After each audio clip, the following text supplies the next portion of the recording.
After a season of success, it's suddenly a season on the brink. The Cleveland Indians, winners of more than 100 games this year, are hearing talk of the unthinkable, of being swept out of the World Series. In Game 1, the Indians called on their bulldog, Orel Hershiser, who had never lost a postseason game. He has now. By the 6th inning of Game 2, 40-year-old Dennis Martinez had nothing left. Albert Bell has always let his bat do the talking. Now it's been silenced too. And with doubt creeping in for the first time all year, the Cleveland Indians now come home to their Renaissance city.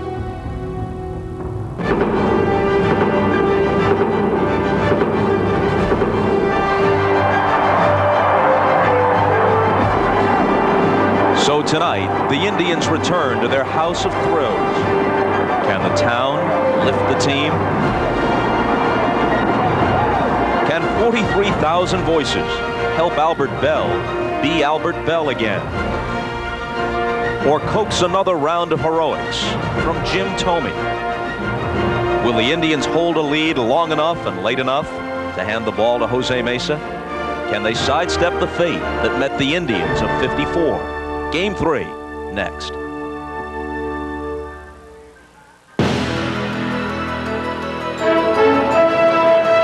The Cleveland Indians' renaissance as a ball club has roughly coincided with the comeback of their city.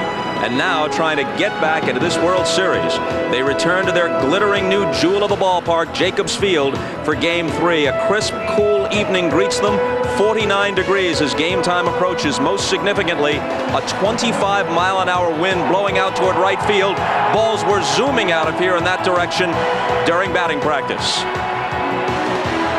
Hi, everybody. I'm Bob Costas. Welcome to Game 3. We'll be joined shortly by Joe Morgan and Bob Uecker. Now, the 2-0 lead held by the Atlanta Braves is certainly commanding, but not necessarily decisive. 10 times in baseball history, a team has come back from a 2-0 deficit to win the World Series. But no team has ever recovered from a 3-0 disadvantage to win a league championship series or a World Series. It is imperative for the Cleveland Indians that they win tonight. Trying to do it, they'll send Charles Nagy to the mound against John Smoltz of the Braves, and we'll talk more about the pitching pairing in a little bit. But now for the pregame show, let's go down to the field and Hannah Storm. Hannah. Well, Bob, the last time the Cleveland Indians won a World Series game, the term rock and roll had not even been invented yet. But rock and roll is the perfect phrase for what this place, Jacobs Field, is going to be like tonight during the game. However, Indians manager Mike Hargrove apparently feeling that crowd support is not enough for his team to turn this series around. So he called a very rare team meeting before tonight's game. I had a chance to speak with center fielder Kenny Lofton about what was said. It was kind of real simple. Basically, just keep our heads in the game. He thinks maybe some guys are pressing a little bit, but just go out there and do your job and do more. Do what you've been doing all year. And I think guys want to do too much. Want to hit a 2-run homer, and you want to go at the plate. And it was real short and just basically letting us know that there's no pressure on us. Go out there and do our job.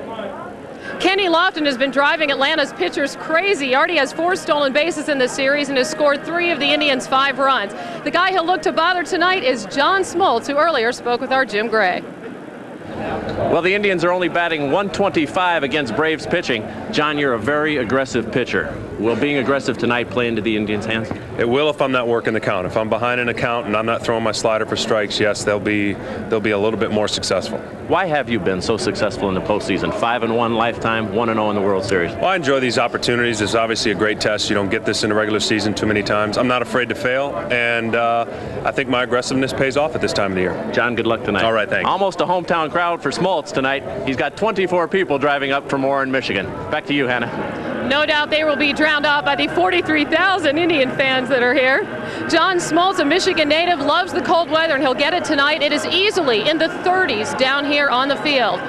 Chuck Nagy starts for the Indians, getting his first start in 11 days, as Nagy starts the first World Series game in Cleveland in 41 years. We'll be right back to Jacobs Field. Let's face it, fire's the only way to cook a burger. It's true. Like you're stranded on a desert island. What do you want with you, a frying pan or a hibachi? You gotta go hibachi. It's no contest. The great tasting flame broiled Whopper, just $2.99 with fries and a drink at Burger King. Wet roads like this inspired Goodyear's newest all-season Aquatread, the all-new Aquatread 2, with a deeper, wider aqua channel for outstanding wet traction. The new 65,000-mile Aquatread 2, only from Goodyear. There's this college team I practice with to stay in shape. Each one is out to prove that they can hit the Rhine Express. I'm out to prove they can't. Right there. After a day of fastballs, it's Advil for me. Nothing has shown me that it works better or lasts longer than Advil. For sore muscles, more doctors recommend Advil than any other pain reliever. I love that sound. Advil, advanced medicine for pain. Okay, this is a tremendous opportunity for all of us. Exciting, isn't it? It's incredibly exciting. Behold the turtle. Jim, don't say anything. He makes progress only when he sticks his neck out. Jim? This is the fabric of our lives. This is cotton. Leading candidate for Horse of the Year, Cigar, looks for his 12th straight victory by winning the Breeders' Cup Classic, one of 7 championship races, Saturday on NBC. Based on the bestseller, Melrose Place's Daphne Zuniga, Jags, David James Elliott, NYPD Blues' Sharon Lawrence, and Sisters Patricia Callender, Degree of Guilt, NBC Sunday. This 1995 World Series game is brought to you by the makers of Advil and Cotton Incorporated, cotton, the fabric of our lives. Welcome back to Jacobs Field. The story of this World Series thus far has been pitching, but rarely have you seen a pressure pitch like the one that you're about to see. 74-year-old Sam Danzy, an Ohio native, has won a contest. He now has the chance to throw one strike for $1 million. We now send you to the PA announcer here at Jacobs Field, Mark Tromba. And now, ladies and gentlemen, here's the $1 million pitch.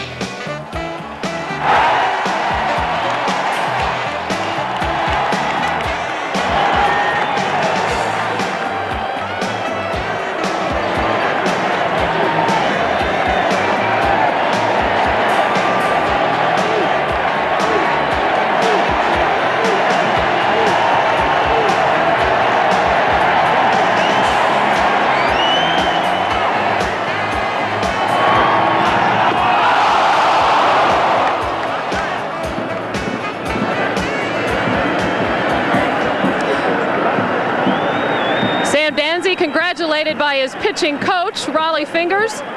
Doesn't get the $1 million, but takes home $50,000. Hopefully, Smoltz and Nagy can handle the pressure a bit better tonight, as coming up, we introduce you to the players in Game 3 of the World Series. Back to Jacobs Field after these words from your local station.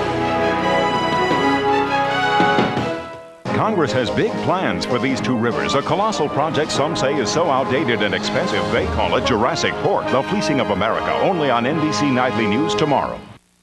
Tomorrow on Today in LA. Low-fat foods that taste good. We all want them, including when we dine out.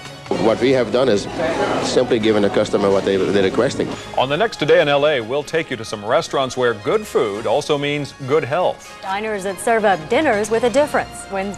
Wednesday rush hour. I'll help you through those midweek problems on Today in LA. Will the heat build for the weekend? I'll let you know on Today in LA. Tomorrow morning at 5:30, 6 and 6:30.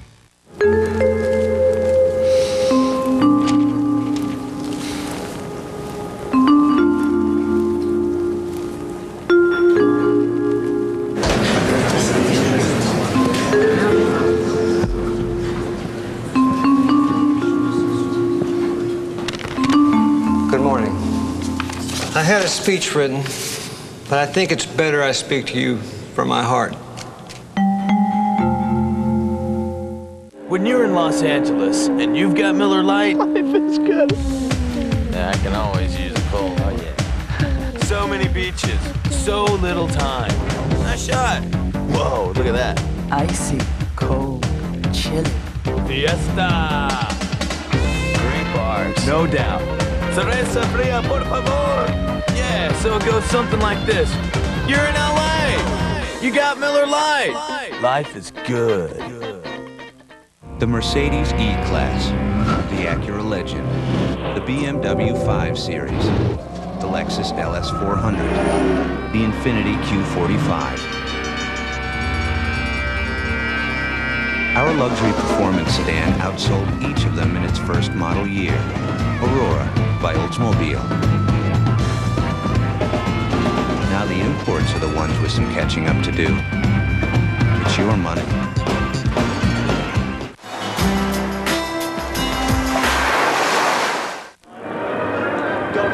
Back in Cleveland, time now for the player introductions for the first World Series game ever played at Jacobs Field. Ladies and gentlemen, the National League champion Atlanta Braves. Head trainer Dave Pursley. Assistant trainer Jeff Porter. Assistant equipment manager Casey Stevenson. Now for the coaches, number 22 Jimmy Williams. Number 28, Clarence Jones. Number 37, Jim Beecham. Number 39, Pat Corrales. Number 59, Frank Fultz.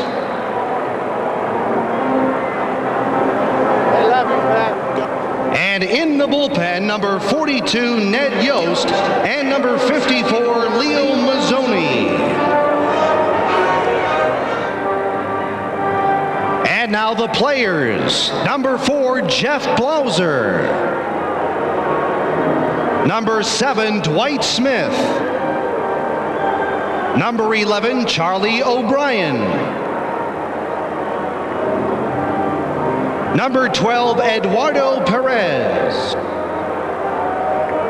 Number 16, Mike Mordecai. Number 24, Mike Devereaux. Number 26, Alejandro Pena. Number 30, Ed Giovanola. Number 31, Greg Maddox. Number 33, Steve Avery. Number 38, Greg McMichael.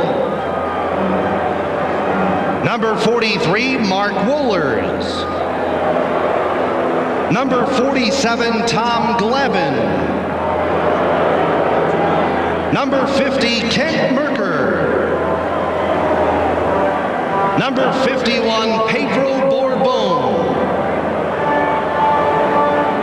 Number 52, Brad Klontz.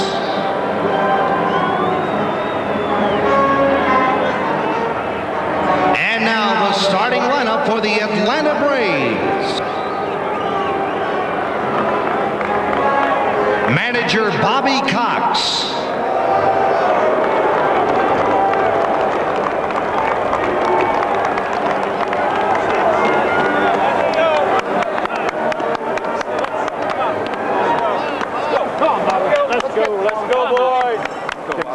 Leading off, the center fielder, number 9, Marquise Grissom. Come on. Let's go. Batting second, the left fielder, number 17, Luis Polonia. Great game, Luis. Come on, kid.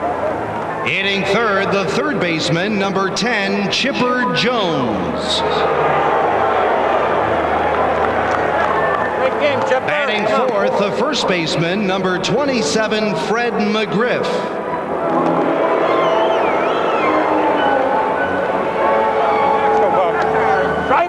Hitting fifth, the right fielder, number 23, David Justice. Let's go, D. Pick them up. They'll be on. Batting sixth, the designated hitter, number 18, Ryan Klesko. Tonight. Come on. Hitting seventh, the catcher, number 8, Javier Lopez.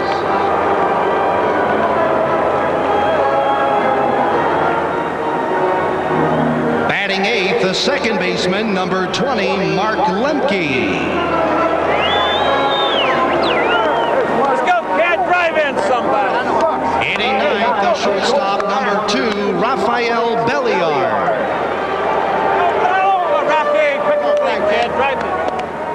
And pitching tonight for the Braves, number 29, John Smoltz.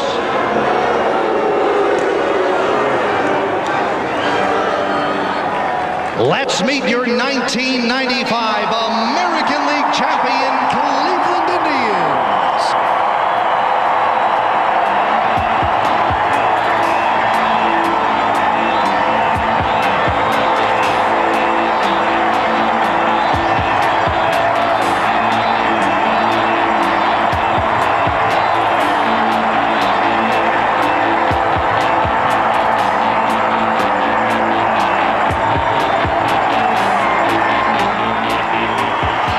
Trainer Jimmy Warfield. Assistant trainer Paul Spacuzza. Strength and conditioning coach Fernando Montes.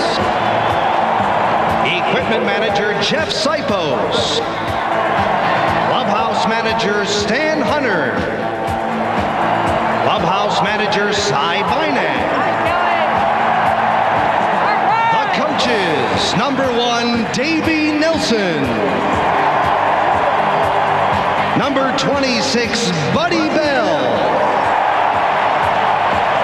Number 29, Jeff Newman. Number 42, Charlie Manuel. And in the bullpen, number 8, Louis Isaac. Number 28, Mark Wiley. And number 44, Dan Williams. Now the players. Number 10, Alvaro Espinosa. Number 12, Jesse Levis. Number 17, Tony Pena. Number 20, Ruben Amaro. Number 31, Dave Winfield.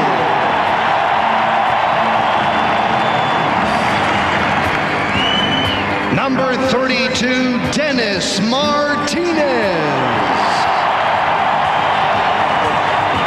Number 35, Wayne Kirby. Number 36, Herbert Perry. Number 37, Chad O.J. Number 38, Eric Plum. Number 40, Bud Black. Number 44, Ken Hill. Number 45, Paul Ossenmacher. Number 49, Jose Mesa.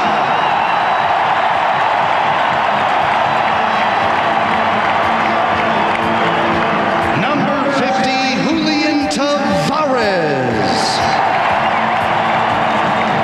Number 54, Mark Clark. Number 55, Oral Hershiser.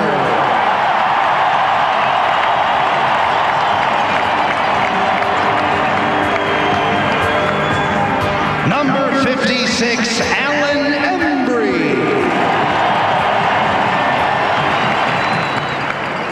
Number 62, Jim Poole.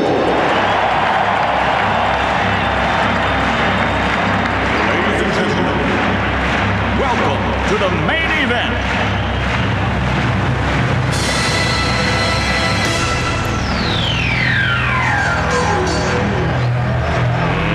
Let's get ready to rumble!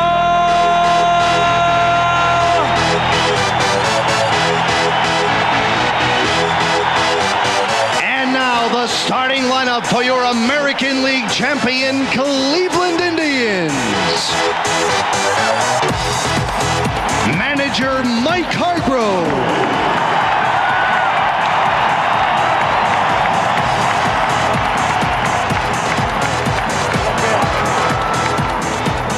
Leading off, the center fielder, number 7, Kenny Lofton.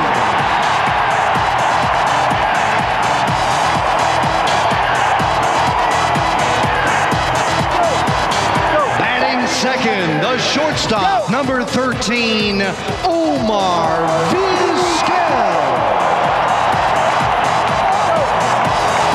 Hitting third, the second baseman, number 9, Carlos Baerga.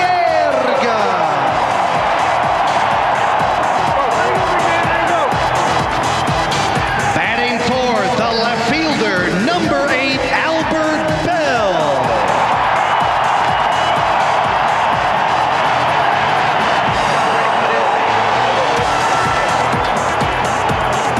Hitting fifth, the designated hitter, number 33, Eddie Murray.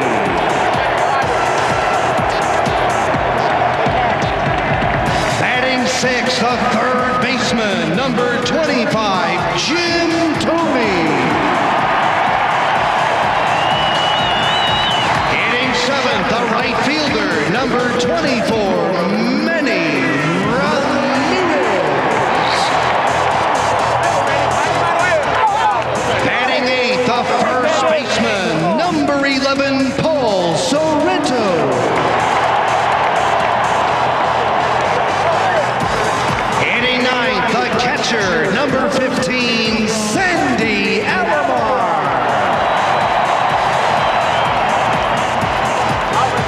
And pitching tonight for the Tribe, number 41, Charles Nagy.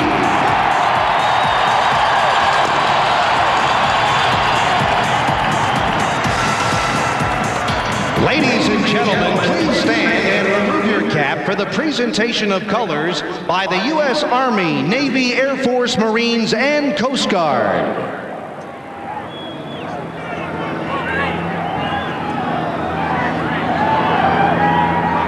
And now, please welcome Warner Brothers recording artist from the Pretenders, Cleveland's own Chrissy Hind, for the singing of tonight's national anthem.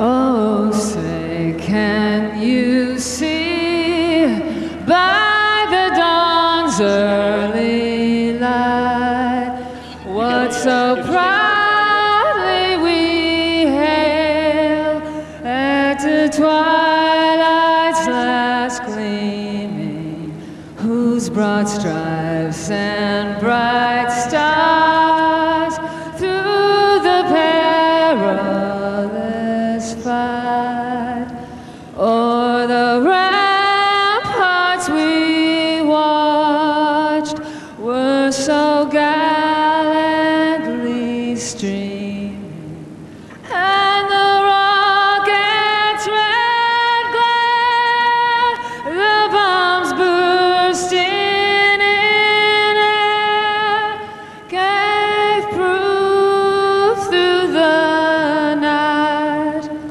that our flag was still there. Oh, say does that star-spangled banner yet wave o'er the land of the free and the home of the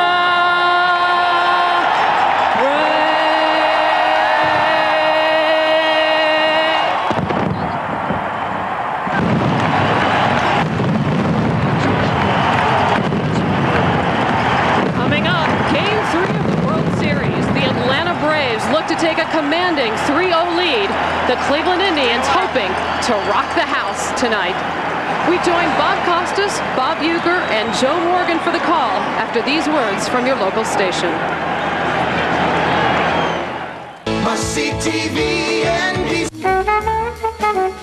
They've stimulated your mind. They've captured your imagination.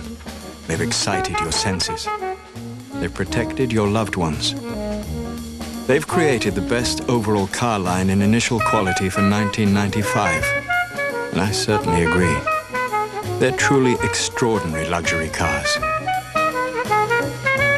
Taxi!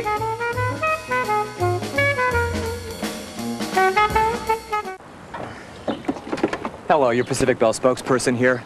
What will it take to get people to work at home instead of clogging our freeways and choking our fragile planet with exhaust?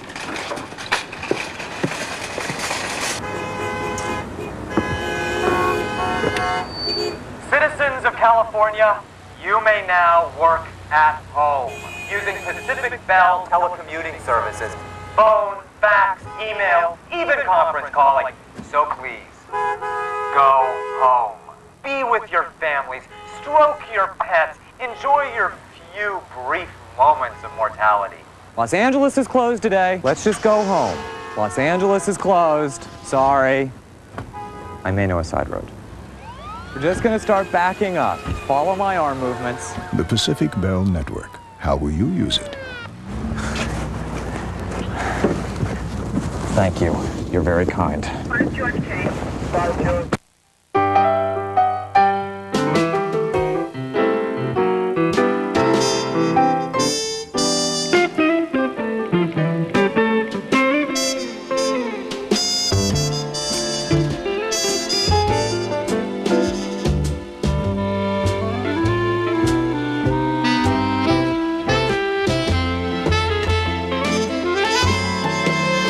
Sounds like we have a plan to keep you smiling. Tomorrow at 6, only on the Channel 4 News. The victim, a rising star. The crime, murder. The verdict, guilty. Now the killer's fate is in the hands of the jury. Manuel Medrano brings you the very latest on the sentencing of Selena's killer. Then, rip-offs at an all-time high. Use one of these, and you could be the next victim. How not to fall for the latest scam. And how much of you is muscle, how much is fat? You'll be surprised. Dr. Bruce Hensel with the Bod Pod. Tomorrow at 6 on the Channel 4 News. NBC.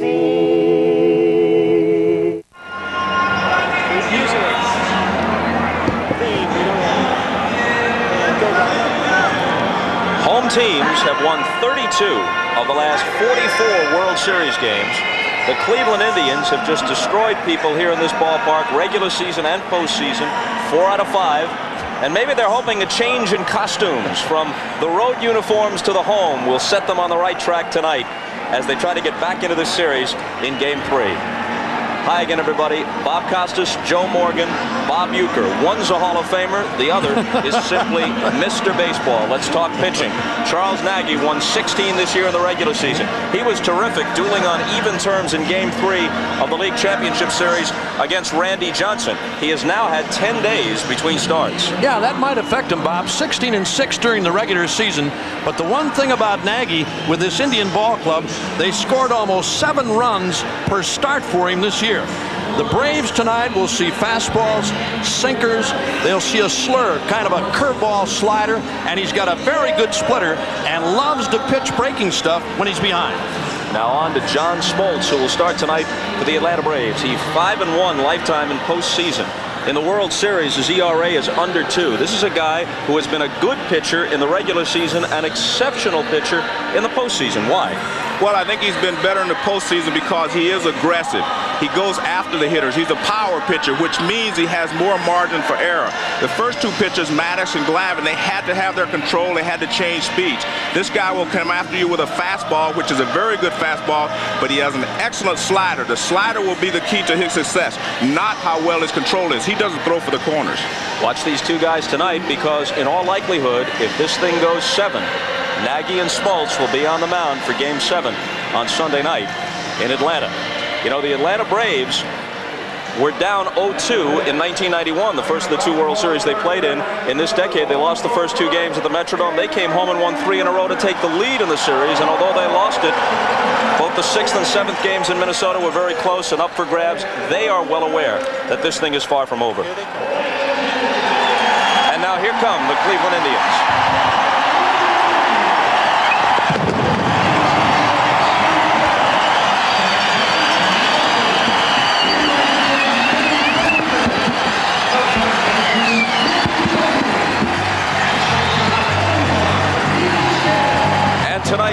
Budweiser Atlanta Braves starting lineup. Marquise Grissom at the top. Luis Polonia will play left field. A .375 career hitter against Charles Nagy.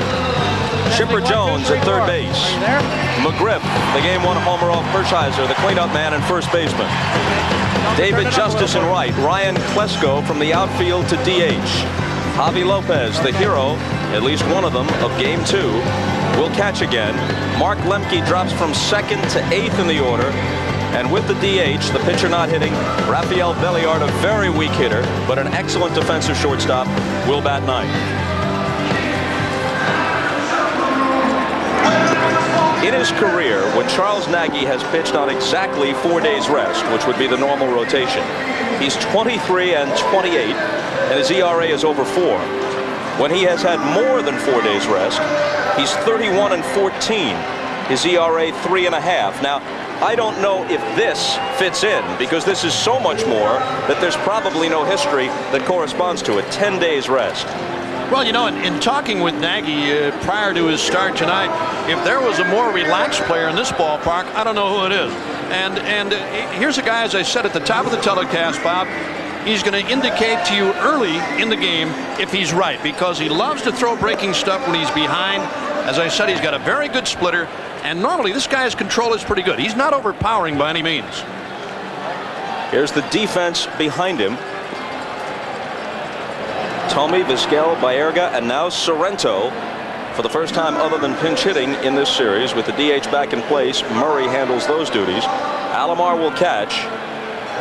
Albert Bell, who has looked about as uncomfortable in left field as Milli Vanilli at the Rock and Roll Hall of Fame. He's already made 4 postseason errors out there.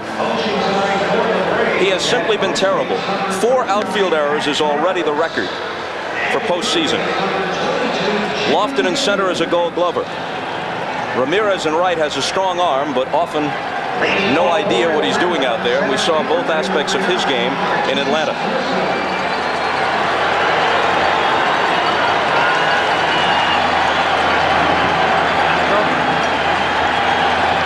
Grissom to the plate. He hit a career-low .258, bothered by a heel injury much of the year, but came on down the stretch to hit .300 in September, and now .383 in the postseason. He's hit safely in all 10 postseason games for Atlanta. A called strike.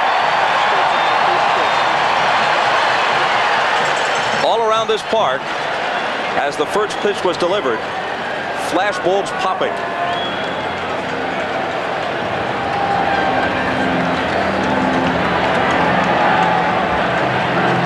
Alomar the side and Nagy the pitch. Ball 1, says the plate ump Bruce Fremming from the National League. John Hirschbeck of the Americans at first. Frank Pulley, National League, at second. Joe Brinkman, American League, at third. Grissom slaps one to center. Lofton's right there.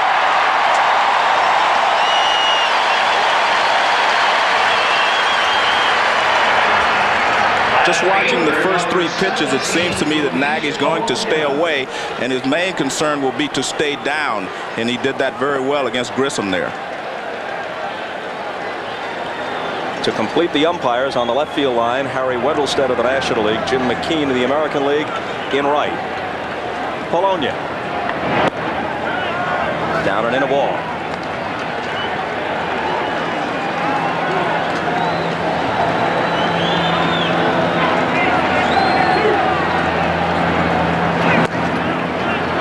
Is in close at third. Bob, and looking at the Indians outfield against Polonia, Lofton and Bell shading to hit that way. There's a major gap in right center between Lofton and Ramirez. I mean, they're trying to pitch him that way, make him go that way, the other way, towards left. And he'll do that.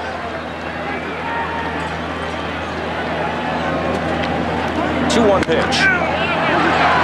Baerga with a chest high, and Polonia's gone.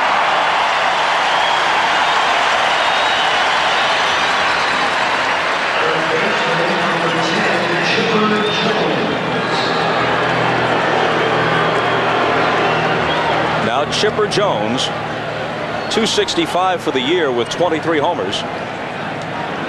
.390, as you see, though, in the postseason.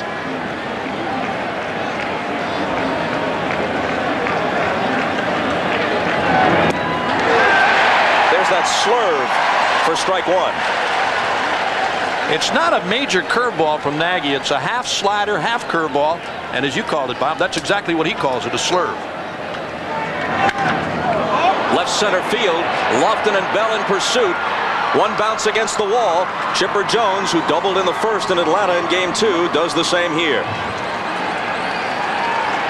That's interesting there with Nagy. He comes back with a fastball, and it looks like he may want to throw the fastball when he's ahead in the count and the breaking ball when he's behind. This fastball is pretty much in the middle of the plate, and Chipper Jones just rifles it up the gap in the left center field. You cannot get the ball up on Chipper or he'll hurt you. And again, we see Jones' willingness and ability to take the ball the opposite way. All the left-handed hitters in this lineup will do that. McGriff is only hit in 7 at-bats in the series. Was his home run off Hershiser in Game 1.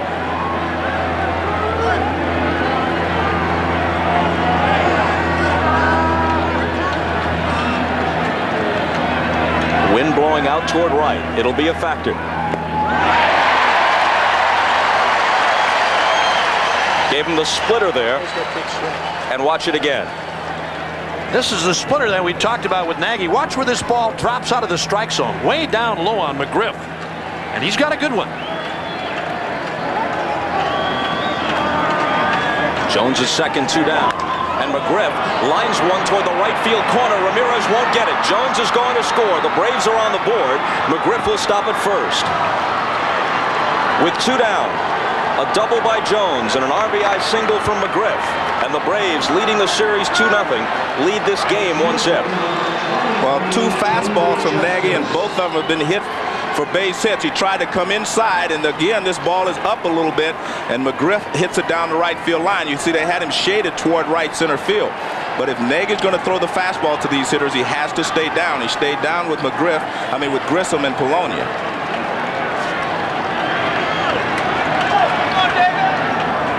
Now Justice taking strike one. 2 for 3 in Game 2, plus an RBI, an encouraging sign for him. Here's a .273 career hitter who has hit just .228 in 42 postseason games in this decade. Outside. And as Joe suggested, if Nagy is going to have problems tonight, it's going to be with pitches that were hit by Jones and McGriff. Upstairs fastballs. He doesn't throw that hard. He can't throw hard enough to get it by. He's got to be down with a sinker low and away. Center field, left center actually. Vizquel goes back. Bell comes in. Watch for the collision. They avoid it, and Vizquel definitely would have been the loser if those two had met with any sort of force. Well, normally the outfielder has the right of way, but you can see Vizquel was stationed under that ball.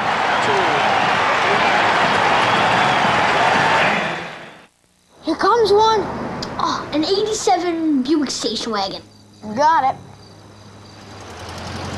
74 Volkswagen Beetle.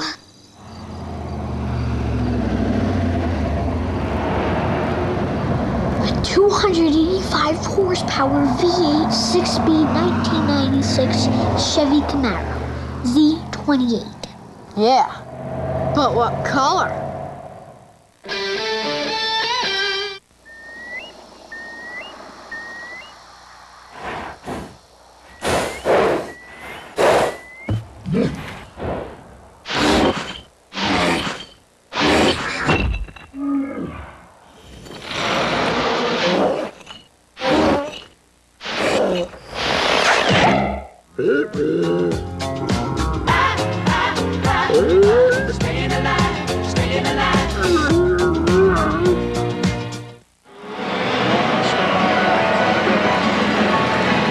By the miracle of tape, here are all the flash bulbs popping around the ballpark as Nagy delivered the first pitch to Grissom in this ball game.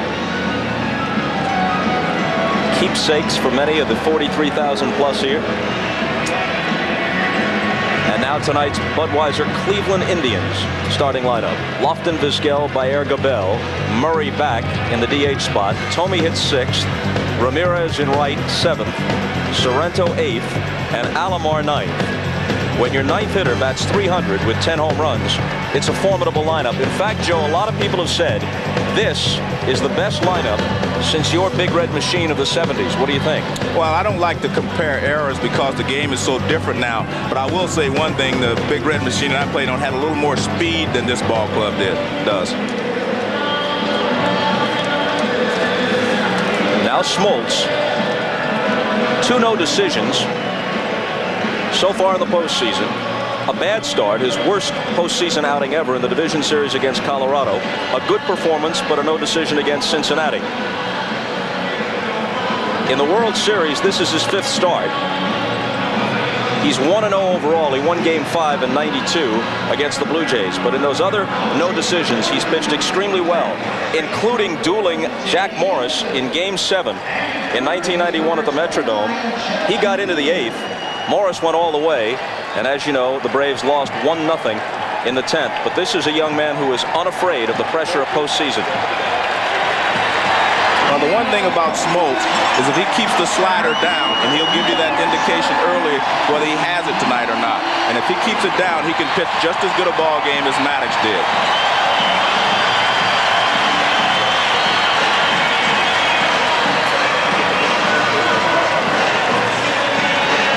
The Indians have only 8 hits through the first 2 games. Lofton has 2 of them.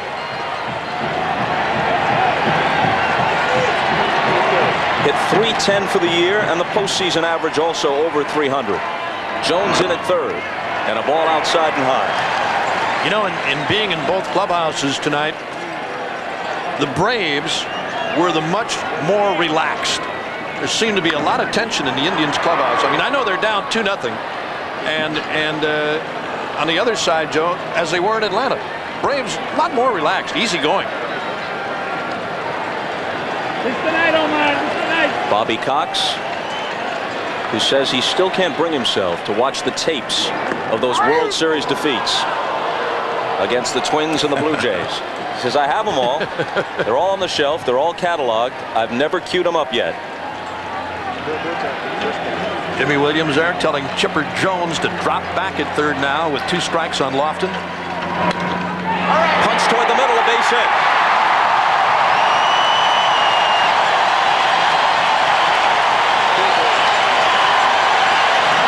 And this 1995 World Series game is brought to you by Chevrolet, the cars and trucks 36 million people depend on every day. Genuine Chevrolet. Cotton Incorporated, cotton, the fabric of our lives, and Budweiser, official sponsor of the 1996 U.S. Olympic team. This Bud's for you.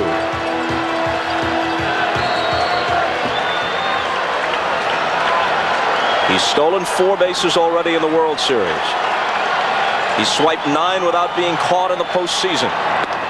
Vizquel shows bunt, takes a strike.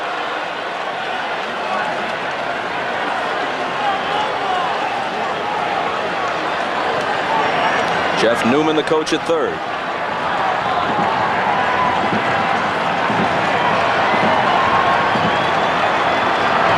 Jones in on the grass at 3rd defensively. Vizquel, a very good bunter. The thing that impresses me about Lofton is that he likes center stage. He wants to be the guy that everything is focused on. He likes the pressure of this World Series, and he wants to perform. Not going inside, and Lofton is well aware of the propensity of Javi Lopez to throw down to first base. You know, in that game in Atlanta, Game 2 in the series, Lopez made a couple of throws to second, but they were one-hoppers. But when he had to come up with a good one, he did on Ramirez to pick him off.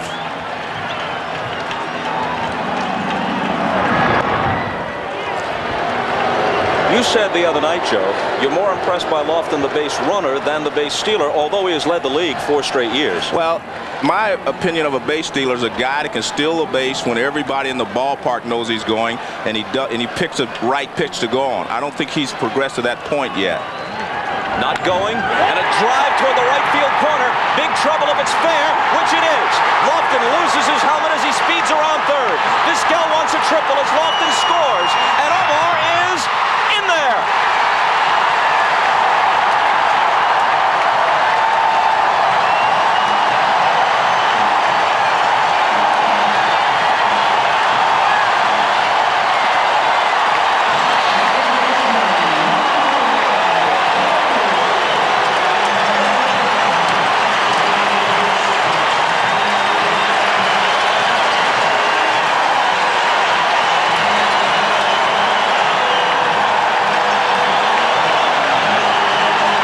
Just 116 in the postseason.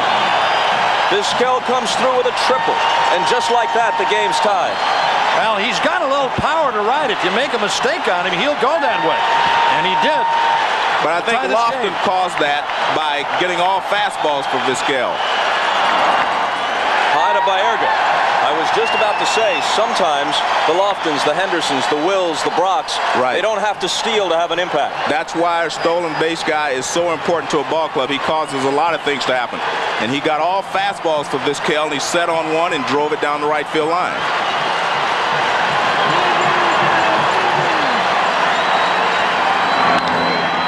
Hit toward first. McGriff's going to take it, but Vizquel is going to score, and it's 2-1. Baerga with an RBI groundout.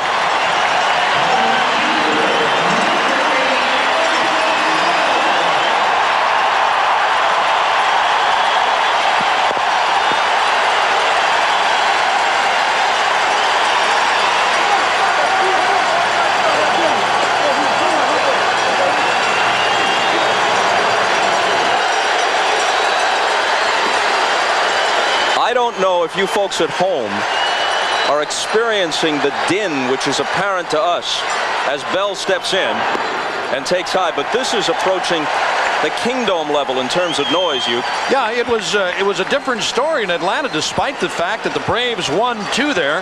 The crowd noise was rather subdued in difference to here and Seattle for sure.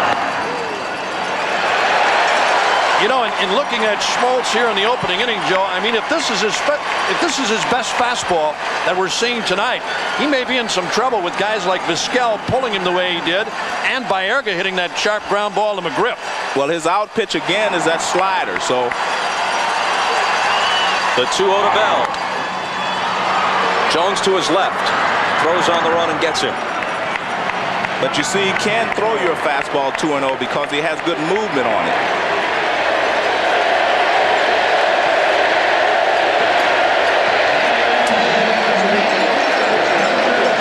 Well, as a fastball on a 2-0 count, he's not afraid to throw it, but see, he had good movement on it, so he hits a ground ball to third base. And if you can throw Bell a 2-0 fastball and he doesn't do anything with it, your confidence gains as well. So Bell still can't break out of it.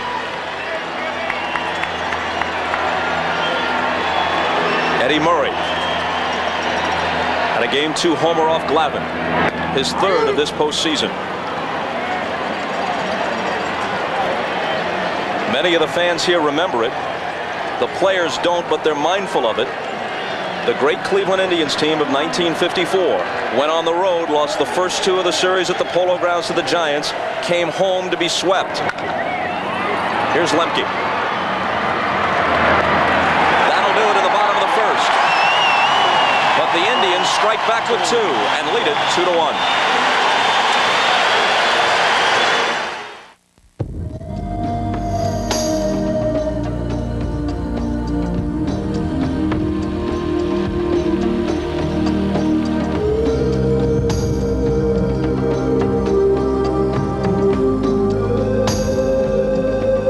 I am easily satisfied with the very best.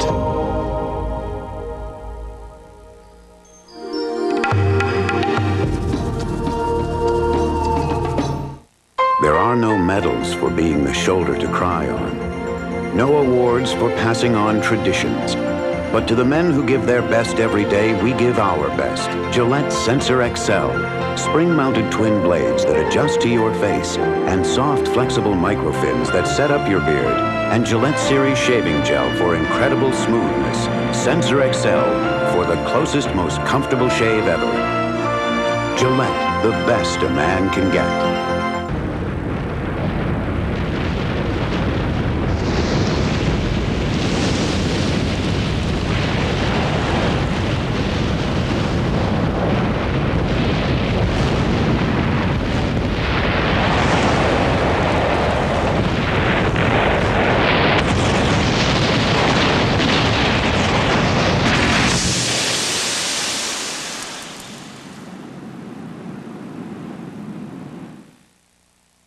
What have we got, Frank? 2 fires in 2 days. Go inside his mind. Both containing burnt corpses. Witness the evil. People setting other people on fire. Why did he do it? Come face to face with an arsonist. What are we looking for exactly? And you'll never forget what you see. Ghosts. City of Flames, the chilling conclusion. Homicide, NBC Friday. Before the top of the second begins, let's check with Jim Gray. Jim. All right, thank you very much, Bob. I'm now joined by Jeff Blauser, who started at shortstop most of the year for the Braves. He unfortunately had to scratch just before Game 1 because of a bruised right thigh that he suffered in the National League Championship Series. Jeff, after you started all those games at shortstop, how disappointing and how tough is it for you to have to watch now? It is tough. Ever since I was a little kid, just like the rest of these guys out here, you always want to play in the World Series. That's what you play the whole regular season to do, is to get to this point. And when you have to sit and watch, it's pretty tough, but I'm proud of what my teammates been able to accomplish so far. Now, you normally would be batting here in this half inning.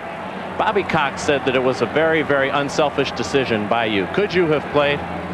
Well, I could have played, but there was no doubt that I was injured and I wasn't 100%, but my teammate's out now. But, you know, you always want to go out there and play. If you're not 100%, you don't want to handicap the ball club, and I felt I might have been doing that at the time. Jeff, we appreciate you joining us. I know it's tough for you. Look forward to seeing you next year. Bobby's been a big contributor to their success. And a huge contributor to the success of the Cleveland Indians is the certain Gold Glover for the 3rd straight year, Omar Vizquel. Well, I don't mean to trivialize it, but that's almost routine for him. It really is, Bob. You're right. And you know, the other thing, they're on a little different surface here in Cleveland. This is a little bit slower infield than they saw in Atlanta. Otherwise, that ball may have gotten through, but a great play, solid play by Vizquel. You know what? After he made the play, after he makes the stab, did you see how he took his time getting off the throw in knowing the speed of Klesko? So now Lopez. And the 0-1 pitch from Nagy. A fly ball, routine in right field for Ramirez. And there's the second out. The second baseman, number 20, Mark Lemke. The Cleveland Indians of 1954 were 111-43, truly one of the great teams in baseball history. This Indian team had the best winning percentage of any team in baseball since. Hit hard, Baerga to his right. Juggles it, has time to right himself.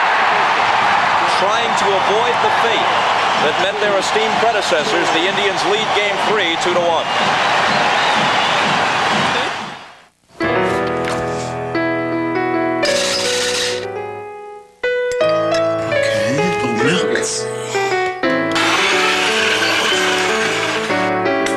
Babe Ruth hit 714 home runs. But you know, he also struck out 1,330 times. Oh, my. This is the fabric of our lives. This is cotton. Time marches on.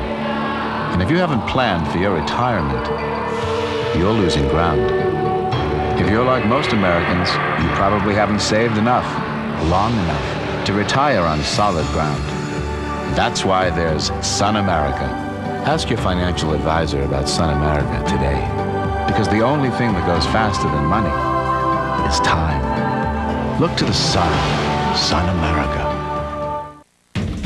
I do not drive to work. I do not drive to get from point A to point B. I do not drive to run away from the world. I just love to drive. The new 1996 Monte Carlo. Personal space from genuine Chevrolet.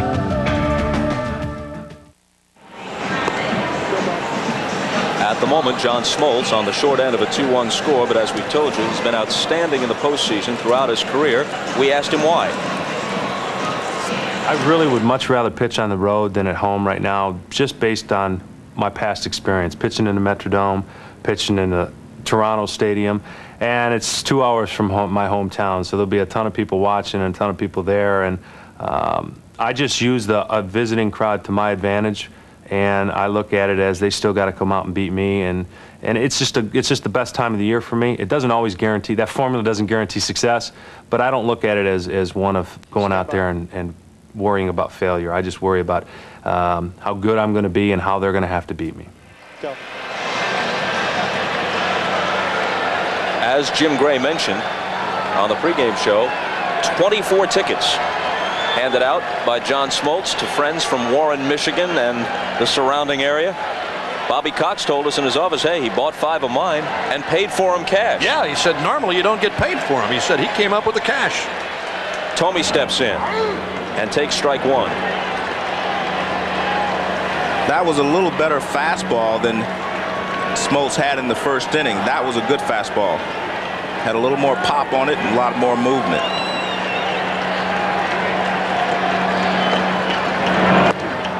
A ball and a strike. Smoltz says that not only doesn't he mind the cold weather, he actually prefers to pitch in cold weather. He breaks a lot of bats, and I think he feels like he has an advantage because the hitters are afraid of him getting in their kitchen.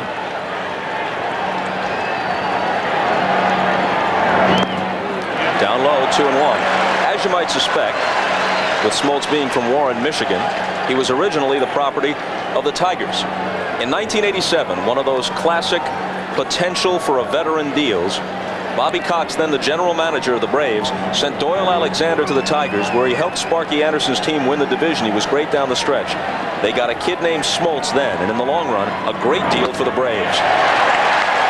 You know, Joe, you don't mind a guy getting in your kitchen too much. I mean, if you're ready for it. But when they start getting in the living room, the family room, basement, and attic, you know you're in for a tough night.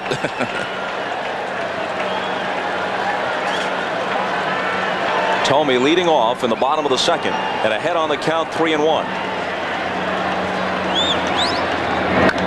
Fastball, a good pitch to take a rip at, and Tomey couldn't catch up with it. You know, in looking at the Braves outfield, the way they're playing Tomey, they feel that he can't catch up with the fastball by Smoltz. They're playing him to hit the other way towards left and left center. There's a major gap again in right center for him, but this guy has power and big time to right. We saw him send one into the second deck here against the Mariners during the LCS. Called strike 3.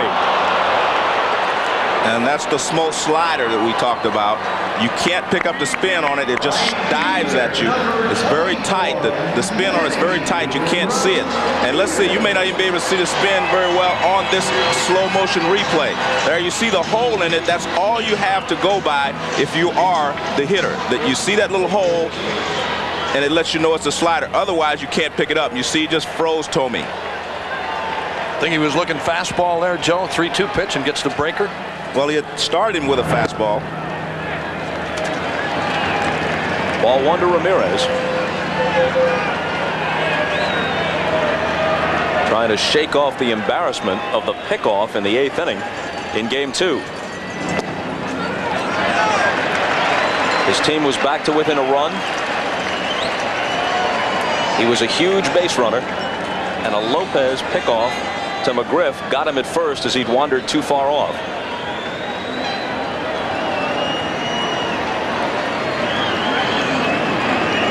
The 2-0 pitch. Ramirez is a tremendous natural talent, but described even by his most ardent supporters as a see-ball, hit-ball guy. Well, he saw this one, but he couldn't catch up with it. I think Smoltz is starting to turn it up a notch. His fastball is getting there a little quicker. Didn't get the outside corner. 3-1. As the temperature seems to drop He's starting to turn it up a click or two.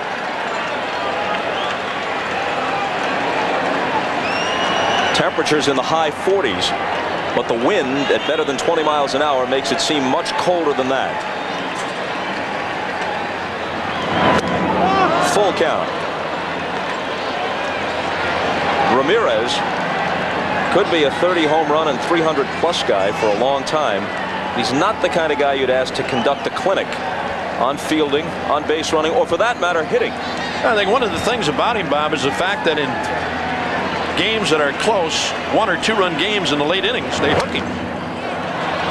They hook him for defense. And I think when you look at a guy like Ramirez, until he gets to that point where he's a complete player, I don't think other teams and people are going to look at him as a major part of this ball club. Despite the fact he's good offensively, he has a lot of defensive lapses. There's his replacement in right. That's Wayne Kirby more often than not. Comes in late in the game. Another 3-2 pitch is high, and Ramirez with a 1-out walk.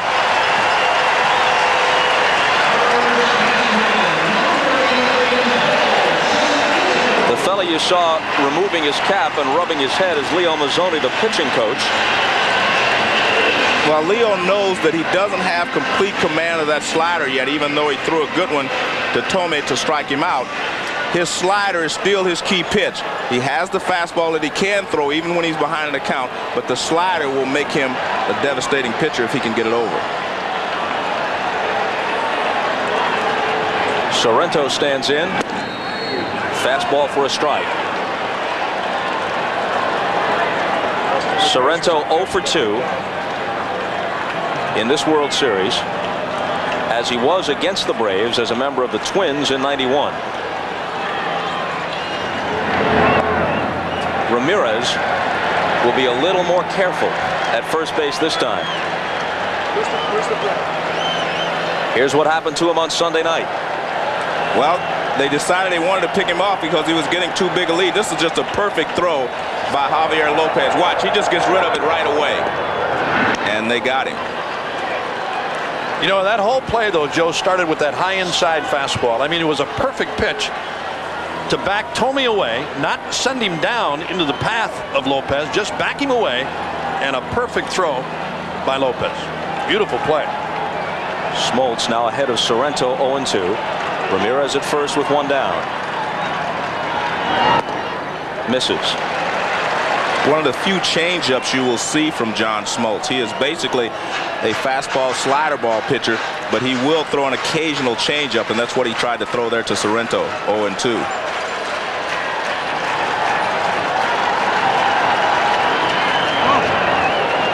Lopez is not calling his own game, Joe. Well, I think what we saw there was signals for pitch outs. What Bobby Cox does is he calls the pitch outs for his young catcher, and he looks over and he gives him the signs of whether he wants him to pitch out on that particular pitch.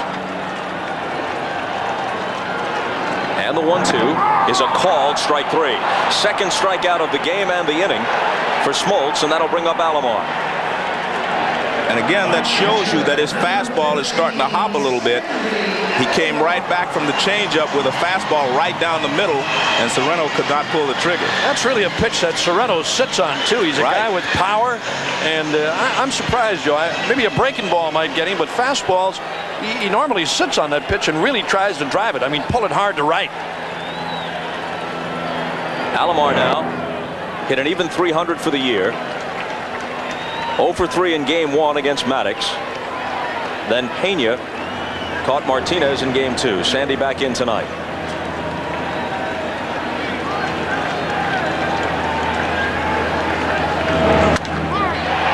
Down the right field line and in the seats. Bob, I really felt like if John Smoltz could weather the storm the first couple of innings of this ball game, that he would get on track. And when I say weather the storm, I mean the storm of all the crowd noise, the Indians being all hyped up and really coming after him. So I felt like the first 2 innings were the key innings for him. So if he can get through this inning, I think you'll see a different John Smoltz the rest of the way. A ball and 2 strikes now to Alomar. You know, and looking at Javier Lopez tonight, I was going to say this the other day, talking about it the other day. He's one of the few catchers, Joe, or maybe the only catcher that I've seen who doesn't wear the extended pad more over his left shoulder to stop the foul tips. A lot of guys are starting to wear this little pad over the right shoulder because it doesn't impede your throwing anymore. It's very loosely attached to the chest protector, almost with Velcro. But it sure saves the foul tips on the throwing shoulder. Lofton is on deck. 2-2 to Alomar.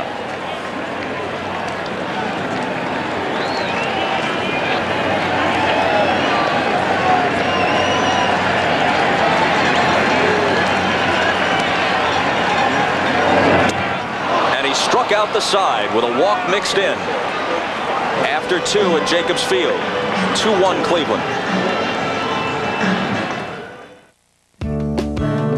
Americans have always held a special place for automobiles, and in particular, automobiles that just plain work.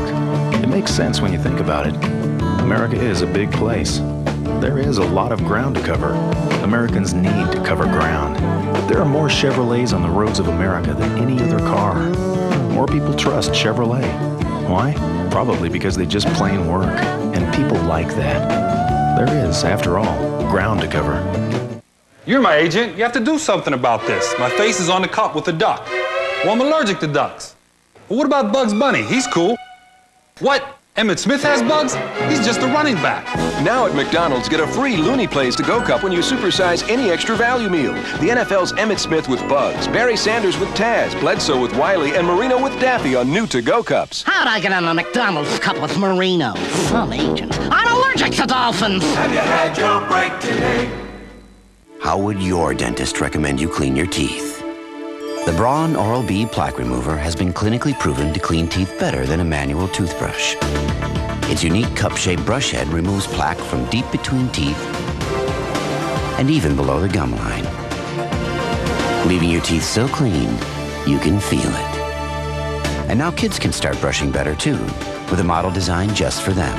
The Braun Oral-B Plaque Remover cleans better than a manual toothbrush.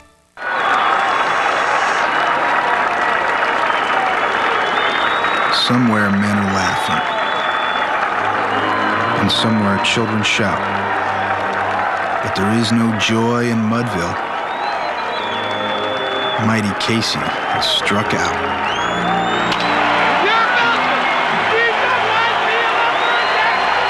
Maybe they should have traded him for Griffey.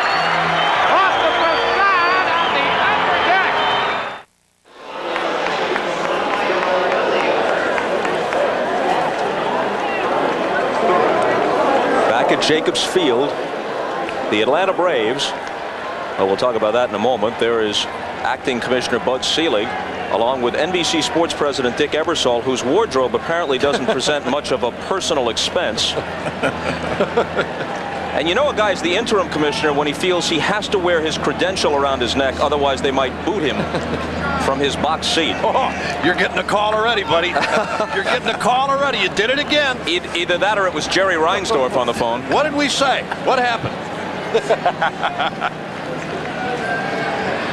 Top of the third and the bottom of the order, Rafael Belliard.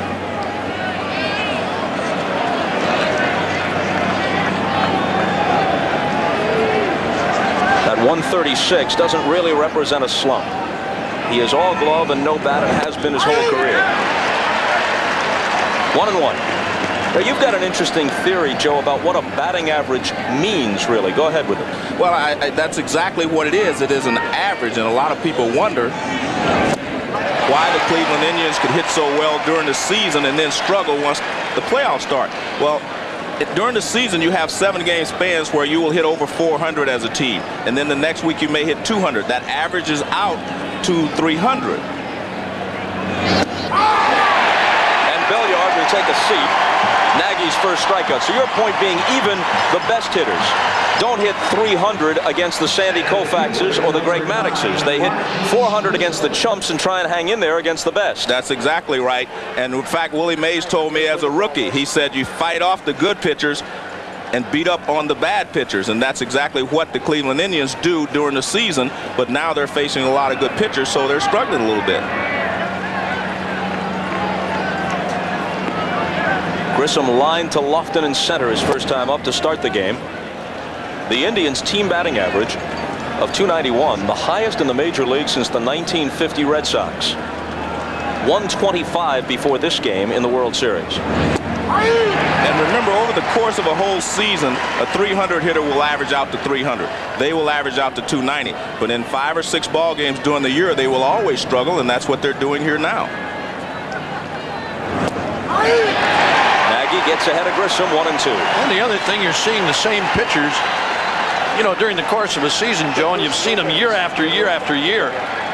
And you know basically what you're going to get from these guys is you look at Javi Lopez in the Braves dugout. A little tape job. Grissom swung at a bad pitch out of the strike zone. And Nagy has fanned the first 2 in the 3rd. Here it is again. This is a split-fingered fastball from Nagy, and the bottom falls out of this baby. He's got a good one. We said it at the top of the telecast. Here it is again.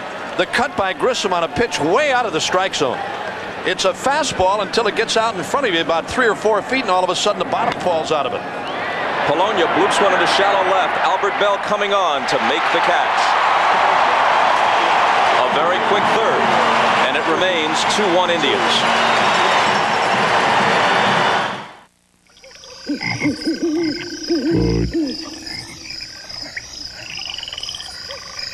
Why? Why?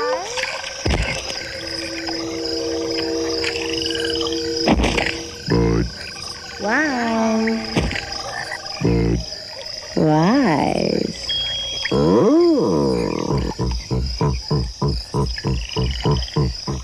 Like a 6 World Series,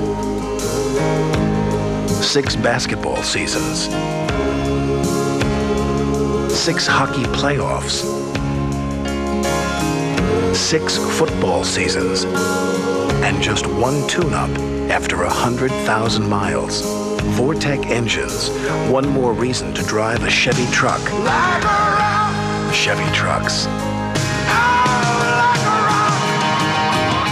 For cars that can benefit from higher octane, Texaco Clean System 3 Power Plus and Power Premium were formulated to clean your engine's intake valves, fuel injectors, and combustion chambers while you're driving, to give you smooth starts and sure acceleration.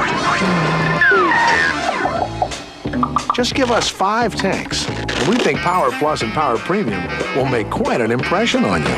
Add more life to your car! Take it to the star! Sunday on the NFL on NBC, Mike Ditka tells of his endearing relationship with former quarterback Jim Harbaugh. Then Mike gives you the ultimate insight. Buddy Ryan, man or myth, Sunday at 12:30 Eastern. You're not really going to do this. You just watch Sunday. Mike Ditka lets loose Sunday on the NFL on NBC. You know, when Ditka says that, it's not an invitation, it's a command. This, folks, as you all know, would be the shot from the Goodyear blimp, the Spirit of Akron. And the captain's real name is Patrick Henry.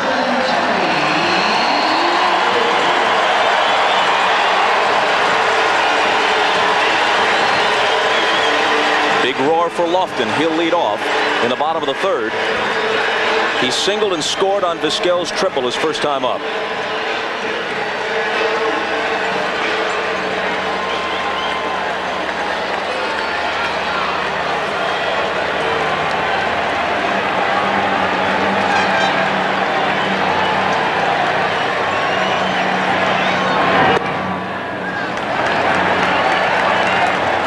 John Smoltz on the mound for the Braves was just 6-10 last year, 12-7 this year.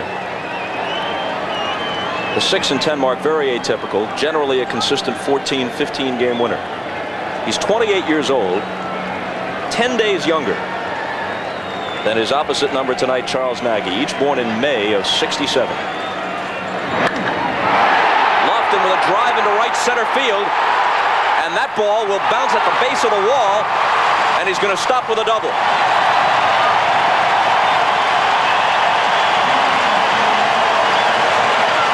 The wind really helped that. That ball was hit well, but not that well. It got into that jet stream and zoomed. And remember one thing, this is a small ballpark, especially in the gaps. High fastball up and in. He really kind of shortens his arms just to get to it. Watch how he pulls his arms in just to get to it. And he drives it to right field. Justice gave chase, couldn't do anything with it, but they do hold him to a double, which is quite an accomplishment when Clean Lofton finds the gap. Nice play by Marquise Grissom backing up the play, though that ball hopping off the wall and over the head of Justice, and Grissom right behind him to hold Lofton to the double. In one pitch, though, he could turn it into a triple. Not going, Vizquel bunts. A terrific bunt if it stays fair, which it does. Runners at the corners with nobody out.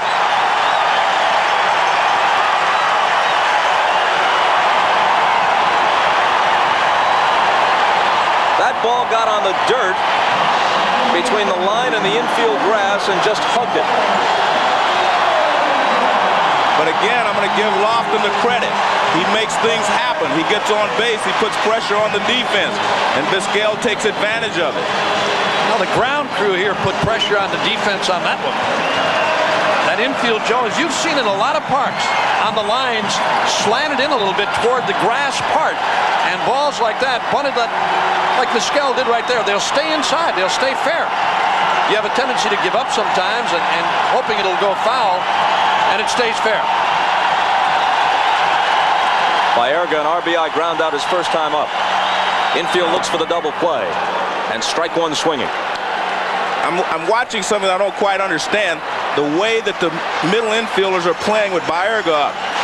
Lemke is playing almost straight away at second base, giving him the entire right side of the infield to hit against. Now watch Lemke. He will move closer to second base. Look at that. Look at the entire right side of the infield for Baerga to shoot at. And he can pull the ball.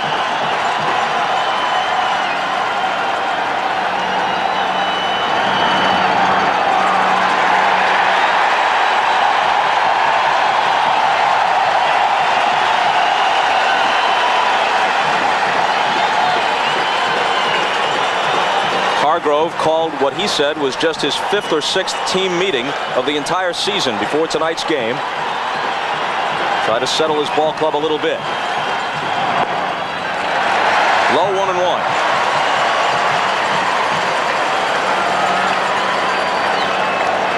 And when we talked to him before the game, Bob, and asked him if he had anything planned for the meeting, he said, no, not really. He said when you start writing speeches, they become kind of plastic when you walk in there to talk to the players.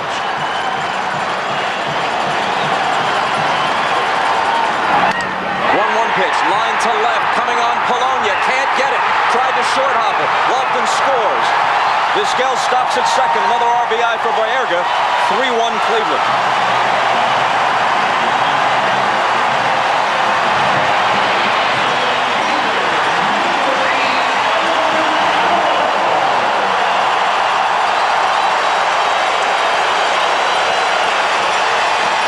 Here's that last base hit by Baerga. It's the 5th in the game for the Indians.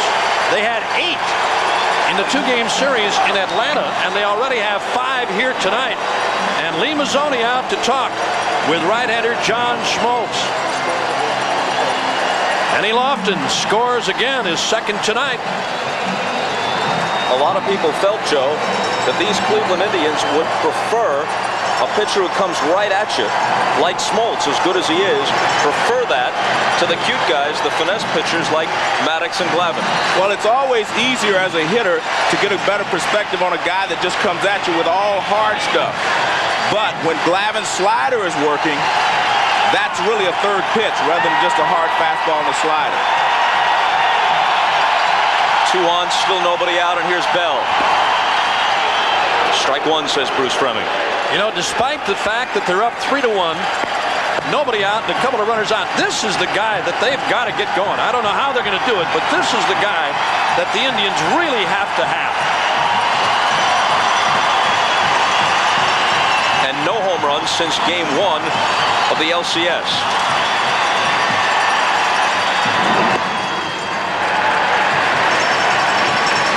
A ball and a strike. Kent Merker, the left-hander, sometimes their 5th starter, now out of the bullpen. Their 4th starter, Steve Avery, is Bobby Cox's choice tomorrow night against Ken Hill of the Indians.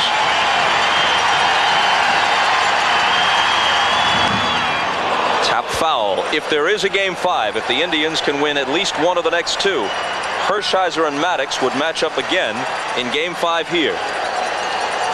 If it goes to 6, Glavine and Martinez reprise their game 2 matchup, and in all likelihood it would be Smoltz and Nagy again if we needed a 7th game in Atlanta.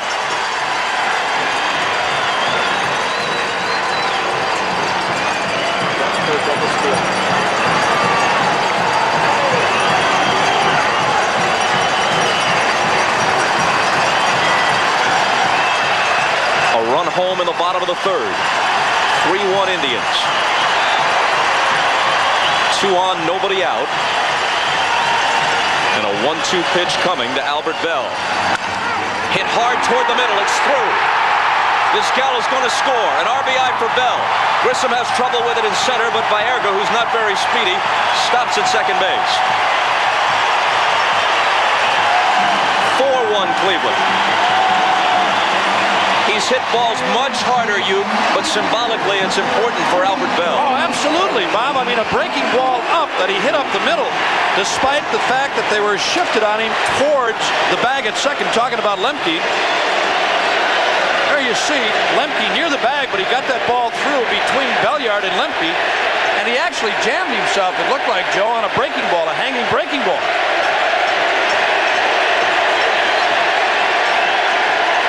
Dave Winfield, chief cheerleader these days, reacting. Murray rolls one foul. 4 straight hits in the Cleveland 3rd.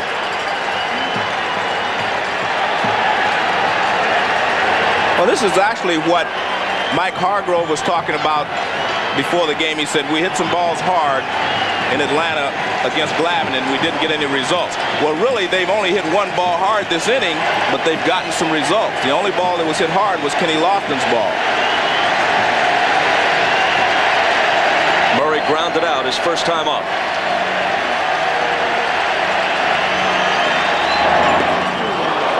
And he's behind 0-2.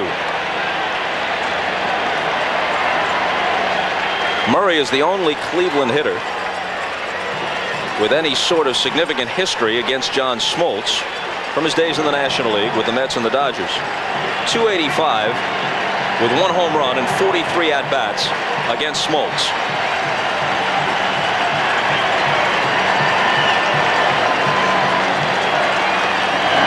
Struck him out. Again, he's gone to another pitch now. That's something you very rarely see. That's 2 change-ups in a row that he threw to Murray. It's actually a splitter that goes down and away. Now watch this pitch go away. But the speed is what fools Murray, not so much the break.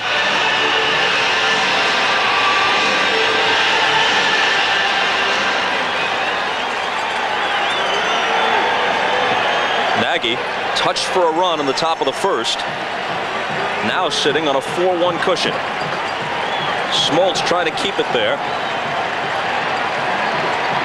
Here's Thome, who struck out against him in the 2nd. And it's in there for strike 1. Now, we talked at the top of the game, Bob, about the fact that the Indians have scored almost 7 per start for Nagy this year. Got him 4 here by the 3rd.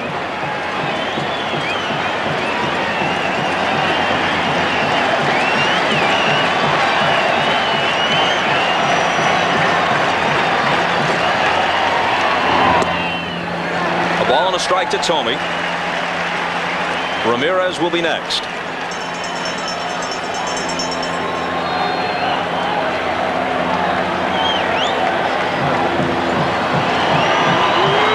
In 2 1/3 in this game, the Indians have 6 hits against the 8 they amassed in the first 2 games in Atlanta.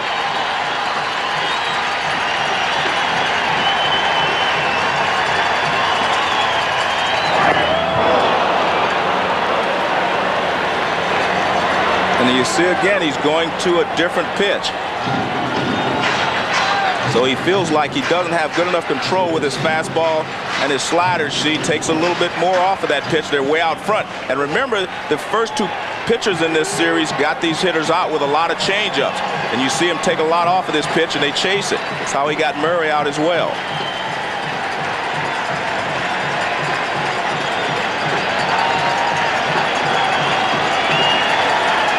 the 1-2. Blocked by Lopez, no advance. The Indians do not have good speed on the bases now. Baerga and Bell. Neither runs especially well.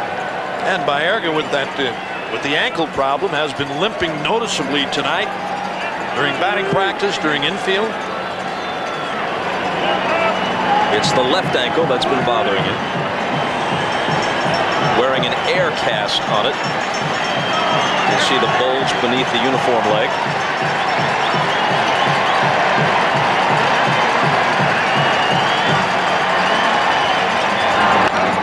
Two pitch rolled foul.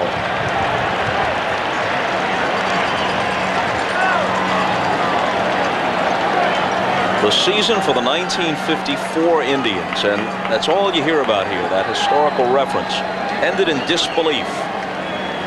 Losing the World Series would have been one thing. To be swept and lose games 3 and 4 over at the old ballpark before more than 80,000 fans, that was a numbing experience. This team is staring at that possibility. But they're doing something about it early here, leading 4-1 and threatening for more. Full count. Not to say the Braves are out of this game by any means. Oh, no, oh, no. I mean, when you're walking around Cleveland, I mean, walking through the airport, people coming up to you, and I mean very nervous. Cleveland fans talked about the possibility of a sweep and how disastrous it would be to this city and to this ball club. Although the Indians players wouldn't admit that. I mean, they say the Braves are expected to win this thing. They'd been there a couple of other times and came up empty. Doubtful that the runners would be going. Thome strikes out a lot. They're not going, and he walks to fill the bases.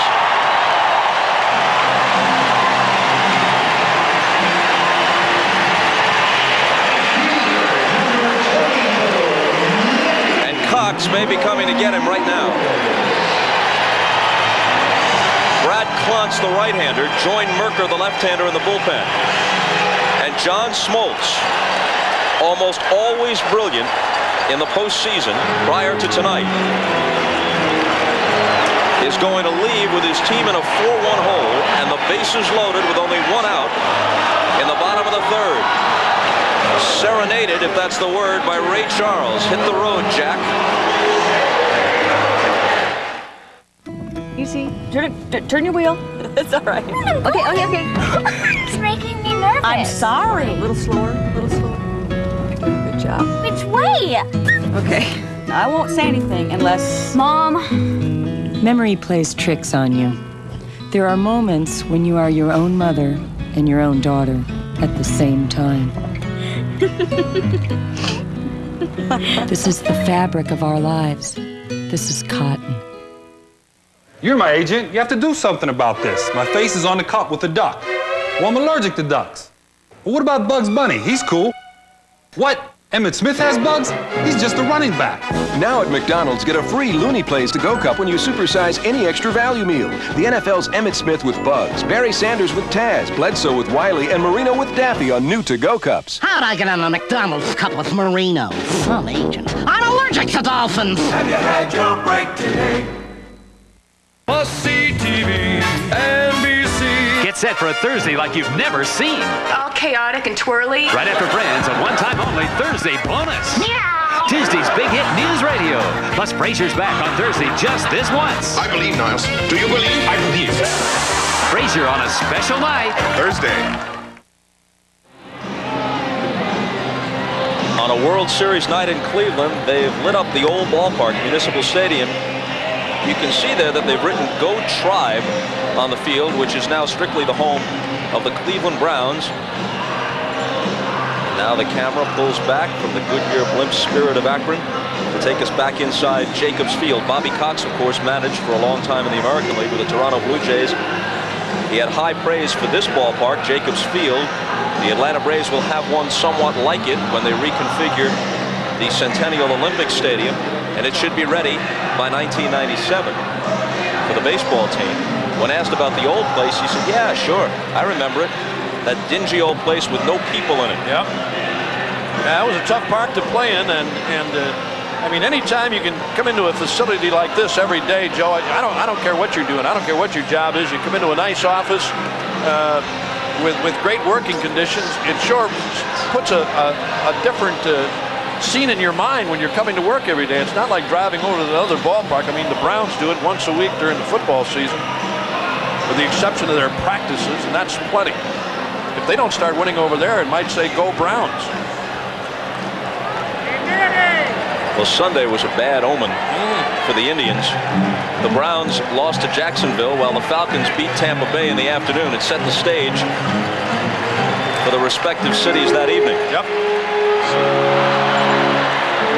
Well, they brought in Brad Klontz because he can get the ground ball. He is a sinker ball pitcher, and he works from the first base side of the rubber, steps across, and he gets a good crossfire on the right-handers. And his sinker ball, he was sinking down and in, and he just wants to get a ground ball here. That's what they brought him in for. That's his job right now.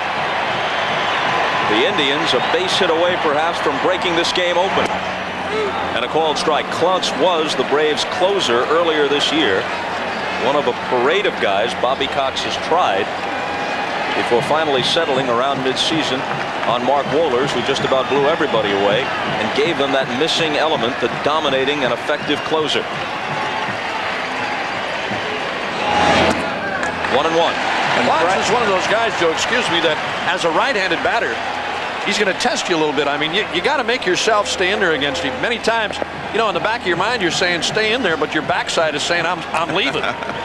Well, he steps across towards third base, and he throws sidearm, as a lot of guys say. He throws out the third baseman's shirt. Called strike 1 and 2. And basically, he throws a sinker and a slider. I would guess he's especially tough the first few times you see him. Exactly, because you don't know where to pick the ball up from. You're normally used to looking for the ball coming from 3/4, and he just drops down, throws almost sidearm. He's almost a submariner from down underneath. Got a tiny piece of it to hang in. Again, in talking about Klontz and where you pick the ball up, normally, as Joe said, you know, you're looking 3/4 or up over the top from a pitcher. Look at this guy. He drops down as almost as if to throw it from around his kneecaps, and then comes up a little bit, Joe, almost to a sidearm style.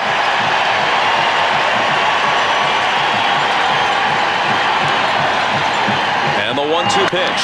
Hit hard, but a double play ball. Lemke to the bag himself, and the throw to complete it. Klontz comes in to get a double play ball. That's what he does.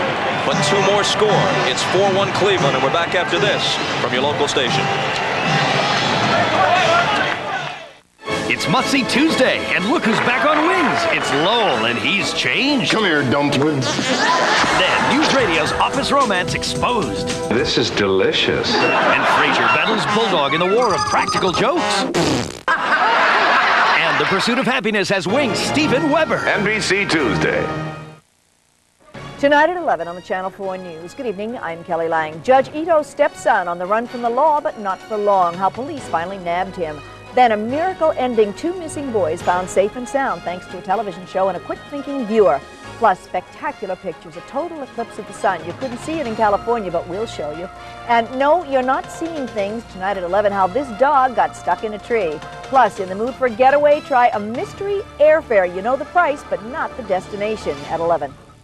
The Mercedes E-Class, the Acura Legend, the BMW 5 Series, the Lexus LS 400, the Infiniti Q45. Our luxury performance sedan outsold each of them in its first model year. Aurora by Oldsmobile. Now the imports are the ones with some catching up to do. It's your money.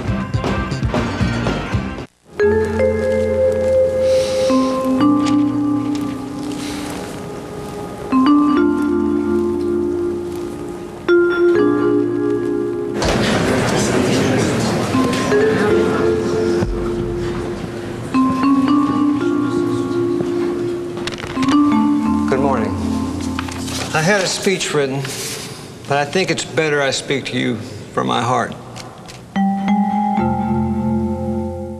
All right, what do you think about a story about how Roger Clemens has lost his best fastball? He has not lost his best fastball, Jack. Oh, come on, 89, 90 miles an hour tops. 95, 96, 2 weeks ago, 100 earlier this year in Detroit. He can still bring it. Yeah, I don't believe that. All right, wait, we can settle this real easily. Rocket, could you come in here for a second? What's up, gang? Jack here says you can't bring it anymore. Oh, is that right? Can you hold that for me, please?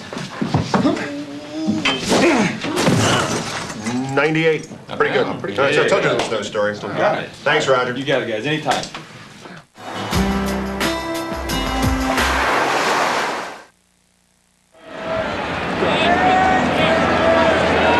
The Braves are still within striking distance thanks to the double play turned by Lemke. Chipper Jones faces Nagy in the fourth, and it's low for ball one. He'll be followed by McGriff and Justice in the heart of the order.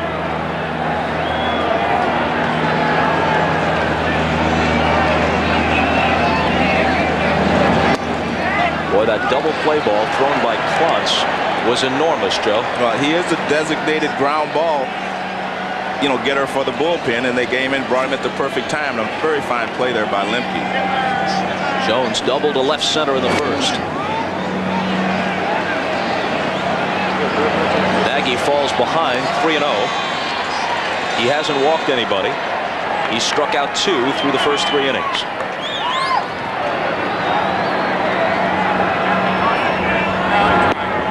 In there.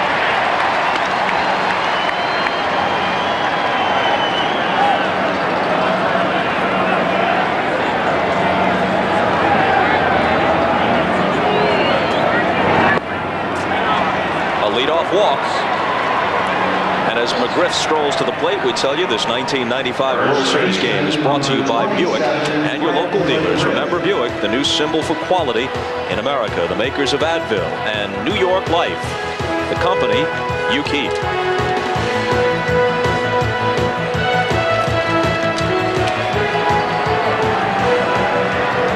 McGriff's first inning RBI single continued a tremendous postseason for him. He's up around 350 in the playoffs with 3 home runs, one of them in this World Series. A high inside strike.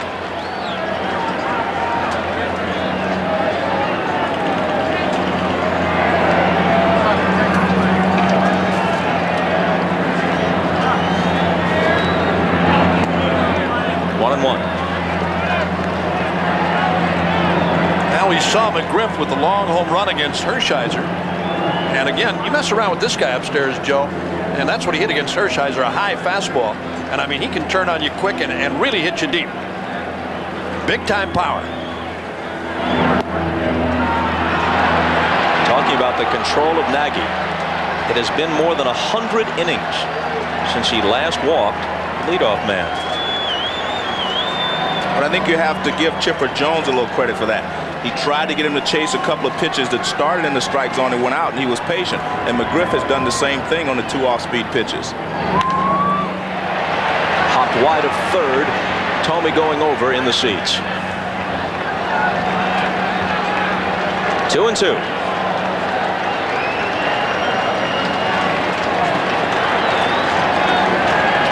Pretty long inning for Nagy sitting on the bench with the Indian rally in the third. Again, I mean, normally in years past when you sat in the dugout and it was cold in there, now they got heaters in there. They got rooms down behind the dugout where you can go and sit. You can even watch the game on TV if you want. The call, strike 3, a beauty.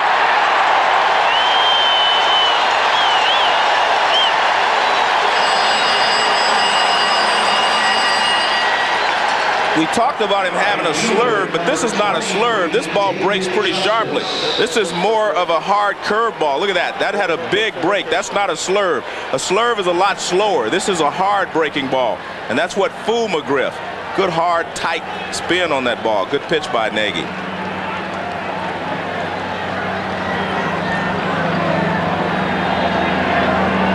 McGriff had a few at-bats against Nagy early in his career when he was with Toronto, but not much, and it's been so long.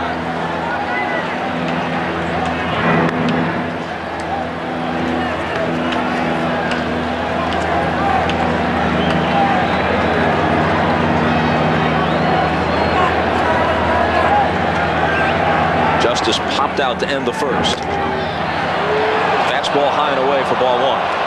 You know, the thing that has changed this game around a little bit with the Indians on top 4-1, and talking with Bobby Cox before the game tonight, he said he wanted to run and be aggressive. Right. And with the Indians jumping out here, leading by 3, it's taken a little bit of that away from Cox as of right now anyway.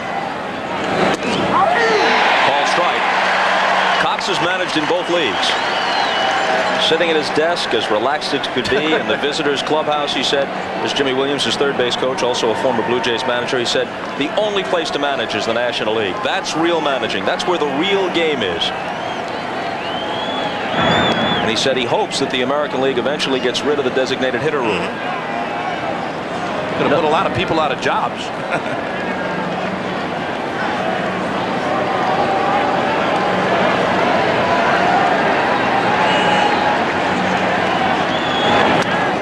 Foul back. You're just more inclined to squeeze. Obviously, you have to handle the double switches. Pinch hitting becomes more a part of the game. Well, you have to stay alert. If you're managing in the National League, you have to watch every pitch, know what's going to happen after every pitch. The 1-2. And Justice hits it toward Thome, who knocks it down with his chest and may still turn the double play. They don't, though, with Justice legging it out at first. Had Thome played it cleanly, they get 2. Hey, he hit the ball hard right at Jim Thome. And again, a little slower infield here in Cleveland, but Thome knocks it down. They get the force at second, and Baerga with a good strong throw, and they almost turned it on Justice at first, who's been hampered by a bit of a sore knee. Klesko robbed of a hit on a brilliant diving play by Vizquel to start the second. Justice now the runner at first with 2 away in the 4th. 4-1 Indians. Outside for a ball. Again, the Indian defense against most of these Braves hitters are playing to hit the other way. And Nagy trying to stay out there, Joe. I mean, trying to make him go that way. Absolutely. I mean, a sinker off the outside corner, backdoor breaking balls every once in a while, trying to drop one down low and inside. He whistles one to center for a hit. Justice stops at second with 2 down.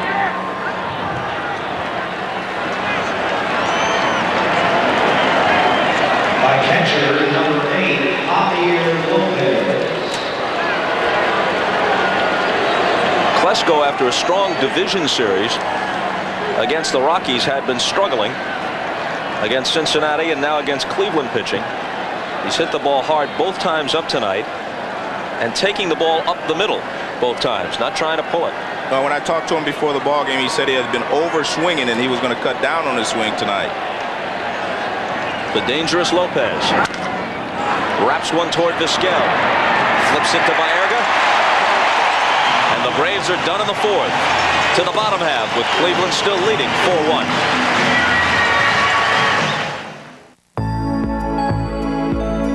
When was the last time you played in the rain? Let your hair go wild. Flexed your muscles to the world. Stayed up past your bedtime. When was the last time you really had fun in a car? Riviera by Buick. Go ahead. Express yourself. Here, do something. So you guys are having spaghetti for dinner?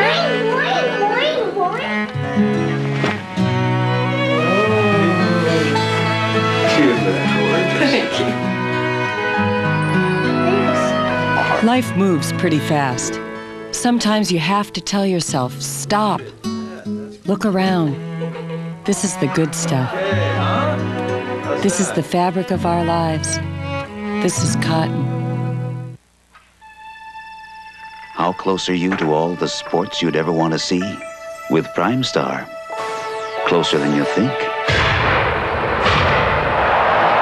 Prime Star has all the action you're looking for, plus lots of other great programming, all with digital picture and sound.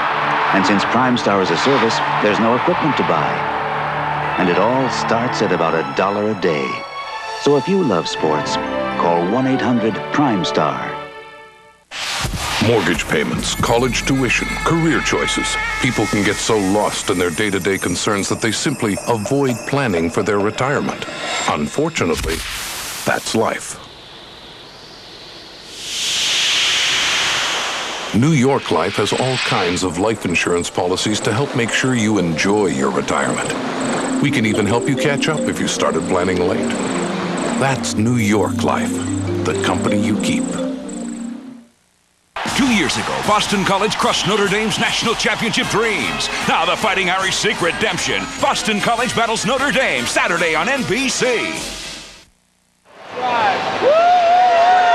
Well, the Indians owned the spring, the summer, and until they ran into the Braves, the fall in this baseball season, but showing signs of life here. Looks like they might get back into this World Series. Tomorrow night's lineup on NBC includes a terrific program, Mad About You, Hope and Gloria, Brotherly Love, Home Court. Now, you baseball fans, let's level. Al Michaels, Jim Palmer, Tim McCarver, they're ready to call games 4 and 5 if there is one. You can watch the ball game if you tape all of these NBC shows and don't fast forward through the commercials. Bottom of the 4th, and it's Sorrento. How about those guys on game 1 day over in Atlanta, Bob?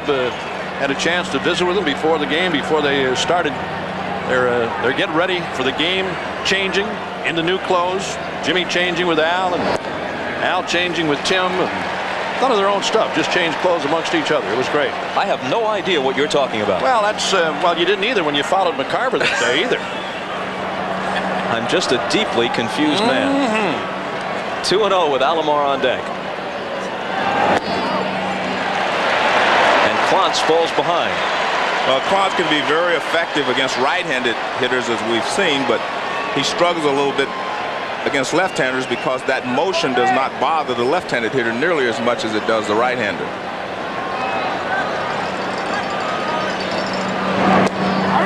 In there for a strike. Now, if this were a game played under National League rules and trailing 4-1, it might be Klontz's last inning because he would be the second hitter coming up. But he could be in for a stretch in a DH game if he pitches well.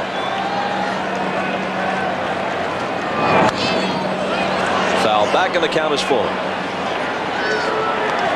Well, neither of these bullpens has been overused in the series thus far.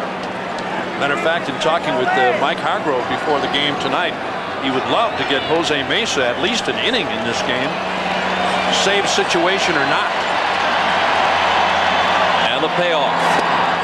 Checks his swing, or did he? They check it third, and very nonchalantly, Joe Brinkman says, sit down, Mr. Sorrento. I don't think there's any doubt that he did go on this pitch. We'll see the head of the bat way out there. You see how far it went, and Brinkman made the right call. It's not even close. And you see Sorrento hoping, just hoping. You know, in situations like that, Joe, it's almost, I mean, as a hitter, you're saying, not on that one. I mean, if Brinkman gives you a good bang, quick call, you're out of there. You know, you don't have to stand up there and look and hope that you're gonna get the call. But he gave him, as Bob said, that little deliberate, slow call. See you later. Slow roller foul. Brinkman might be too frozen to pump the arm quickly. It's cold down there, especially with the wind.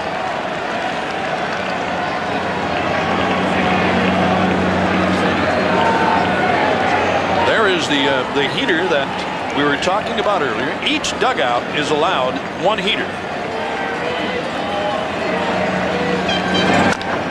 A bouncer over the mound. Lemke charges near the bag. Whirling throw and got him.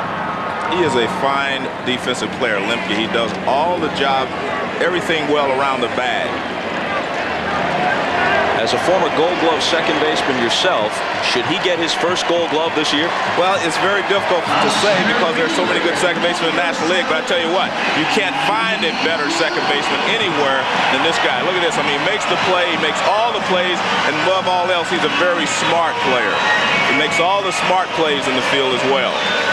You don't see too many second basemen who practice a double play on a ground ball like that. Touch the bag and then throw to first. Make the throw. Even though he hasn't hit well in this postseason, his glove makes him invaluable. Lofton, who has been the igniter tonight. And as I said at the beginning, Bob, he loves this center stage, and I think that's what makes him such a good player. You have to have the proper attitude to be consistent in the World Series. Singled and scored in the first, doubled and scored in the third. And ahead 2-0 here.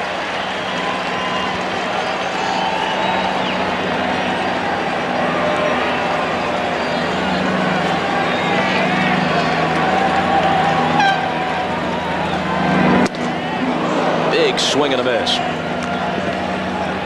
Last two teams to recover from 2-0 deficits and win the World Series. 85 Royals against the Cardinals.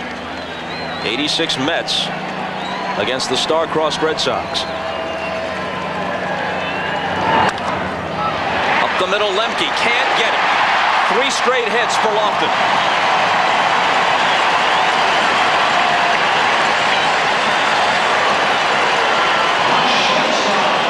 At first with 2 down in the bottom of the 4th. Now here it is again. Little sinking fastball from Clance. Lofton right back through the middle. Here it is again. This ball stayed up on Lofton despite the fact that it was a sinker. It stayed up. Clance just missing. And Lofton with his 3rd hit tonight in a situation, you know, where you might take a shot at running him here, Joe, with 2 outs. You've got the lead, and you got Vizquel up there who can handle the bat. First 2 hitters for the Indians are 5 for 5. Here's Vizquel running on the first pitch. Bluffs the bunt to protect him. Good throw. He's out for the first time in this postseason.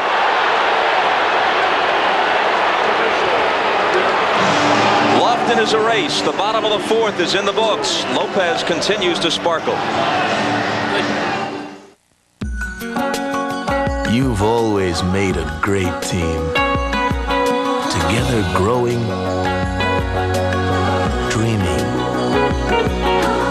caring, and sharing the rewards along the way. Park Avenue. For the comfort, for the luxury, for the quality. Congratulations, you've earned it. Buick Park Avenue. Centrum, it's more complete, a more advanced multivitamin. Centrum's commitment to ongoing research assures you the best nutritional support. If a vitamin's in the news, it's in my Centrum. Like they say, from A to Z. Centrum makes a science of being more complete. Let's face it, fire's the only way to cook a burger. It's true. Like you're stranded on a desert island. What do you want with you, a frying pan or a hibachi? You gotta go hibachi. It's no contest. The great tasting flame broiled Whopper, just $2.99 with fries and a drink at Burger King. The men and women of General Motors made a commitment to always put our customers first. It's a commitment we renew with every car and truck we sell. This year at GM, we're proud to say we reached a milestone. General Motors is rated highest in satisfaction right from the start. In the 1995 J.D. Power & Associates New Vehicle Sales Satisfaction Study.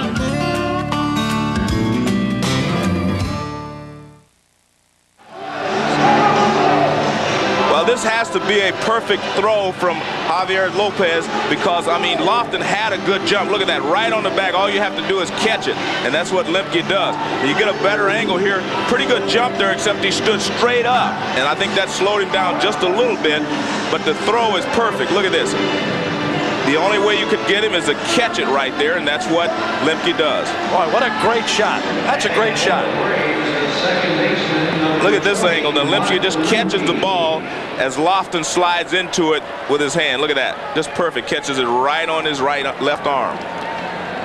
So after 9 successful attempts in the postseason, Lofton is finally caught. Well, we knew they'd catch him sooner or later, Bob, but I really didn't think that they would have a shot with Clance. But again, just a perfect throw. Clance didn't hold him. Lopez threw him out.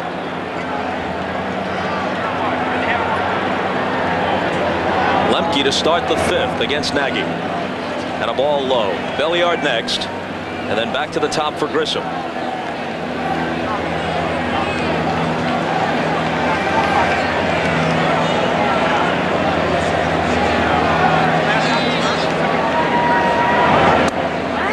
Started to mention the last 2 clubs that have recovered from an 0-2 deficit Against the Cardinals in '85 and against the Red Sox in '86, the Royals and Mets lost the first two at home and still won the series. The Indians lost the first two on the road, so their situation not nearly as dire coming back here for the next three. And if they can win tonight, the whole feeling around this series will change. You're talking about the Cardinals, Bob, under a new manager now, Tony La Russa. Baerga at second. Throws the other second baseman, Lemke, out.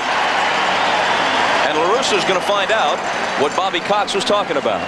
Terrific manager all those years in the American League, comes over to the National League, as Whitey Herzog did, as Lou Piniella did for a while before returning to the American League. And it's a different kind of managing that Tony's going to have to get the hang of. Yep.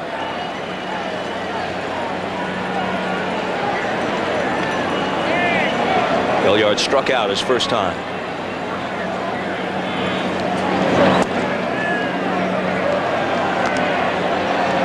La Russa bringing his esteemed pitching coach Dave Duncan with him. Yeah, they've been together a long, long time. Sure have.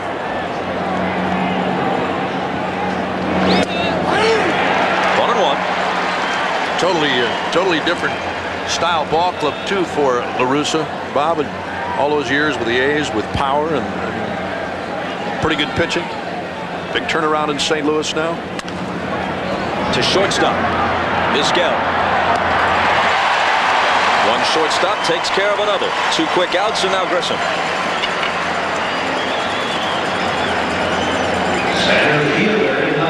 Vizquel was embarrassed by that play in game one in the 7th inning on what could have been a double play ball. He wasn't charged with an error because a lucky call allowed him to record the force when he was really juggling the ball, and you can't assume the double play. And he got that call, and there was a force out at second, so he wasn't charged with an error. But he felt bad on the stage of the World Series to make an atypical play for him. Grissom hits it the opposite way. Sorrento, a diving stop. Does he have time with Nagy covering? He did, but he threw it away. Alomar trying to stop it from going in the dugout, backing up. A heroic effort, as you'll see on the replay, but he couldn't do it. And Grissom goes to second. Folks wonder why the catcher always hustles down to back up first base. Well, every now and then, it comes into play, and here it did, but Alomar couldn't quite stop the wild throw. Well, a good play by Sorrento to stop this ball. He knocks it down, and then a good throw. I think he gets Grissom, but he threw badly. He threw it behind Nagy. A good throw gets him. They'll probably score a hit and an error. We'll see here. But again, as you said, Bob, watch Alomar come into your picture. He makes a heck of a play on this ball. It bounces off of his either the shin guard or the chest protector and into the dugout, allowing Grissom to go to second. Got him around the shin guard area and bounced into the dugout. So Polonia with an RBI chance now, with 2 down in the 5th. A ball strike.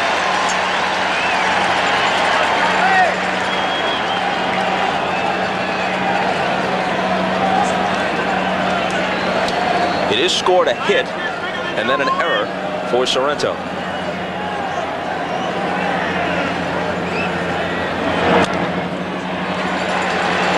Quickly 0-2.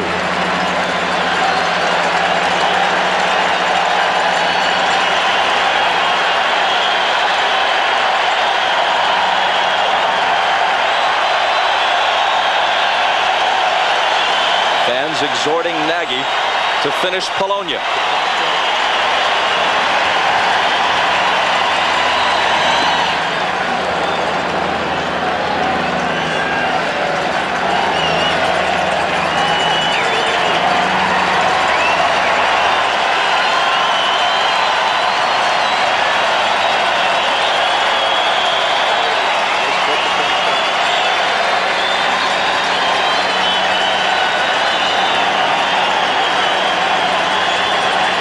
Grissom taken off for third. They've got him there.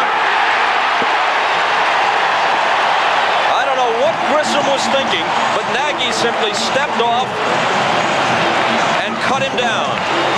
And it's still 4-1. My name's Bond. James Bond. Sergeyevna on the top. On the top? On the top. Bond is back. I enjoy a spirited ride as much as the next girl. What is that? The next girl. and things are starting to heat up. One rises to meet a challenge. United Artists brings you No more foreplay. GoldenEye, rated PG-13, starts Friday, November 17th. There's a fine line of motor oil separating your car's engine parts that's as little as 1/1000th of an inch. But friction and heat can make motor oil become volatile and vaporize, weakening its ability to protect expensive parts. Texaco Haviland Formula 3 is formulated to control volatility, fight vaporization, and provide complete engine protection, no matter what you drive. Add more life to your car. Take it to the star. Let me guess. One side of you craves easy chair comfort, while the other side itches for performance, right? Well, meet Buick Regal with its famous 3800 V6 engine and Grand Touring suspension. Add to that an all-new interior with body-sensitive seats. And finally, there's a car for the two of you. Buick Regal.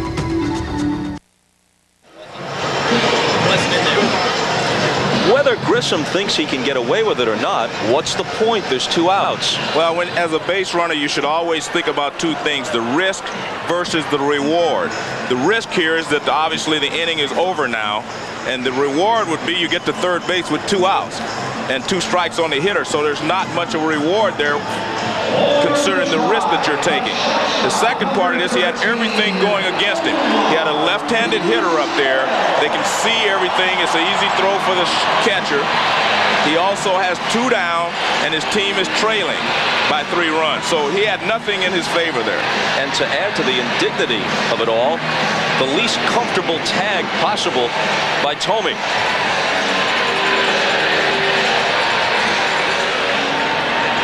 We're always talking about how base stealers and base runners can help their ball club, but they can also hurt them.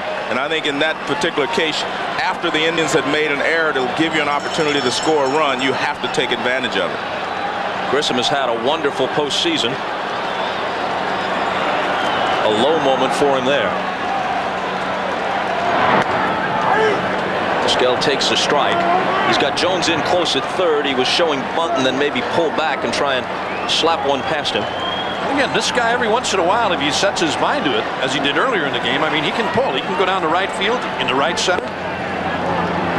Well, he tripled into the corner, as you mentioned, then beat out a bunt, looking to sacrifice at least. It turned into a base hit for him. Got a little power. He had 6 home runs for the year, Bob. You call that power? Well, I mean, everybody, in my case, yes. In this ballpark? Absolutely. In this ballpark, you call that power? With this guy? Yeah. All right. Absolutely. If I had one in batting practice, I counted it, buddy. Baerga and Bell follow Omar here in the 5th. He's not going to hit many the other way, I can tell you that. Well, he's one of those guys whose power, such as it is, has picked up as he's matured. And I noticed that was true of you, Uke. I looked in the baseball encyclopedia. As I matured? Yeah, you hit 1 home run at age 29 in 1964. Then the next year, you exploded for 2. Yeah. I think I hit 14 in my career, all game winners. Well, he doubled his output, so that's always good.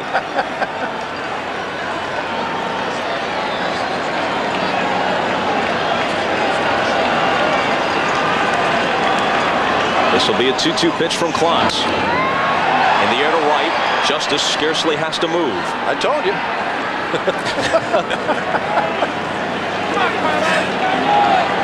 Second baseman, number 9, Carlos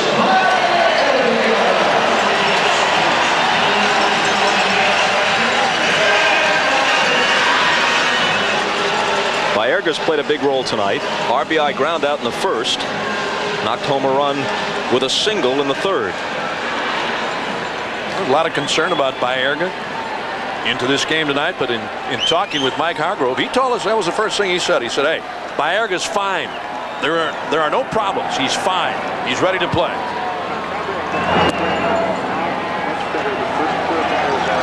Klotz's longest outing of the season, 2 1/3.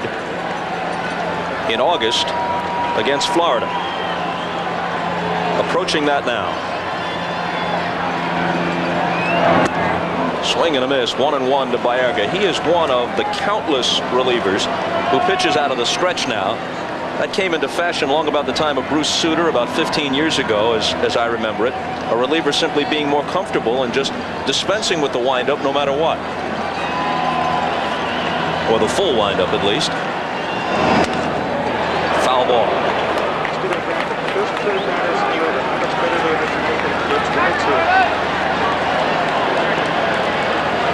Very telling numbers right there. Well, in the first two games, neither of these clubs really bashing the ball around. Braves with 11, Indians with 8 over the first couple of games, and as we said earlier, in the third, the Indians already had 5 tonight.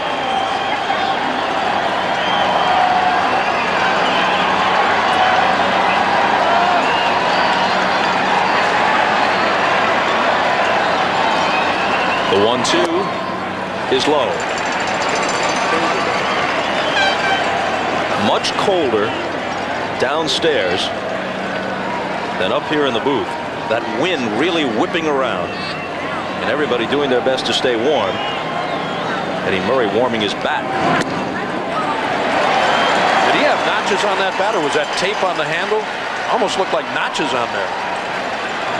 Little tape. No, that's tape. It is tape. It's about a roll and a half, isn't it?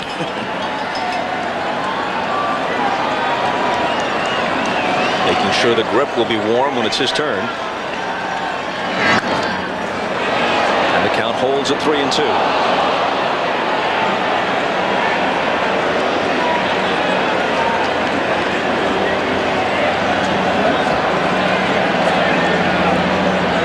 The Indians were 54-18 in the regular season in this ballpark. They've lost only once here in the postseason, an extra inning loss to Seattle. Chipper Jones to his left. Baerga's done to start the 5th. Or to make it 2 out in the 5th.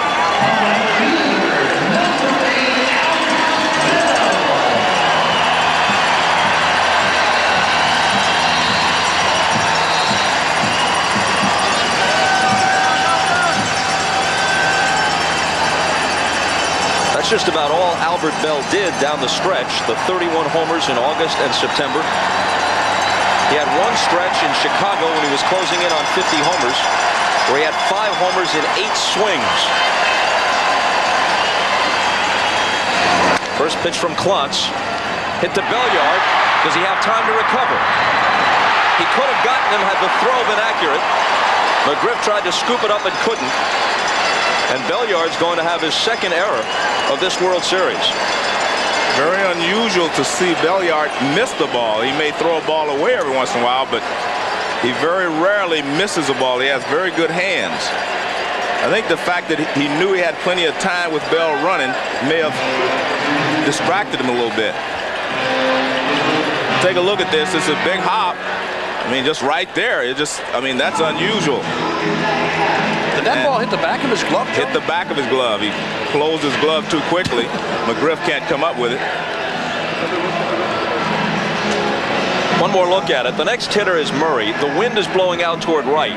So Bobby Cox wants Murray to bat right-handed, and he may bring in Merker here rather than let Klontz pitch to him. And apparently that's what's going to happen. Here comes Merker, and we step aside.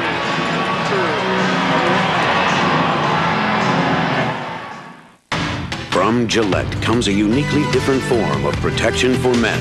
Gillette Clear Gel Antiperspirant.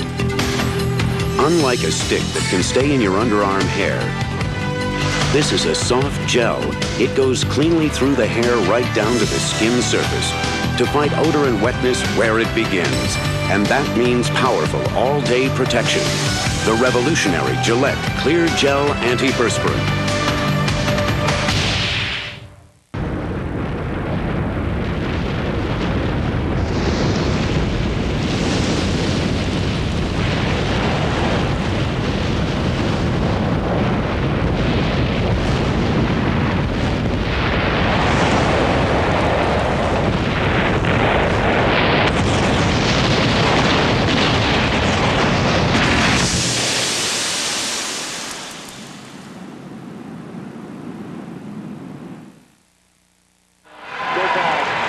Flanked by her sons Danny and David, Mickey Mantle's widow Merlin threw out the first ball at Jacobs Field tonight.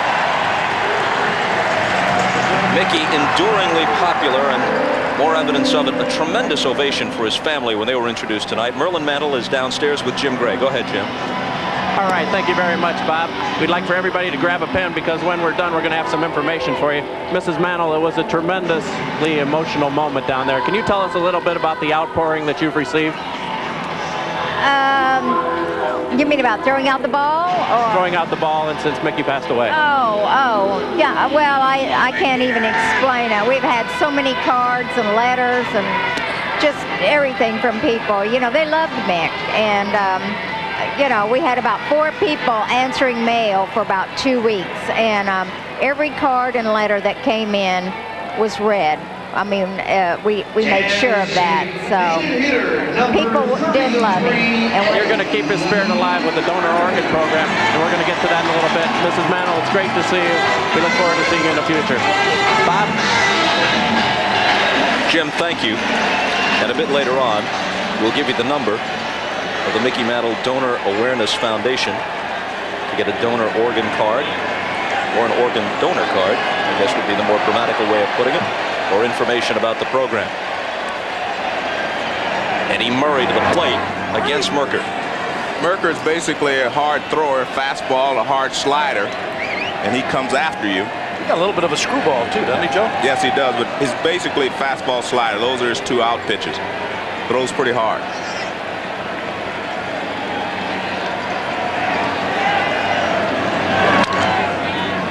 Foul ball off Murray's bat. Early last season, in his first start of the year against the Dodgers, Kent Merker pitched a no-hitter. He'd be in the rotation of most other clubs. The 5th guy on the deepest starting staff in the majors with Atlanta.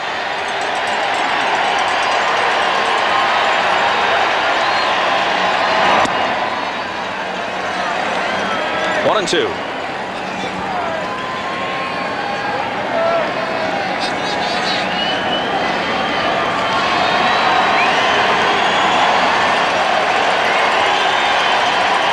Asked for time. Now just as quickly he's back in. Bell away from first. Murray homered right-handed off Glavine in Atlanta on Sunday night. But generally speaking, he's a more dangerous hitter left-handed, and especially tonight with the wind blowing out toward right. Still at about 20 to 25 miles an hour, Bob. I mean, cold and very windy here tonight. But this park is very reachable for guys like Murray, despite the fact that we have the wind blowing to right. I mean, he can get it out of here and left. I mean, they were hitting balls on the nose here in batting practice that carried well to the seats and left. Here's the 2-2. He couldn't stop himself. And on the changeup, he's gone. The error doesn't hurt. We've completed 5. It's 4-1 Cleveland. There are no prizes for making someone smile. No tributes for unlocking life's little mysteries. But to the men who give their best every day, we give our best. Gillette Sensor XL.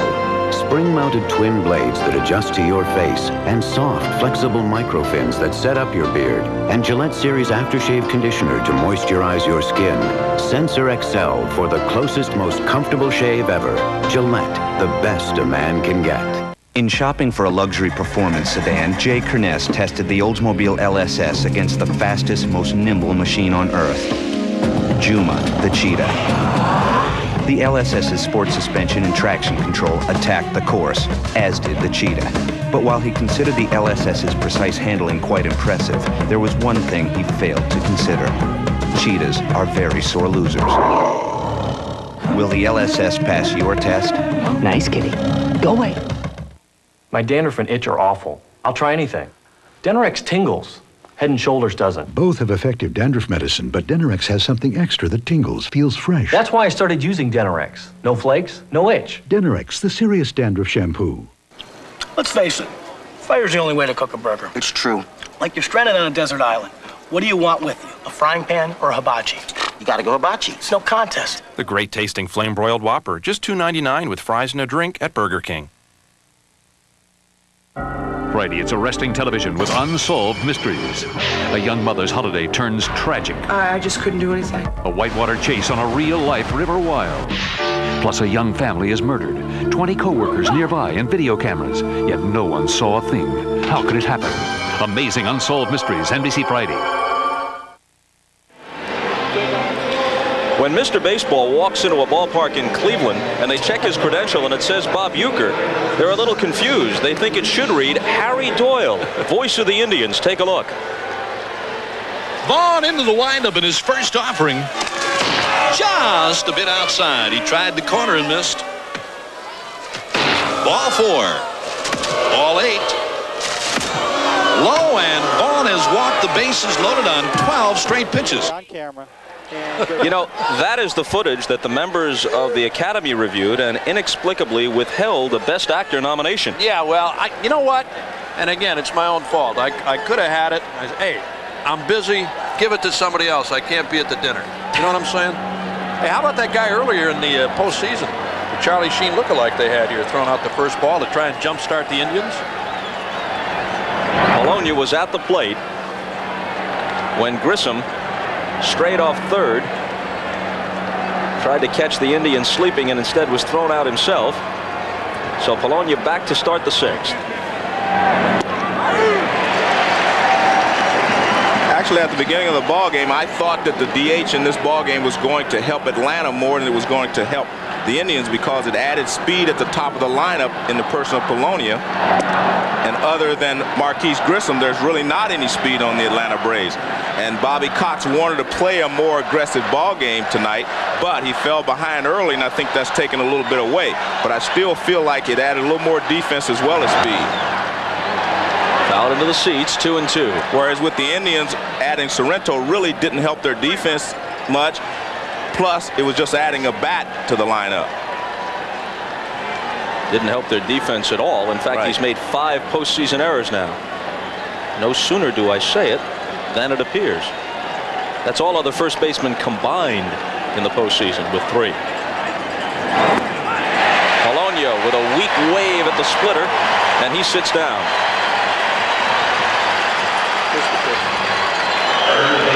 Well, it's a good split-fingered fastball from Nagy, and when he gets ahead in the count, he seems to get the hitters to chase this pitch. They do not chase it unless they're behind in the count. So it's been only used when he gets 2 strikes on most of the hitters. He's been successful with it. That tells you what Polonia thought about the pitch and the swing right there.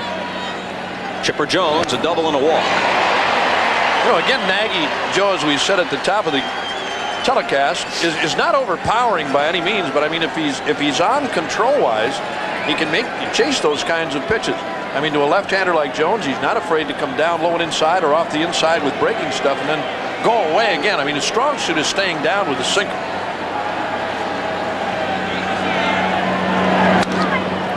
Reaches for it, sends a soft fly into shallow center. Lofton coming on to make the catch.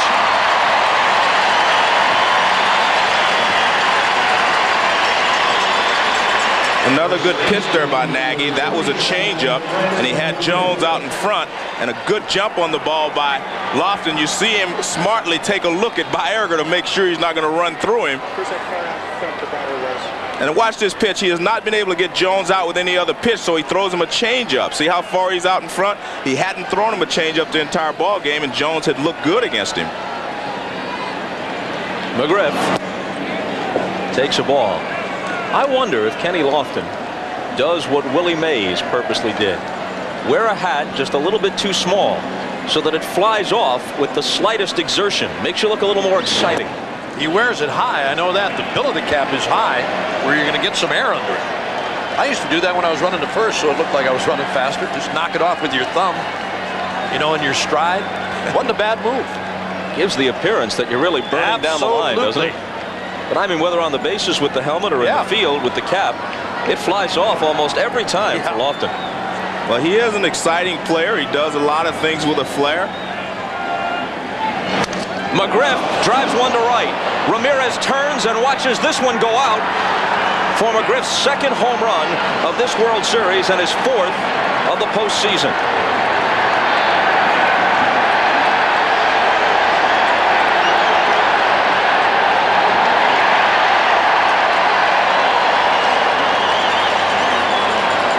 That got out there in the blink of an eye. And this was not a bad pitch by Nagy. It was down, and McGriff just went and got it and hit a line drive into the right field seats. This is more of a line drive. This was not a long fly ball like he hit off of Hershiser. See, that pitch is down. It's down and in fact, and he just nails it to right field, and he knows it's gone right away. No chance for Ramirez. He just kind of looks up. And McGriff with that distinctive Toreador finish with the bat. No one completes a swing quite like Fred McGriff. So now the Braves are within 2. Their first run since the first. And we talked earlier about Mike Hargrove and Charles Nagy tonight wanting 5 good or 6+ innings out of this guy and then get to the bullpen and use it the way he normally does. If it has to be left-hander or right-hander, but just to get those guys some work. But he also mentioned he'd like to have a 5 or 6 run lead just to give Mesa some innings. Vizquel at short. Justice is gone. The homer by McGriff, though, makes it a 4-2 game after 5½. It is where the lofty atmosphere of most luxury cars is left behind.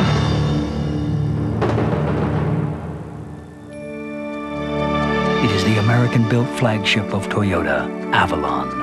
Combining refined performance, comfort, and Toyota's unparalleled reputation for quality, Avalon delivers the greatest luxury of all, peace of mind. Avalon, experience the tranquility. Time. It fools you. You think you have all the time in the world, and then one morning you wake up and you're older and getting closer to retirement. But many Americans haven't saved enough to enjoy it. That's why there's Sun America. Ask your financial advisor about us today. Because it's not just your retirement, it's your future. Look to the sun. Sun America.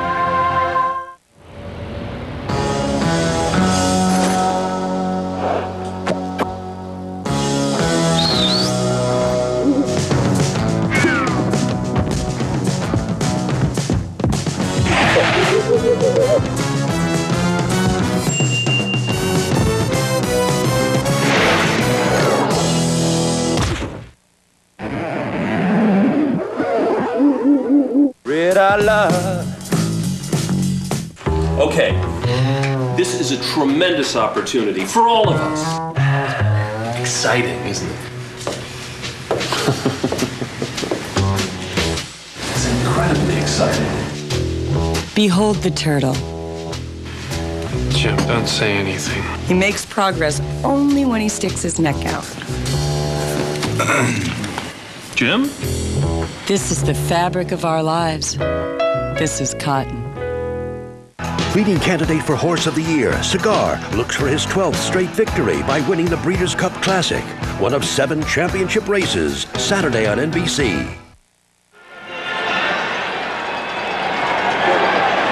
Here's the phone number we promised you. The Mickey Mantle Donor Awareness Foundation. For an organ donor card or information, 1-800-477-6425. That's 1-800-477-MIC for the Mickey Mantle Donor Awareness Foundation. Bottom of the 6th. Indian lead trimmed to 4-2. Tommy, Ramirez, and Sorrento against Merker.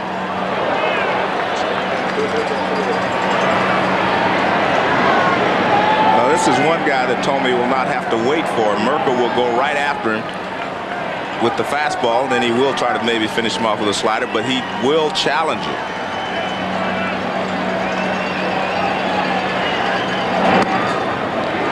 Ball and a strike. youngsters in the audience.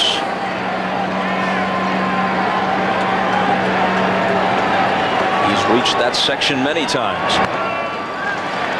High with a fastball, 2-1.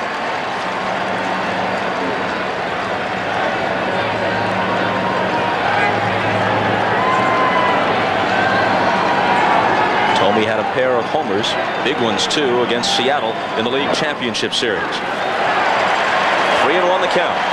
And the Indians with a 2-run cushion, and the Braves still very much in this thing, only in the 6th inning. I know they'd like to have a couple of more. They've scored more in this game than they have in the previous 2 games, but still, it may not be enough.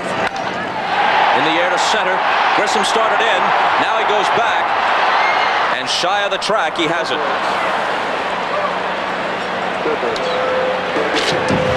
This 1995 World Series game is brought to you by Toyota and their full line of quality cars and trucks. Toyota, I love what you do for me. The most prescribed medication of its kind is now for heartburn, Tagamet HB, and Gillette Sensor XL in the Gillette series. Gillette, the best a man can get.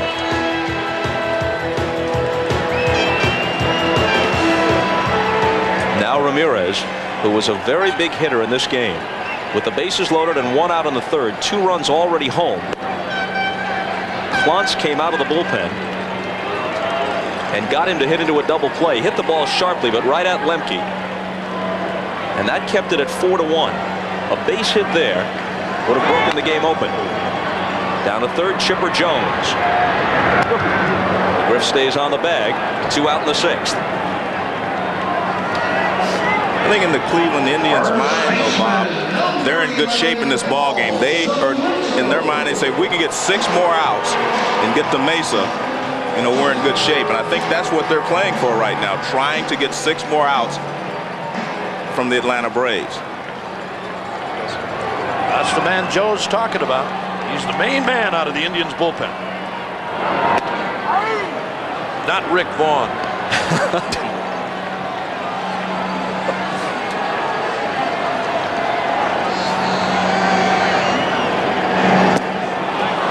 Sorrento way in front of the changeup, 0-2. Sorrento could have been a name etched in infamy for Atlanta Brave fans. Instead, it wound up being Dan Gladden and Gene Larkin who combined, one scoring it, the other knocking it in, for the run in the 10th that ended that 91 World Series. But Sorrento had an at-bat an inning earlier with men at 1st and 3rd and 2 out, and Alejandro Pena struck him out. Had Sorrento come through as a pinch hitter, he'd be a part of World Series history. Now just a footnote. He was a bench player then for the Twins. If you bring it up, he's a part of World Series history, buddy. Yeah, but I had to look in the small type. Not too long. Not too long.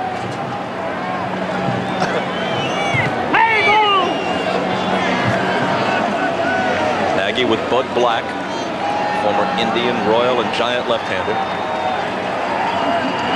Now a coach at Cleveland.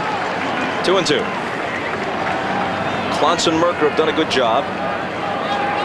2 1/3 to this point combined. 1 hit, no walks, 2 strikeouts. Sorrento goes down swinging. It's a perfect 6th for Merker. On to the 7th, 4-2 Indians. Dateline Friday. Think you're too smart to fall for a phone scam? They're asking for a final donation. Beware, if you give to charity, you could fall for this one. Dateline NBC Friday. Tonight at 11 on the Channel 4 News. Good evening, I'm Kelly Lang. Judge Ito's stepson on the run from the law, but not for long. How police finally nabbed him. Then a miracle ending 2 missing boys found safe and sound thanks to a television show and a quick-thinking viewer. Plus spectacular pictures, a total eclipse of the sun. You couldn't see it in California, but we'll show you. And no, you're not seeing things. Tonight at 11, how this dog got stuck in a tree. Plus, in the mood for a getaway, try a mystery airfare. You know the price, but not the destination at 11.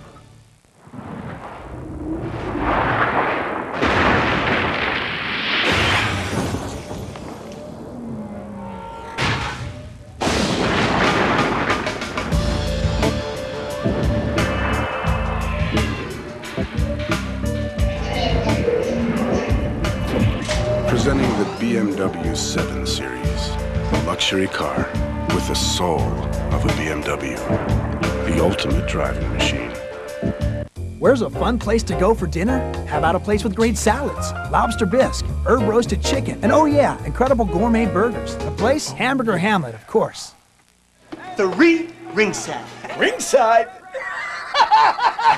So which one is your cousin? Who knows? I can't see a thing. Guys, we could do better. Hey! Now, which one is your cousin? That one. Hey, Carlos. Great seats. When you've got the great taste of an ice cold Miller Lite. Hey, Carlos. Who's that? My brother. Life is good. Carlos. Dad. Great seat. No one who was there would ever forget it. A very special night. An Emmy-nominated episode. This one comes straight from the heart. ER, NBC Thursday.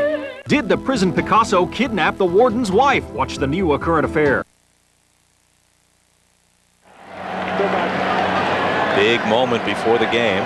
Promotion sponsored by Gillette, as you can plainly see. That was Raleigh Fingers coaching Sam Danzig. If Sam, who was in his 70s, could have gotten that pitch in the strike zone, he would have won $1 million.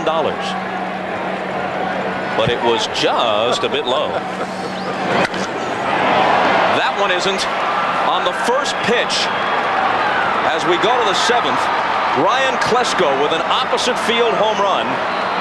And he's come to life tonight. Robbed of a hit his first time, singled his next, and then launches a rocket into the seats in left center on the first pitch of the 7th. So solo homers by McGriff and then Klesko have made this a one-run game.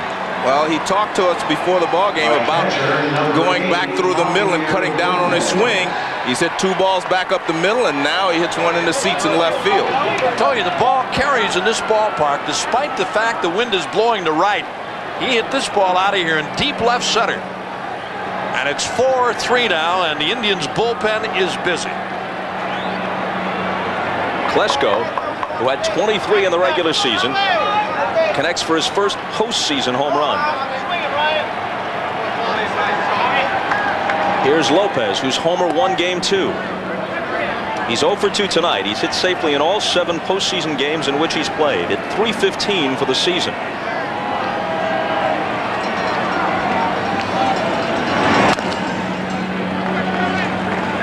One the count to him. Left-hander Jim Poole is up now in the Indian bullpen.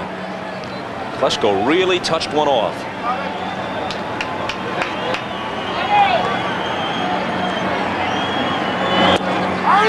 Called strike. 1-2. Eric Plunk, the right-hander, has joined Poole, the southpaw.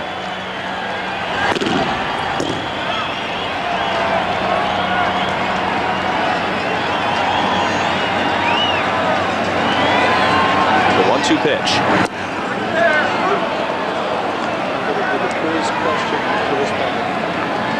You know, this is the area in the game, Joe, where Hargrove talked to us about, you know, the possibility of Nagy giving him 6 good innings and then getting to the bullpen.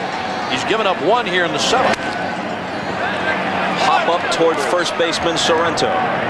Into foul ground he goes for the catch. Now for tonight's Toyota Diamond Dust baseball fact, Eddie Murray has hit at least 1 World Series home run in the 70s, 80s, and now 90s. Who are the 2 other players who have hit World Series home runs in 3 different decades?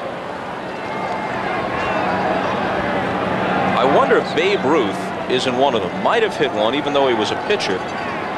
In 1918, the last time the Red Sox won it all. Lemke, the hitter, certainly hit them in the 20s and the 30s for the Yankees.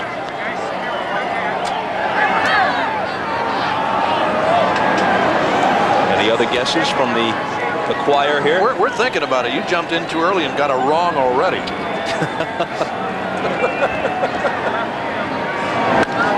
Truck's on your case, buddy, right quick. Hey, but at least I'm willing to risk looking foolish. I'd rather wait and see the answer and look good. No guts, no glory, pal. a run home here in the 7th. The count 0-2 to Lepke. One out and nobody on. Lofted in center field. The ball hit fairly well, but Kenny backs up and takes it.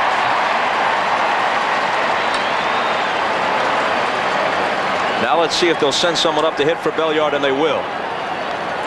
It'll be Dwight Smith, who has been their best pinch hitter. One at bat in this series, and he ripped a single off Dennis Martinez in the 6th inning of Game 2. If you're Bobby Cox and you know that they have Jose Mesa in the bullpen, you manage a little differently. You say, I have to try to, tie this ball game before we get to Mesa time. So I think he's going to pull all stops in this inning and next inning to try to make sure they catch up. He'd like nothing better than to keep Mesa out of this ball game. And get him in here with a 1-run lead or better. 16 pinch hits during the regular season for Smith. 1-1.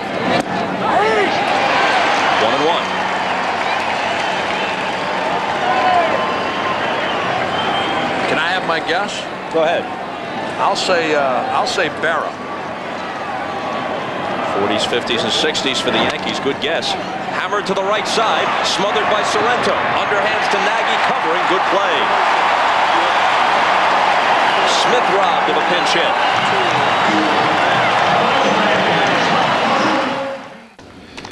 It's tough to describe a headache. You just want it gone. But not with aspirin. Advil's a lot gentler to my stomach. There's Tylenol, but 2 Advil work better on tough headache pain. There is Excedrin, but that's aspirin, and the ingredient in Tylenol, and caffeine. I don't want all that. I'll go with Advil. Advil contains the #1 doctor-prescribed pain reliever in its class. Nothing is proven to work better or last longer than Advil. Nothing. Advanced medicine for pain. It is a rare sight. Unparalleled performance, agility, and a really cool lease price. Introducing the Toyota Tacoma $199 down, $199 a month lease. Tacoma, more powerful than its predecessor. Increased towing, Toyota legendary quality, and a lease where the most popular options get left in, not taken out. The Toyota Tacoma $199 down lease. Of all the reasons to drive a Tacoma, this just might be the most powerful.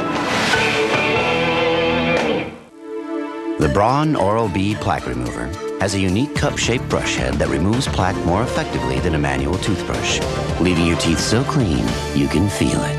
The Braun Oral-B Plaque Remover cleans better than a manual toothbrush.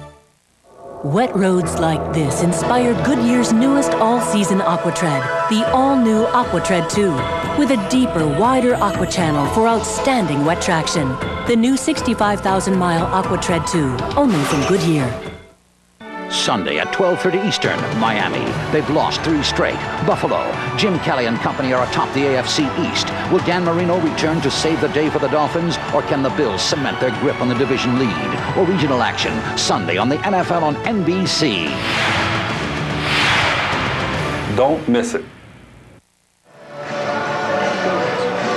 Sorrento, as we mentioned, has had his troubles with the glove in the postseason, but a good play here. It was a good play. Another backhanded diving stab by Sorrento. He did it earlier on a ball hit by Grissom in the 5th, knocked it down and went for an infield single, and he was charged with an error when he threw it by Nagy. Here it is again, a nice backhanded play by Sorrento. Beautiful play, and this time, a nice little underhand toss to end the inning. Yep, nice play. Merker trying to keep it a 1-run game. Misses high with his first pitch to Alomar. Will be followed by Lofton and Vizquel. Clance and Merker have given the Braves a chance in this game. Hammered to short. The new shortstop is the rookie Mike Mordecai. He throws low, and McGriff bails him out. Well, there's an old saying in this game, the ball will always find you. You go out there, here's a young player playing his first World Series. What happens? The first pitch that he's playing in the field, it finds him, and he doesn't make a good throw. He holds on to it a little too tightly, and McGriff, as you said, bails him out. Good play by McGriff. And you see, he says, hey, well, but he got away with it. Hey, that first ground ball is always the toughest. And it's cold tonight, Joe, and maybe didn't have enough time to warm up. There you see, he's played well in 69 games without an error. Useful guy off the bench, had a big hit in the LCS against Cincinnati to give them a 9th inning lead, a game they eventually won in extra innings. A couple of years ago at Richmond, he played every position during the season except pitcher. Lofton's 3 for 3, pair of singles and a double. Caught stealing, though, back in the 4th for the first time this postseason. Beautiful throw by Lopez. Had to be on the bag, and it was to get him. This postseason has been something of a coming out party for Javi Lopez, who obviously is a fine player, hit .315 with 14 homers, but he has really come through on a national stage against the Reds and now here against the Indians. I talked to Charlie O'Brien before the game tonight, and he said Lopez will work tonight and tomorrow, and O'Brien said that he would catch the game on Thursday. Lofton holds off, and it's 3-1. That's kind of a switch because O'Brien has almost always caught the games Greg Maddux pitches. I talked to him before the game. That's what he told me. He said probably on Thursday. And there's a walk for Lofton, aboard for the 4th consecutive time. Of course, the Braves are hoping the whole question is moot, and Maddux is done for the year. Absolutely. They hope they can complete the sweep. Greg McMichael, who worked out of the bullpen in game 2. Getting ready here. A hearty sort, no sweatshirt. Yeah, you know, Joe and I were talking before the game about these cold weather days or nights where the only guys who are really comfortable in the game, the pitcher and the catcher. You can work up a little sweat as a pitcher, and the catcher jumping up and down and throwing constantly. Doesn't bother you all that much. And Merker had Lofton going back to first base on the play. Merker has a pretty good move, and not so much a good move, but he gets rid of the ball quickly and he fakes you a lot. He will step off and throw over. Now watch Lofton. See, he kicked over that way and Lofton went back. Vizquel, the switch hitter, now from the right side against Merker.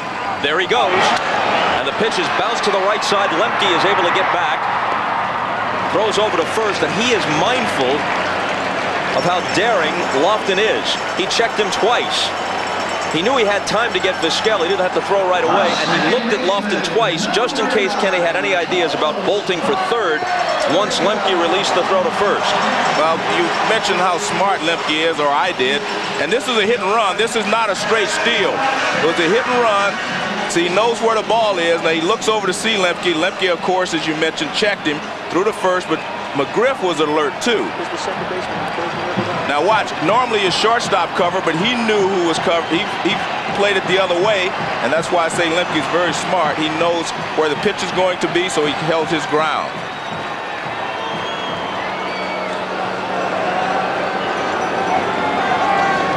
It's really aggravating as a hitter sometimes, Joe, when a hit and run is put on, and you know you're going to take a shot to right field, say a right-handed batter anyway, and you got the shortstop covering, and you do your job. I mean, you hit a ball to the right side that normally would be a base hit, but the other guy's covering.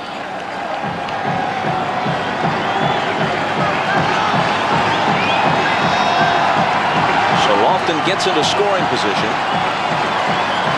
but with 2 out, and it's up to Baerga.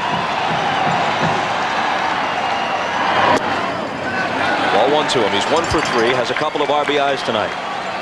And I think the conversation that Lopez had with Merker was, look, there are 2 outs. Do not give too much of your attention to Lofton at second base. Let's get the hitter.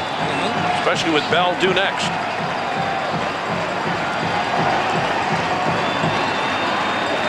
Mordecai trying to sneak in behind. Now Lofton takes off, and there's no chance in the world.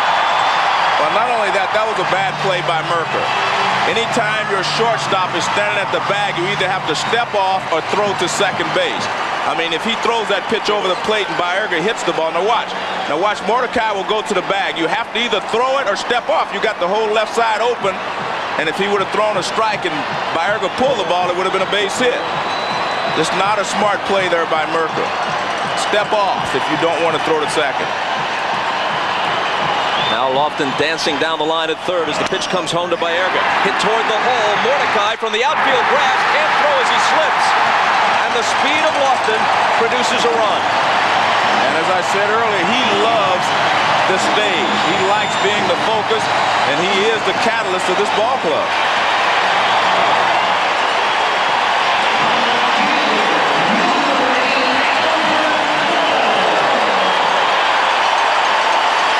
There's one more time. Baerga pulled an outside pitch into the hole. There's Mordecai with a backhanded play. Down he goes. Lofton scores easily, and the Indians up again by 2. There's one more time. A pitch away from Baerga, and he pulled it to the hole. There's a nice play by Mordecai. If he can set himself, he may be able to throw out the slow-footed Baerga. Didn't work that way. It's 5-3. And Bell takes a ball. You know, if he does make that play, Joe, I think he has a chance to throw him out. Baerga running from the right side and hobbled. I think he had a chance to throw him out. Day late, the dollar is short. It's a run.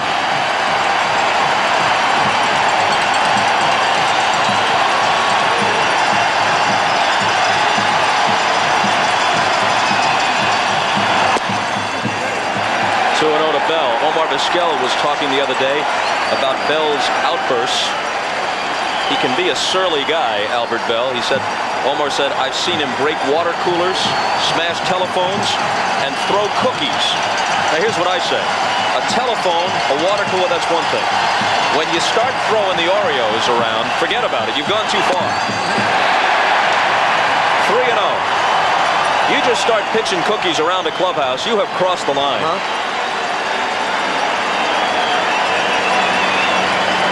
Obviously, he's swinging here on 3-0 if he sees something he likes. But if you're Merker, you try to throw something close enough off the plate away just so he will swing at it. He looked like he was taking all the way, didn't he? Yeah, the way he was standing up there, it appeared that he was going to take a pitch, and Merker missed with a low fastball. I guess in that situation, Joe, I mean, with a guy like Bell and in the situation we have here, that wasn't a bad pitch. I mean, you know, if you want to take a whack at one, he's a guy that drives in a lot of runs for you, then take a whack and try and go for it, but he didn't. Well, he's not swinging the bat as well. He hasn't had a lot of success, and as you know, as a hitter, if you're not swinging the bat well, you're not getting a lot of base hits. You're not overly aggressive. Merker had done a great job until this inning when with 1 out, he walked Lofton. As Vizquel grounded out on a hit and run, Lofton took second. Then he stole third uncontested, and an infield hit by Baerga brought him home from third. Now Bell walks, so runners at first and second with 2 out. Merker sits down next to the pitching coach Leo Mazzoni, and Greg McMichael, the right-hander, comes out of the bullpen. Sunday on NBC, our NFL coverage begins at 12:30 Eastern with the pregame show, hosted by Greg Gumbel and featuring Joe Montana, Joe Gibbs, and the coach Mike Ditka. And as a matter of fact, I think Jim Kelly is here tonight. Buffalo and Miami, the featured duel on NBC. Let's go down to Jim Gray. All right, thank you very much, Bob. Indeed, Jim Kelly is here, and at 4 o'clock Eastern time on Sunday, Jim Kelly and the Buffalo Bills will take on the Miami Dolphins. 4 of them represented: Keith Byers, O.J. McDuffie, Eric Green, and Terry Kirby, the brother of Wayne Kirby of the Indians. First of all, will Dan Marino be back and play on Sunday? Yeah, he'll be back this weekend. He's all right? He's feeling better? Yeah, he'll be all right. We're just up here having fun right now, worried about the Indians, get them to get a win tonight. All right, Terry, let's jump over to Jim Kelly. Thurman Thomas got hurt last night. Jim, is he all right? Will he play? Well, we shall see. I mean, it doesn't look good. Looks like he might be out for 2 to 3 weeks, but the key is getting everybody healthy. We have Andre out, Thurman out. We have to find a way to win. We're still at the top of the AFC East, but you never know. A quick update on Marv Levy.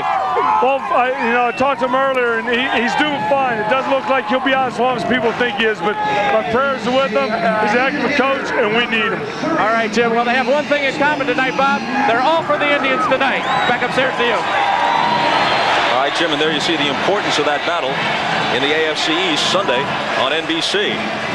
Kelly can easily get back to Buffalo from Cleveland, but unless Don Shula has a late practice tomorrow or those guys chartered a plane, they might be in trouble when Shula blows the whistle tomorrow in Miami. Well, Greg McMichael throws a lot of change-ups, and that pitch has bothered Eddie Murray in this entire series. That's why they brought him in. In for a strike, and Murray doesn't think so. Bruce Fleming is as feisty as they come. Right or wrong, if you give him too much lip, your evening will end abruptly. His statement is, I saw it right. No matter what it is, on the bases, ball or a strike, I saw it right. Strike at the letters that Eddie thought was high. Tomey on deck. 1-1.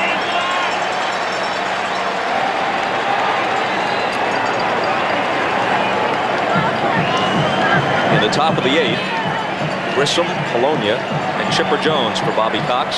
Top of the order.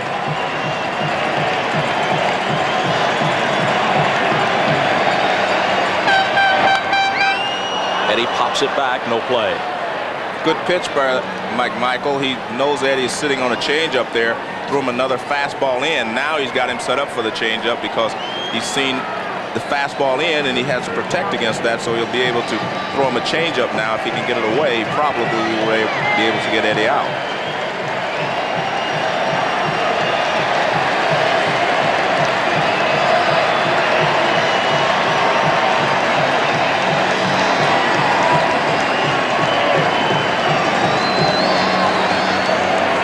McMichael and Lopez having a little problem with the sign there. They've got a runner at second. That's Baerga out there, and Lopez going to a different set of signs here.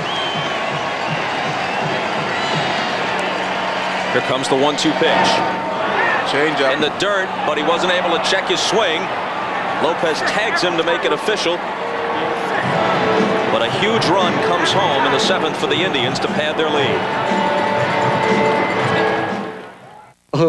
Blah, blah, blah, blah, blah, blah, blah, blah, blah. This is what I hate about car advertising. I want a car that doesn't need hype. One with a little elbow room. And safety. Show me standard dual airbags. Any-line brakes! Give me a powerful, efficient engine. I can figure out it's smart if you tell me it's well-made and it's gonna last. Tell me a car like this exists, please. The 1996 Toyota Tercel. Ah, somebody was listening. This is about how you go to sleep one day, running your business the same way you always have, and wake up the next morning with things like email, voicemail, PCs, pagers, a new communications network for free.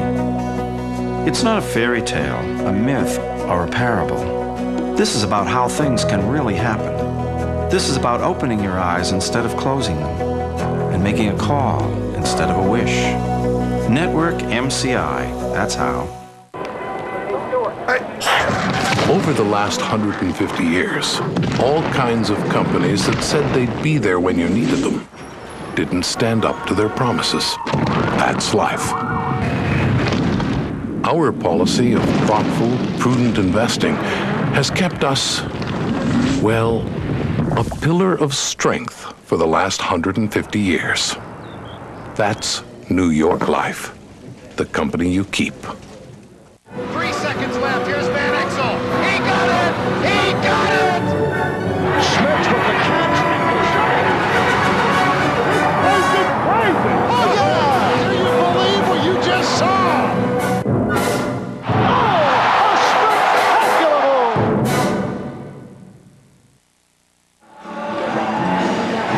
And here is tonight's Toyota Diamond Dust answer.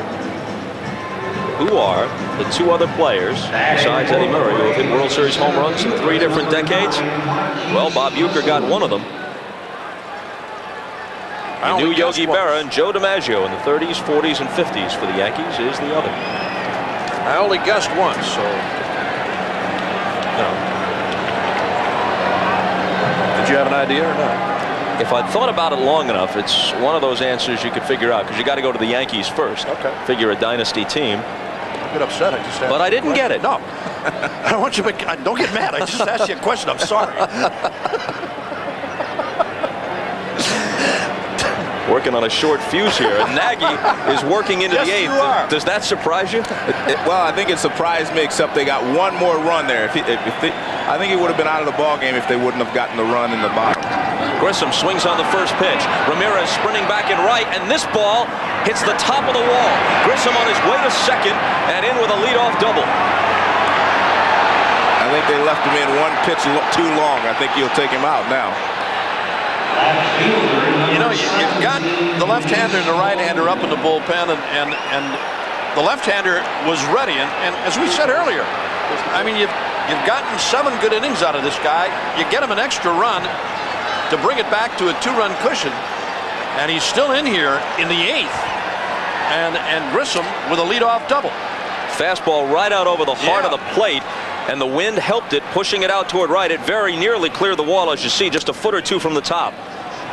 Now I'm really surprised that he's leaving him in, except I guess he figures if he brings in the left-handed Ossenmacher, they will pinch hit for Polonia and bring up Mike Devereaux.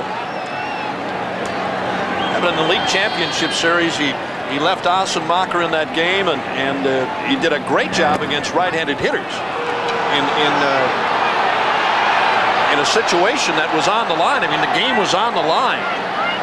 I think if you're the Indians, you have to take him out too soon rather than too late. Well, he's fallen behind Polonia 2-0. The next hitter, Chipper Jones, is a switch hitter. Then 2 lefties, McGriff and Justice.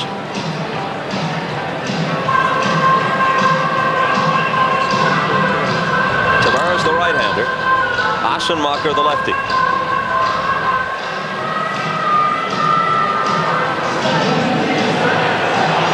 It looked like Hargrove might have said, "Do you think you can get this guy?" And Nagy said, you could plainly see him say, "I do." Well, so unless he proposed marriage, Nagy believes he can get Polonia. Yep.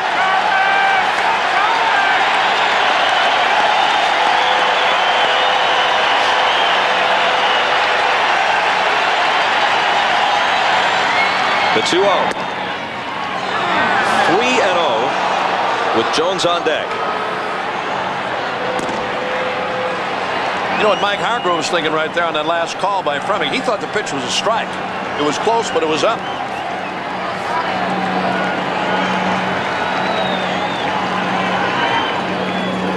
Grissom goes diving back, but no throw from Nagy.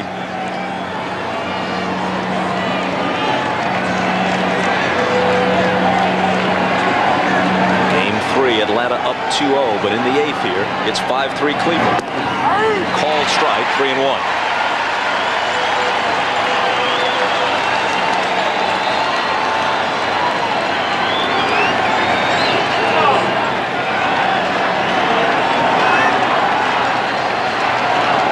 Polonia's 0 for 3.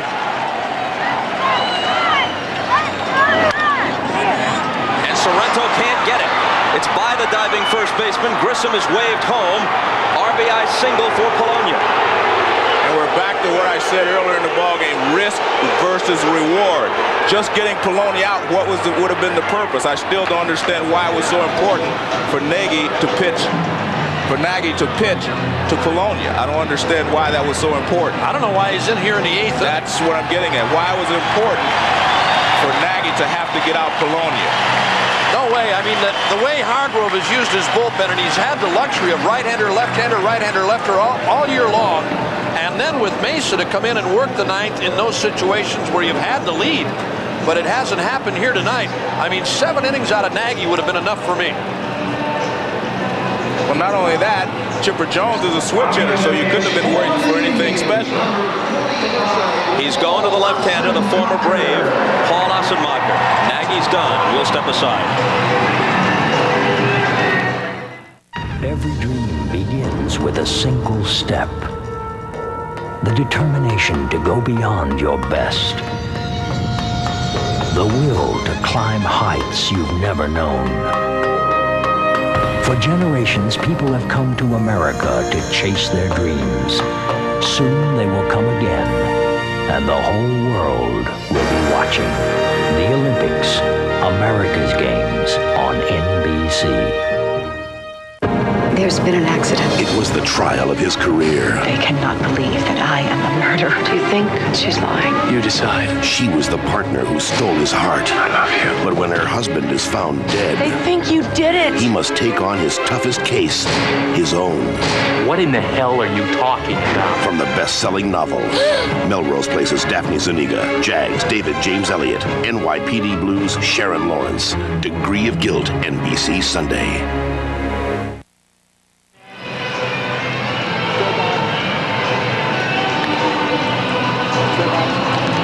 Back at Jacobs Field, Bob Costas, Bob Uecker, Joe Morgan. It's a one-run game again. And Polonia's at first with nobody out. And the heart of the order coming up.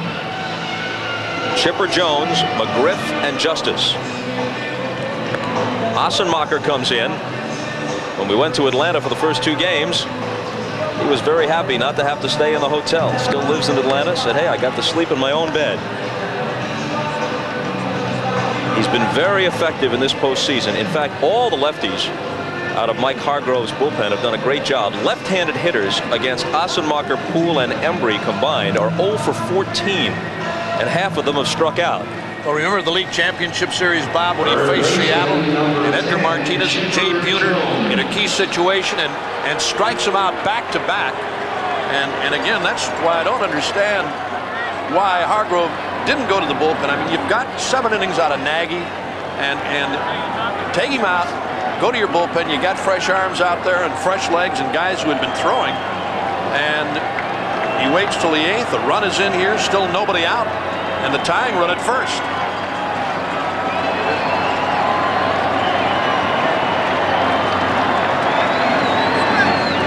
Chipper Jones turns around and bats from the right side. If there would have been a left-handed hitter following Polonia, then I could understand, or a right-handed hitter that he was going to bring in a right-hander for. I could understand him leaving in, but there wasn't really much to accomplish by letting Nagy pitch to Polonia. Because with Chipper Jones being a switch hitter, it doesn't matter who you bring in, he's going to be able to get moved to the other side of the plate. Assenmacher again to first, and Polonia again back. Jones has doubled, walked, and flied to center. The Braves have always been able to come back late in ball games, especially when against the starters. In there for a strike.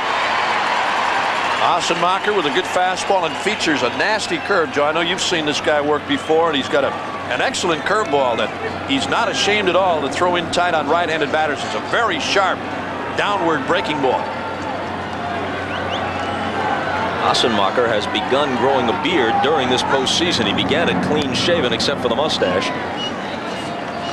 He does not have a good pickoff move, and we'll see if the Braves are willing to give Polonia the green light.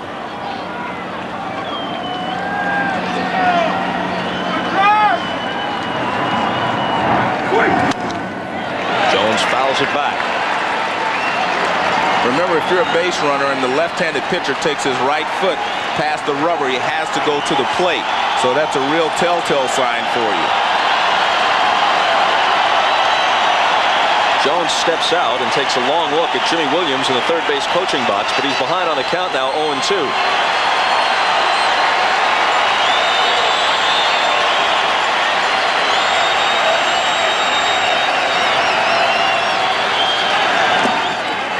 Down and in.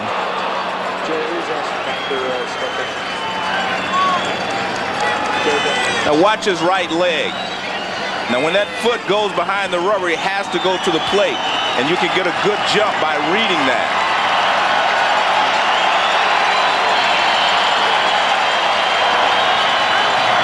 And see, to come to first base, he just picks it straight up. So he's very easy to read from that perspective. He kicks his right leg behind the rubber. It's very easy. You run. When he picks it straight up, he's going to either come over there, he's coming to first base.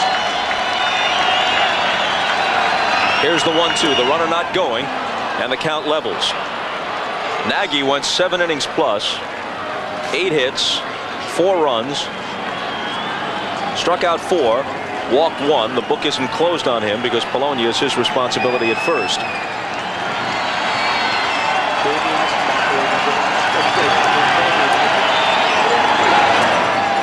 goes the runner with the pitch down and in, and Polonia steals second. The ball squirts away, but he's able to hold there after thinking about bolting for third. And again, it was very easy to get a good jump off of Assenmacher because of his right foot. He just kicks it behind the rubber, or he picks it up to come to first. It's like a red light, green light. Green light when he goes behind, as he does there. Red light if he picks it straight up. Really no chance for Alomar. You see, he was trying to rush it. Ball gets away, but no chance for Polonia. Watch, right there, go. Right there, he does so. And he got a good jump, and he steals second base easily. Alomar double clutched on that ball, too, Joe. He didn't have a good grip when he tried to get off the throw the first time. And now Jones, after being behind in the count 0-2, draws a walk. The tying run at second, the go-ahead run at first, with nobody out in the eighth.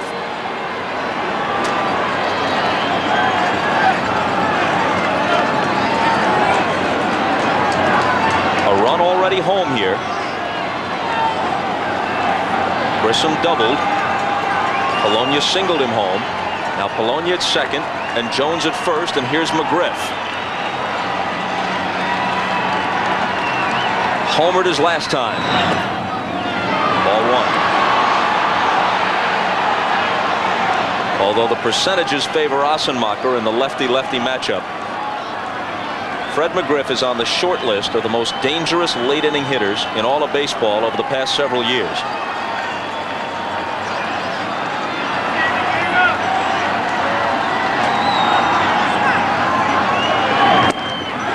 In there, strike one.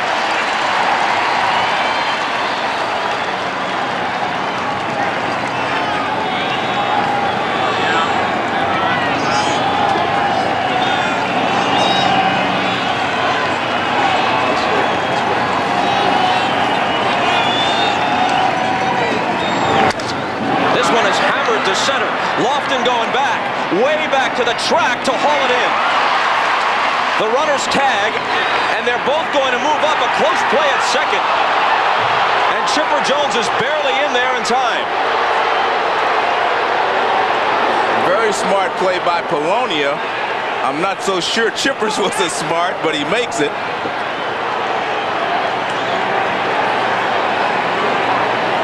Well, now that he has made it, a single can give them the lead. Hargrove now in a discussion with Frank Pulley. He was there. I thought he beat the throw, but a heck of a throw by Lofton. Nice play by Lofton. Heck of a throw. This is a heck of a catch and a heck of a throw. Polonia's going to make the break and go to third easily, but watch this throw by Lofton. And they almost nailed Jones at second. A one-hopper to Baerga covering. And they almost got him. This is a very close play, but he's in there. You're right. He got there. Look how strong and accurate that throw was. I'm telling you. From the track and without any hesitation. He has to get his bearings after making the catch. A lot of people talk about Lofton's speed, but he has one of the better throwing arms in the American League. As you look at the tag one more time, Jones in there, and the tag late by Baerga. Close play at second.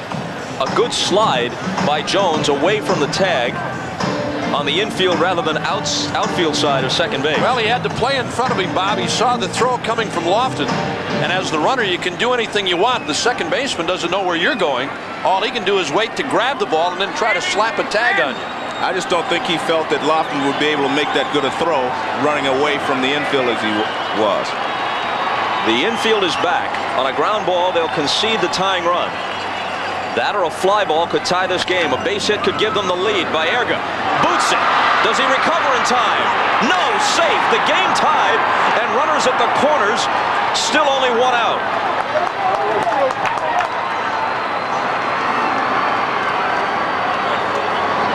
The Indians, who appeared to have this game in hand, leading at one time 4-1. Then after the Braves crept back to within 4-3, they got an insurance run. But it's evaporated here in the eighth. Well, this ball is booted by Baerga. I don't know how they're going to score it, but he should have come up with that ball. He got a good hop. He just did not make the play, in a hustling Dave Justice beats the play at first base. Now watch this ball. He has plenty of time to get over there. He does get there. Now watch, he's there right in front of it. He just misses it. And again, he recovers quickly, but you have to give Justice credit because he was hustling down the line and he beats the throw at first. They've scored it, an error, and here is Hargrove again. As the Braves have tied this game. Remember back a couple of innings ago, Joe, when it was 4-1? Right. And we talked about it not being enough, maybe not being enough. Well, back to even, and still only one out, and the lead run now at third. And another change for the Indians. Hargrove waited for Devereaux to be announced as a pinch hitter for Klesko, then goes to the bullpen. Assenmacher out, and the right-hander Tavares coming in to pitch to Devereaux. So even though Klesko had homered his last time up, as long as the left-hander Assenmacher was in there, Cox was going to go to his bench and send up Devereaux. And in turn, Hargrove makes his counter move. But a move he didn't make may haunt him. To take Nagy out at the start of this inning, which is what just about everybody expected. Instead, he leaves him in for two hitters. The first pitch of the inning was a fat fastball that Grissom doubled on. Then after he fell behind Polonia 2-0, Hargrove went out to talk to him. Nagy appeared to assure him that he still felt as if he had something left and could get Polonia. Polonia grounded a sharp single by the diving Sorrento at first base. That made it 5-4, and at that point, Hargrove went to the bullpen for Assenmacher. Assenmacher got ahead of Chipper Jones 0-2, but then lost him on a walk. McGriff belted one to deep center field. Lofton made the catch on the warning track. Both runners tagged. And the runner at first, Jones, got away with it. Polonia advanced to third easily. It was a close play at second. Jones was able to slide in safely, and now that becomes very important because as Justice grounded to the right side, Polonia would have scored in any case, but on the error by Baerga, Chipper Jones now finds himself at third base rather than at second, assuming that the sequence played itself out and the pitching pattern would have been the same way. So he's in position now to score the go-ahead run on an out. On a fly ball now. Base hit, fly ball, air, pass ball, wild pitch, whatever. The Braves are in great shape here in the 8th inning.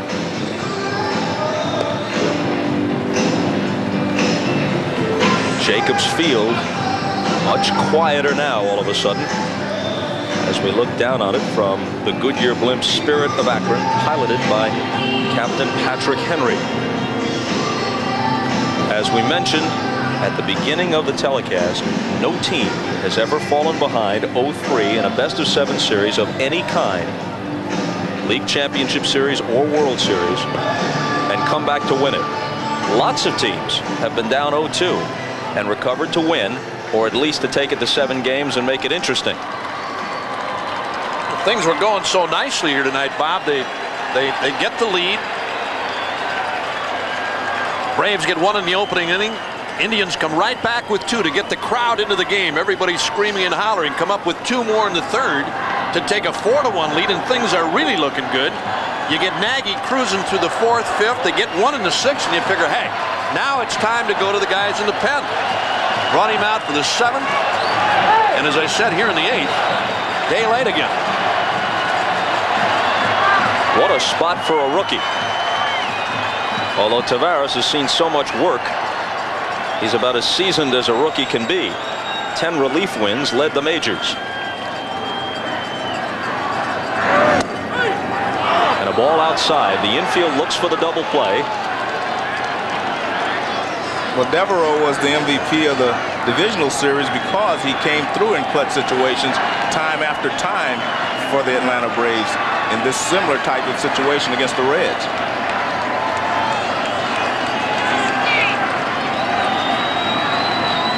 The 1-0 pitch is hammered into left center field. It gets down for a base hit. The Braves have taken the lead. In comes Chipper Jones. Justice stops at second. And Devereaux does it again. And he was a great pickup by the Braves in the middle of the season. They needed another bat, and they brought in Devereaux, and he has done a great job for them. That pitch was upstairs on Devereaux from Tavares, and he rips it in the left center. There it is again. Breaking ball. Yep.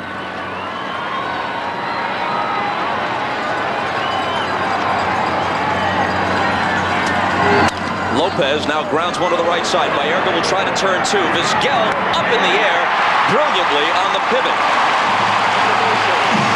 But not before 3 runs come home in the 8th. And suddenly it's 6-5 Atlanta.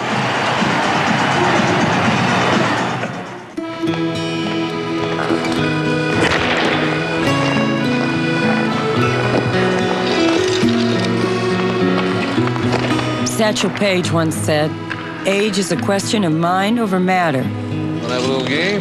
Yeah. If you don't mind, it doesn't matter.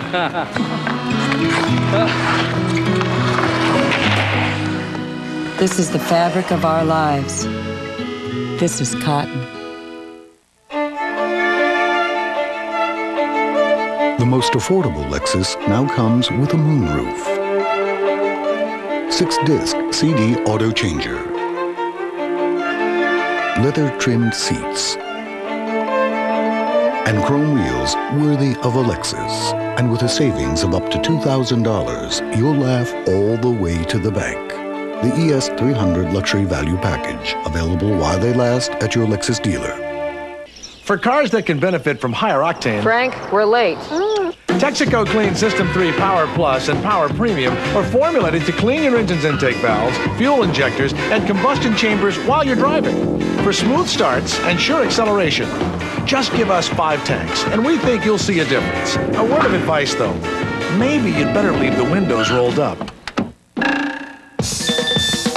Add more life to your car. Take it to the star. Coming up later on an all-new Tonight Show, find out what's up with Jay and how Dean Cain got a black eye. That's my story, and I'm sticking to it. You sticking to that? That's it? A superhero white lie? Plus, Jay's romance novel, Boris Yeltsin and Bill Clinton have a good old time, and Jay to Joe Theismann, deep touchdown! Followed by an all-new Conan tonight.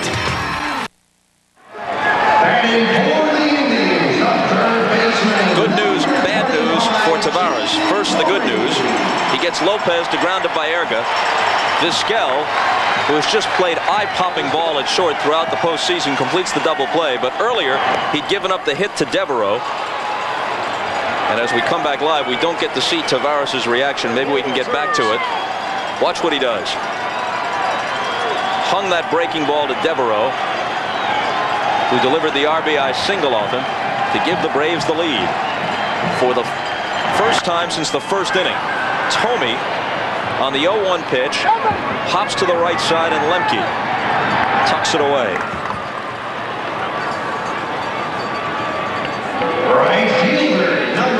Julian Tavares with a hanging breaking ball, and Devereaux ripped it to left center. And the Indians find themselves behind 6-5 here in the bottom half of the 8th inning.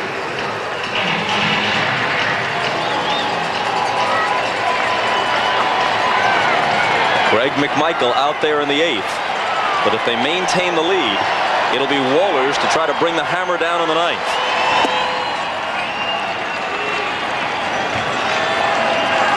Mike Hargrove has done a brilliant job managing the Indians this year. They were 144.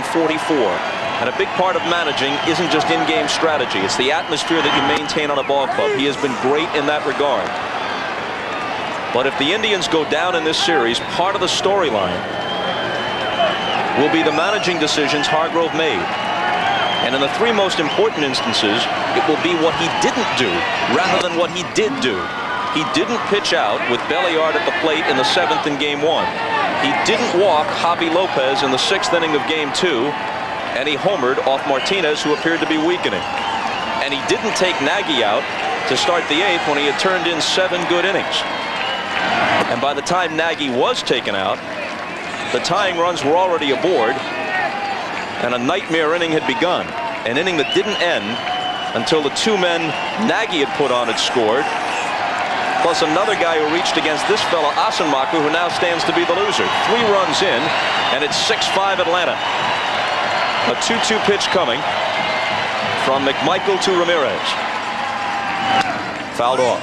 Bob, when you are trailing in a series, whether it be a divisional series or a World Series, and your team is down, you always have to take the pitcher out 2 pitches or so earlier than 2 pitches late. You should always take the guy out too soon rather than too late.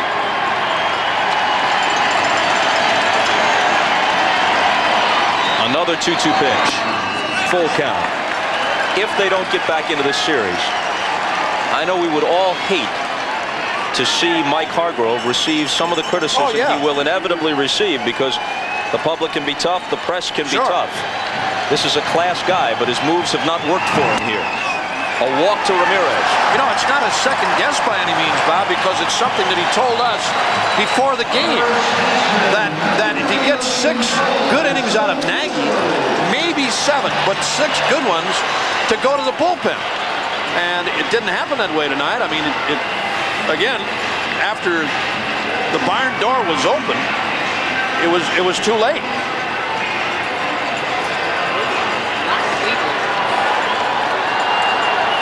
The tying run now is at first in the person of Ramirez.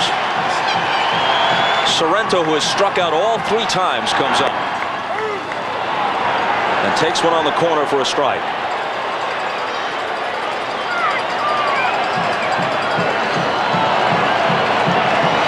He spread it around too. Struck out against Smoltz, Klontz, and Merker. Let's see what McMichael can do against him. Well, he's ahead of him 0-2. Mesa gets up with his team trailing by a run.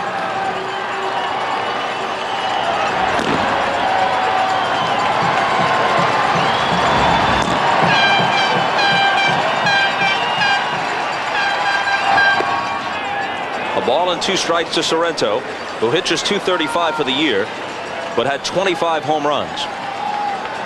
This is a situation where Bobby Cox knows that if he can win this ball game, he can almost clinch the series. And I wouldn't be surprised if he wouldn't bring Wohlers in here in the 8th inning if he has to. Hit hard, base hit. Ramirez to second, around second, stumbles a little bit as he heads for third. Justice's throw is cut off.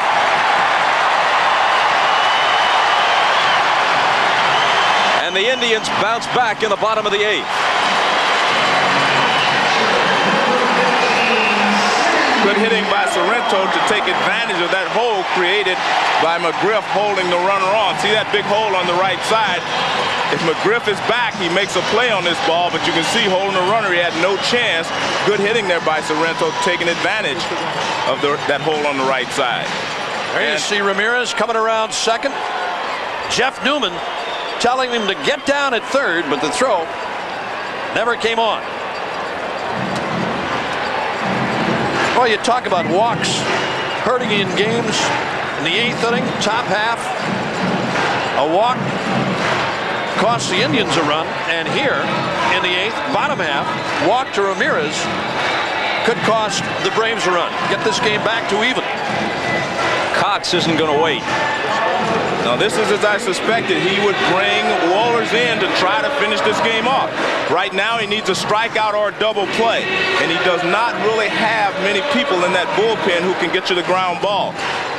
Pena, who was up throwing as well, would not be able to get to the ground ball. He is basically a strikeout fly ball pitcher as well. Exit McMichael, enter Wohlers, and we'll be back. Every dream begins with a single step. The determination to go beyond your best. The will to climb heights you've never known. For generations, people have come to America to chase their dreams. Soon they will come again, and the whole world will be watching. The Olympics, America's Games on NBC. There's been an accident. It was the trial of his career. They cannot believe that I am the murderer. Do you think she's lying? You decide. She was the partner who stole his heart. I love you. But when her husband is found dead, They think you did it. he must take on his toughest case, his own.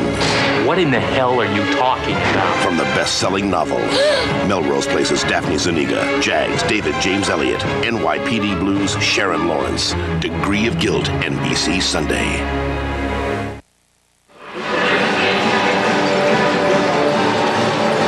Mark Wohlers was walking in from the bullpen. You saw the graphic that ranked him 10th in the National League in saves this year with 25, but that's misleading. They were a couple of months into the season before he seized that closer's role. He'd had only one save over the previous 2 years, as they had mostly used him as a setup man. He could never quite find himself. He was in the Braves organization for many years, mostly at the major league level, could always throw very hard. But he finally found a groove this year and became their closer. And he will approach triple digits on the radar gun. We had him clocked at 99 in game 2. Isn't it interesting, Bob, when you look at both of these bullpens, the closers in both bullpens were guys that really found themselves later on. I mean, his closer started as something else. Mesa, who became the Indians closer, was a starter. And a guy that gave you 4 or 5 strong innings as a starter and then would run out of gas. They say, wait a minute. You know, this guy is so good early, why not use him late and let him throw his best? Give it all he's got for an inning, and that's what they've used him for. 46 out of 48 times this year, he has saved games for the Indians. But too, we may see the best of both of these clubs here in the late innings, talking about Wohlers, he's in there now, and Mesa for Cleveland. They're probably going to have to use Perry to play first base because Wayne Kirby has come into the game to run for Sorrento at first. We won't see Pena for a while because he's their only reserve catcher. Well, if they would have to go that far, Espinosa would be the other guy if it came to that point. Yeah. So the batter is Sandy Alomar Jr. First and third, one out. On the first pitch, he hits it between McGriff and the bag. The game is tied. Kirby, the pinch runner, to third. Stopped there by Newman. Alomar on his way in with a double, and he pumps his fist as he gets there.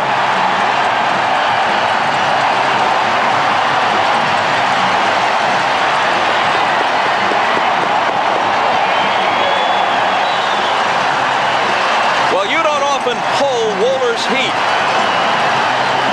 But Alomar hit it hard and sliced it between McGriff and the first base bag for a double. That was a close call at first. John Hirschbeck, the umpire there, and a bullet. Here it is one more time. There you see McGriff come off the bag, and this ball right down the line, and fair, and a big double, a run in, lead run at third now, still only one out, and the guy who has really made things happen for the Indians, Kenny Lofton, coming up. Well, I think you have to walk Lofton in this situation.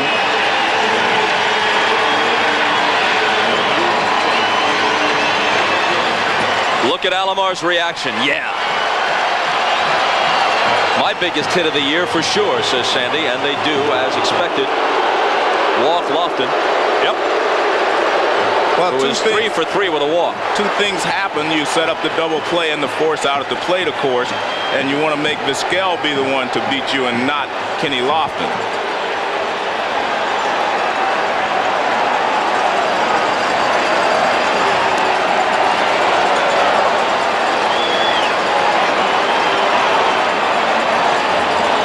With a little luck now, Hargrove might be able to use Mesa in the 9th with a lead.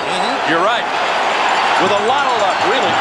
Well, to be perfectly honest with you, even if he does not get the lead here, I think he has to use Mesa. That's what he said, too, Joe. He said he'd like to get him in there for an inning, no matter what the situation is, but hopefully it's going to be an Indian lead here when they take the field for the 9th. Earlier in the postseason, once against the Red Sox in the division series, once against Seattle in the LCS, Hargrove did use Mesa for an inning with the game tied in extra innings. Let him pitch the 10th both times, as I remember, but took him out with the game still tied. Didn't bring him back out for an additional inning. Braves infield up. Vizquel has a triple, a bunt single, and he flied out and grounded out. If you're thinking about a squeeze, it's kind of tough to squeeze with a guy like Wohlers who's throwing close to 100 miles an hour. Strike 1-2, and Vizquel led the Indians and was among the league leaders in sacrifice flies with 10. A fly ball is all they need to reclaim the lead.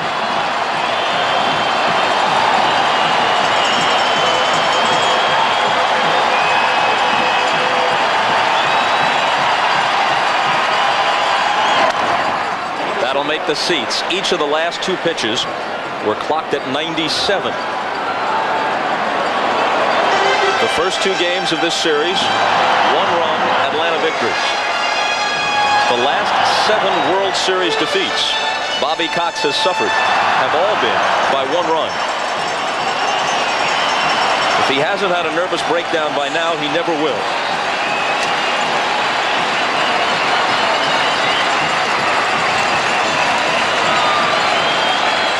The 0-2. He's gone. Needing a strikeout, that's what Waller's got, and on 3 pitches. And you have to give Javier Lopez a lot of credit there.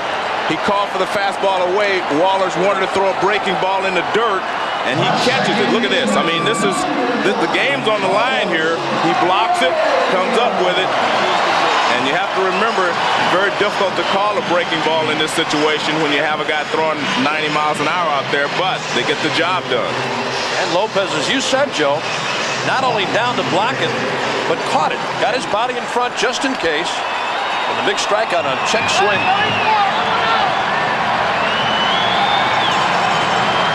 Vizquel couldn't come through. Now Baerga. With the bases juiced, but 2 down.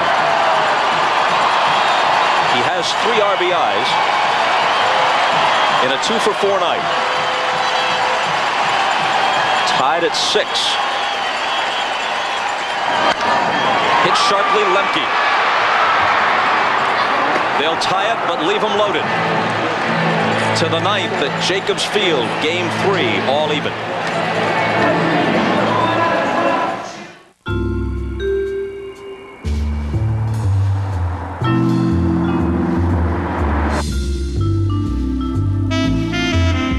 It's been said that everyone will be famous for 15 minutes.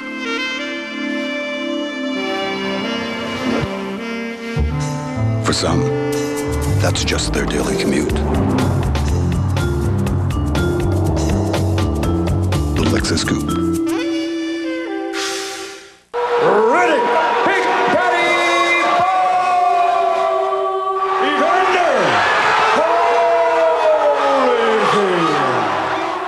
let's get ready to rumble! The fists will fly at Caesar's Palace when these 2 warriors clash a 3rd and deciding time. Don't miss Bo Holyfield 3. It'll be the hottest heavyweight bout of the year. Brought to you by Budweiser, the undisputed king of beers. Major League Baseball Home Video presents the Ultimate Series Souvenir, the official 1995 World Series video. All the drama of the 1995 World Series, plus exclusive interviews are showcased in this remarkable video. To order the 95 World Series video for $19.95 plus $4.95 shipping, use your credit card and call 1-800-787-6227. 1-800-787-6227. Friday, a family camping trip becomes a young mother's nightmare. I just couldn't do anything. A real-life River Wild on Unsolved Mysteries, all new NBC Friday. Tonight at 11 on the Channel 4 News, elated parents reunited with their 2 little boys who were snatched by an accused child molester. The kidnapping touched off a nationwide search. This new movie is stirring up quite a controversy tonight. Actually, it's not the movie, but the man who directed it. Protesters say they don't like what they've seen in his past. Also, incredible pictures of a solar eclipse that couldn't be seen in California, but we'll show it to you. And what's wrong with this picture? A dog stuck up in a tree. How they got the dog out. Coming up tonight at 11 with all the news.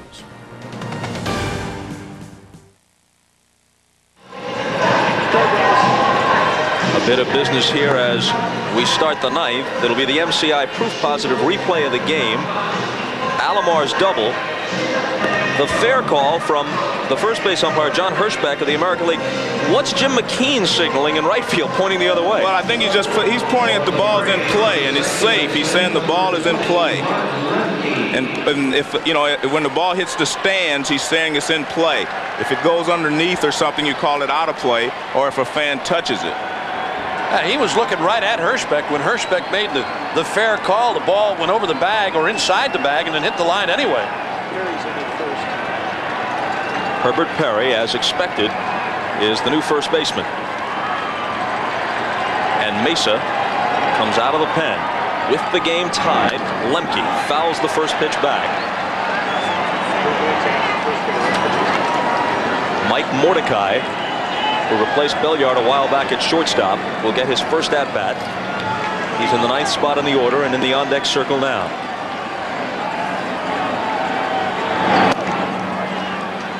Mesa does not throw as hard as Wohlers, but he also has another pitch. He has a great split-fingered fastball that is his out pitch on occasion. That one hits 93. His first pitch of the sequence was 95. Yeah, every once in a while he'll get into that high 90 range, Joe, 97, 98. But again, as you said, he's got a very good splitter.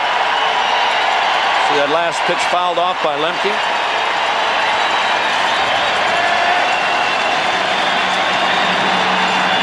The 1-2 misses. Mesa's ERA for the year was 1.13, saved 46 of a possible 48.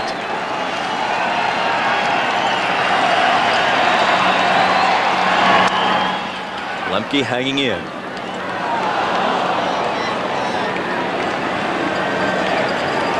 We saw his save string broken here, Bob, in a game against the Tigers on a Chad Curtis home run in the 9th inning. Indians went out to win that game in extra innings. Lemke hits this one hard to deep right, and Ramirez will have to play it off the wall, and Lemke is going to be held to a single. Well, if you can get around on a ball thrown that hard, and with the wind blowing out, it's going to carry even for a little guy like Lemke. And it got out there so fast, and Ramirez played it so well in this instance off the wall, that he holds him to a long single.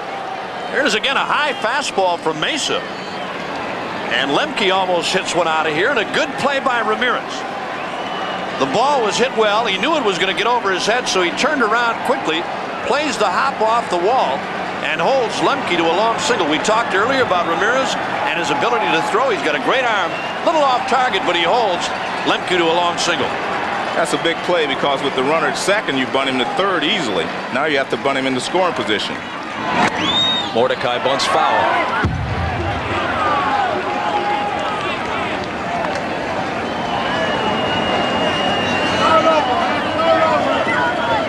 Mordecai had fewer than 100 plate appearances this year. Sacrificed successfully twice. Hit 280 at the big league level.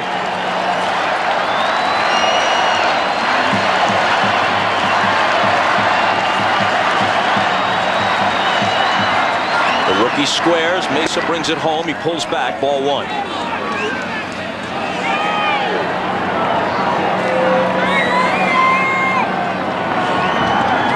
In the bottom of the 9th for Cleveland, Bell, Murray, and Tomey, the scheduled hitters.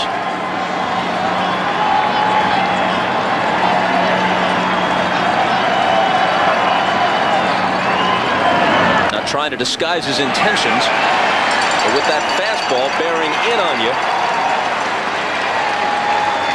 very tough to get the bunt down. Now do you keep it on with 2 strikes? I think you got to keep it on. I'd take another shot at it. But I mean, with Mordecai here, you're not going to bunt the ball the way he had the bat in this position. He got the bat. Look where the bat is behind him. Well, and also it's a high fastball. That's the toughest pitch to bunt right there. 90+ mile an hour fastball up. He squares. Smart move there by Mesa to find out if he was still bunting. He just steps off. That's all he was doing. He wasn't going to throw the first base. He just wanted to see if Mordecai was still bunting, so he can throw him another high fastball. He gets the bunt down. Perry, Baerga covering. So a good job by Mordecai with 2 strikes. Very good job, because Mesa knew he was bunting and he was trying to throw another high fastball, which he did. But Mordecai does a better job this time of getting the bat out front. And see, he squares around to watch the head of the bats out front this time, whereas before it was behind him. Right there, nice bunt. Good play. And now the go-ahead runs in scoring position.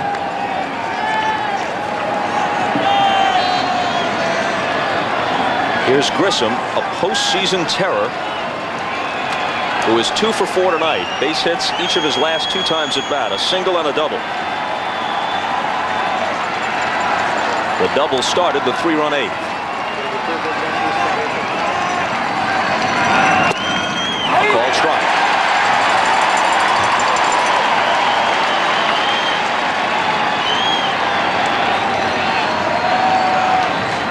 All Tavares can do is root now. He's finished. It's up to Mesa.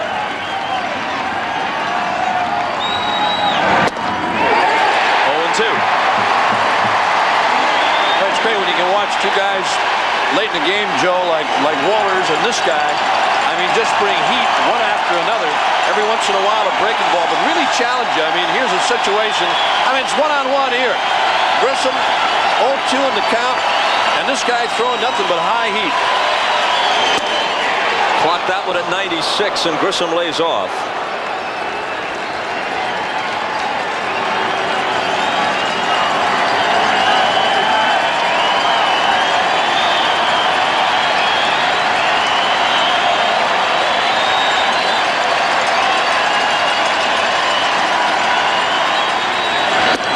Struck him out with the high fastball.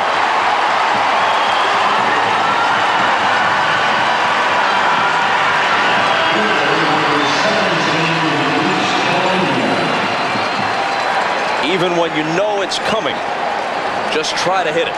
I think he really pitched Grissom well there. Grissom was sitting on the fork ball, and he just threw the fastball right by him. So he didn't know it was coming. Well, no, I'm not on that particular pitch. I'm talking about the first 2 pitches. I think he probably did know it was coming in, but the first 2 pitches are 2 I'm talking about. Big strikeout. Julian Tavares happy. Polonia. And a called strike. Tavares' sleep tonight depends upon whether the Indians can come back and win this game. Otherwise, he'll be tossing and turning, thinking about the Devereaux hit. 0-2.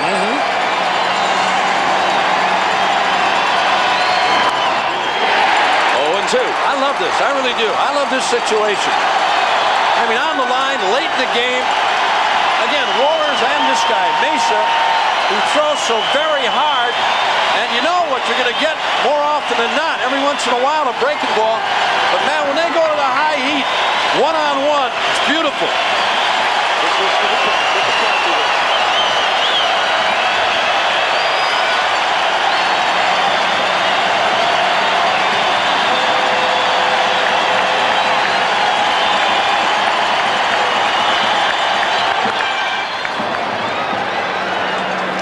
Tell you what, Mesa's just rearing back, letting it go. I love it. Does adrenaline put an extra mile per hour or 2 on that fastball? Well, I think it has right now. I think that's what it's doing. I think it has added a couple of miles per hour to his fastball.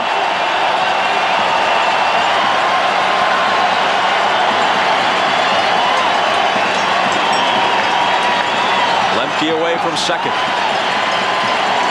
The 0-2 misses. I told you, he can get it up there. And maybe he's accepting the challenge from Wohlers. I mean, Wohlers came out and has blown some of his teammates away in Atlanta, and also tonight he says, hey, I can do the same thing.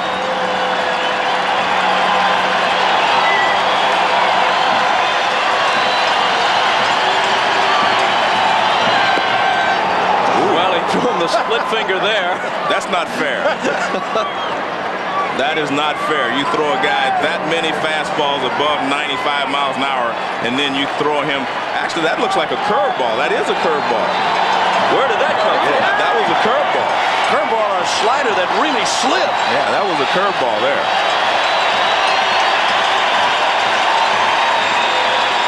Now it's 2-2. And now it's full.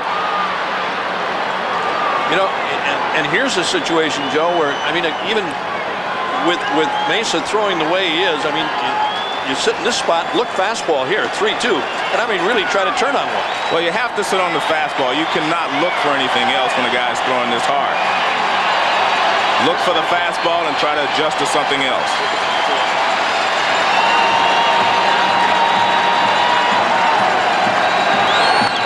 Fastball spoiled. Chipper Jones is on deck.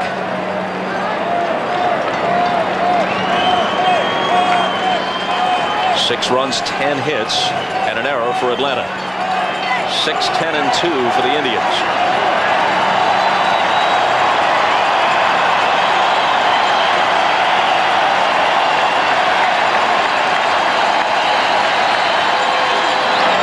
Fastball, and again it's fouled off.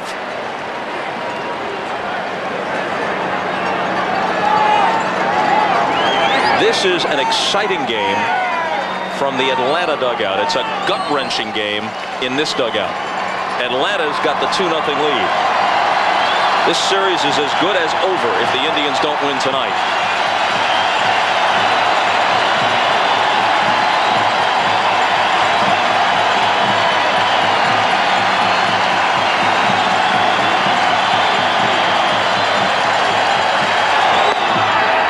He lost it.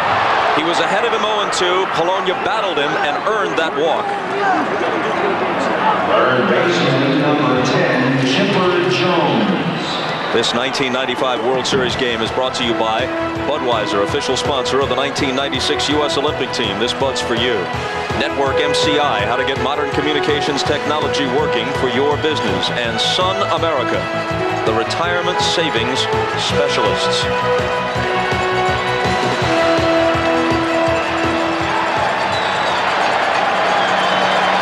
Chipper Jones, 1 for 2 with a couple of walks. 2 on, 2 out in the 9th. Ball 1 from Mesa.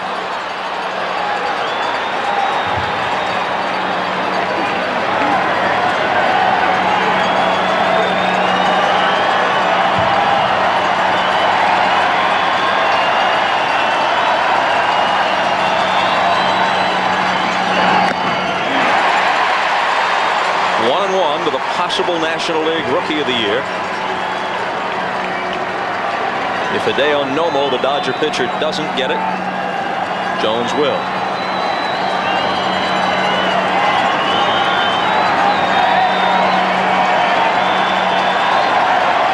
Lemke away from second. Polonia at first. Off speed and in there. 1-2. Tell you what, Mesa has thrown a couple of curveballs this inning. That was a curveball there because it had a hump in it. His split-fingered fastball doesn't have a hump in it.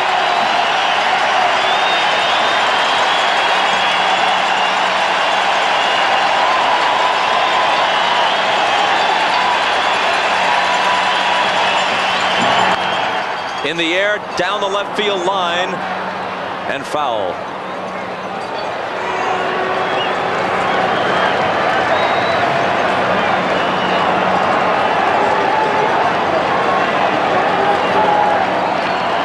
If it were possible to sweat on a night like this, the Braves would be making Mesa sweat in this 9th inning. Even if he gets out of it, they've made him work.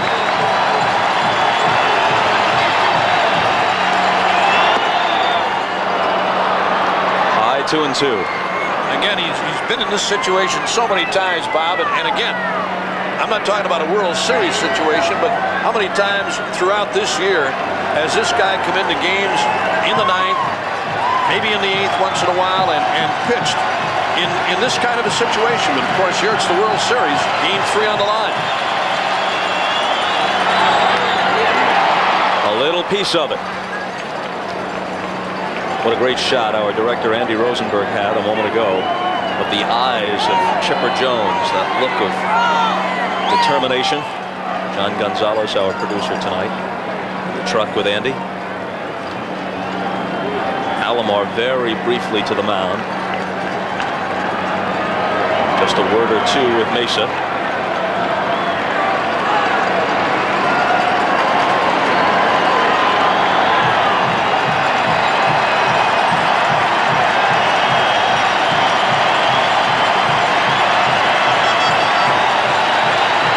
Again.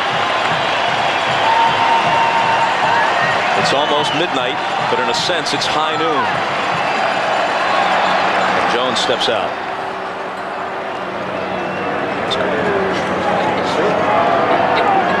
I don't know if Mesa and Alomar feel like Lemke's trying to steal the sign to second base or what.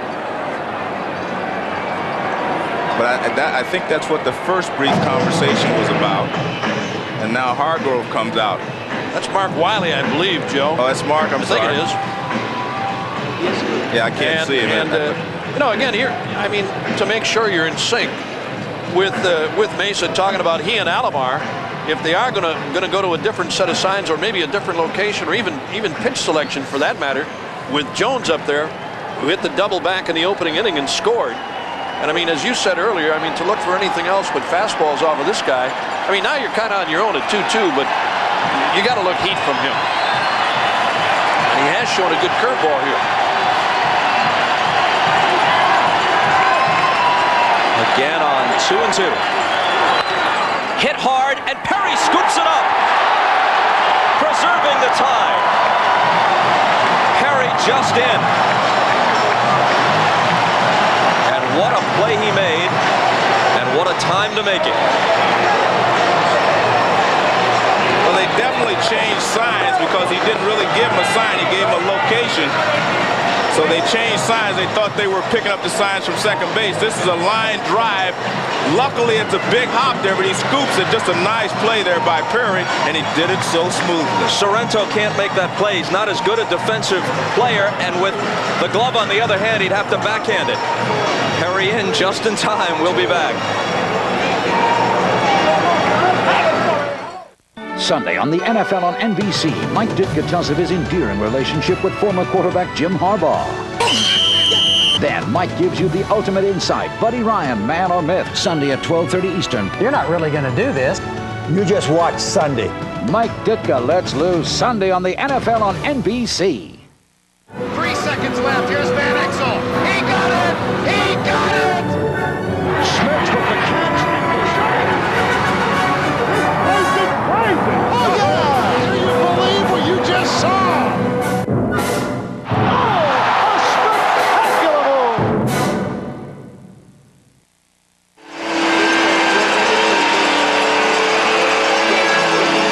Fastball inside, but Chipper Jones turns on it, and he gets enough of it. He didn't hammer it, but he gets enough of it that this could win the ball game had it gone through. And just an excellent play here by Perry. Watch this. This ball is dipping and diving away from him, and he scoops it and just makes it like a routine play. Nice play there by Perry. And let me apologize for my mistake. Sorrento bats left-handed, Perry right-handed, but they both throw right-handed. So Sorrento would have had but you said it the right. same play to make, but he is not as good a fielder, right. so no, he's less likely to make the play. You're right. Perry's a very good defensive player, and he made the play. The ball really didn't sound that good off the bat of Jones, Joe, but still a heck of a play by Perry. Right.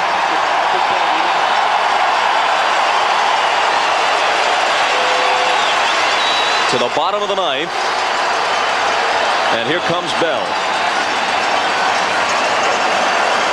Grounded out, had an RBI single, reached on an error, and walked. 1 for 3. It's Wohlers and Mesa bringing heat on a cold night.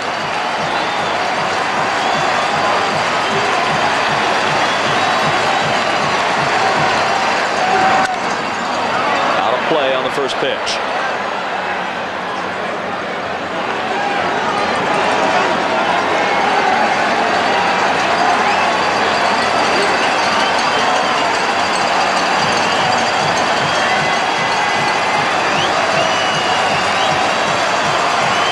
Late inning heroics were a constant for the Indians this year.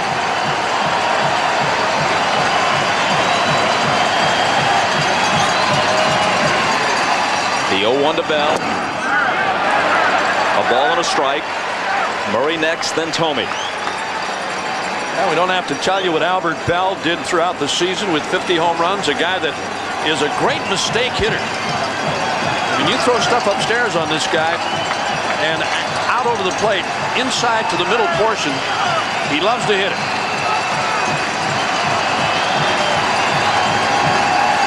On 1-1. Pop back, a ball and 2 strikes.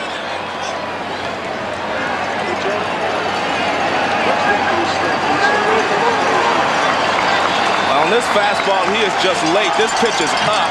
You see it's going up even more. And when you get a fastball up around 97 miles an hour and you get it up around the letters, it's just hard to make contact with it. He was running late on it. And in fact, that was a 100-mile-an-hour fastball.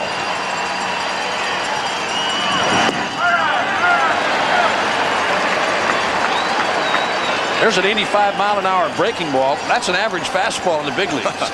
85 to 86. I'm not so sure why they even call that pitch, because you could see he was holding on to it to make sure he didn't hang it. You know, he doesn't want to hang a breaking ball. He'd rather throw him a fastball and challenge him. That was just to show him a different pitch.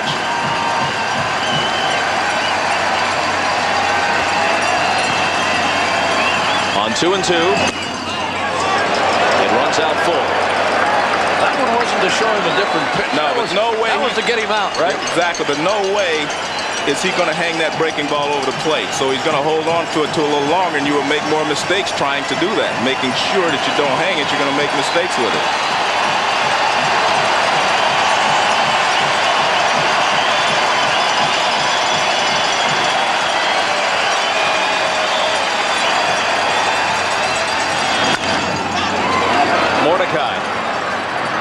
Time and has Bell at first base. So Albert grounds out on the 3-2 pitch. Number 33, Eddie Murray.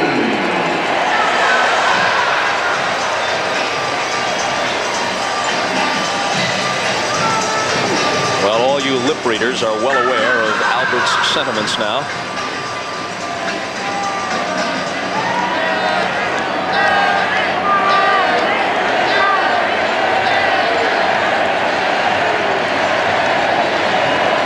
I wish I could have gotten a hit, says Albert. Murray. If they don't score, Mesa comes back out for the 10th. You would have to think, although that has not been the pattern for Mike Hargrove, even in the Division Series and League Championship Series.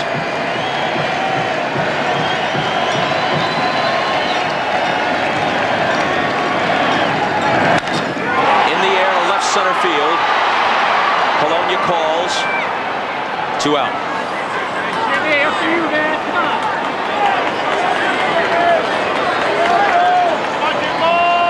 Now in this situation, Bob, with the fact that Mesa hasn't worked all that much, I mean another inning or two even, another inning anyway, not going to hurt him. I mean he's throwing good. Both these guys really throwing hard. Walters and Mesa.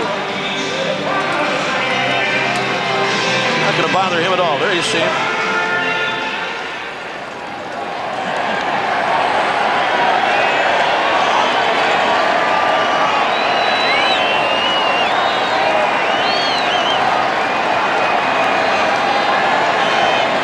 Tomey 0 for 3 with a walk. Broken bat, slow roller. Mordecai has to charge, throws on the run and gets him. And we are going to the 10th inning at Jacobs Field.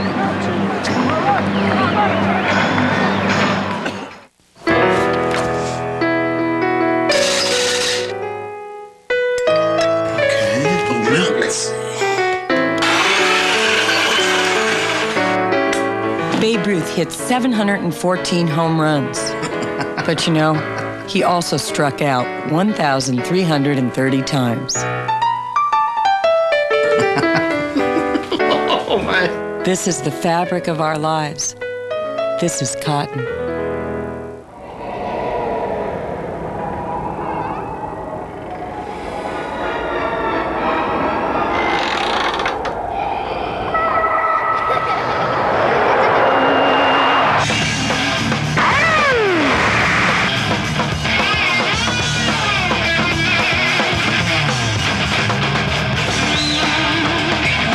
Chevy S-Series. It's one ride you don't want to miss.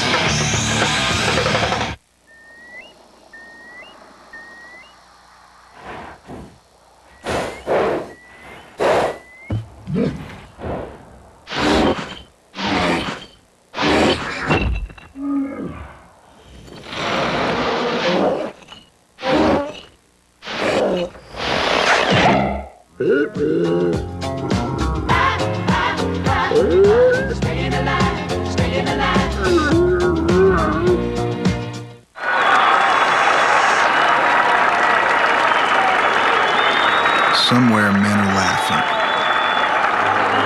and somewhere children shout. But there is no joy in Mudville. Mighty Casey has struck out.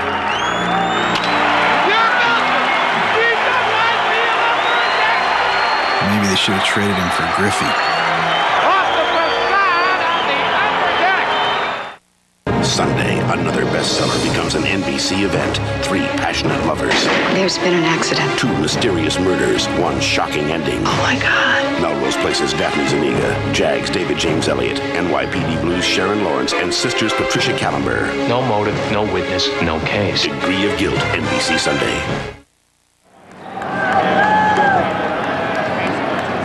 Extra innings at Jacobs Field. Commissioner Bud Selig on the right. The kind of drama he hopes for in the World Series. NBC Sports President Dick Ebersol saying, call Jay Leno. Tell him he'll be on very late tonight. And Conan O'Brien about dawn. McGriff with Mesa out for a second inning of work.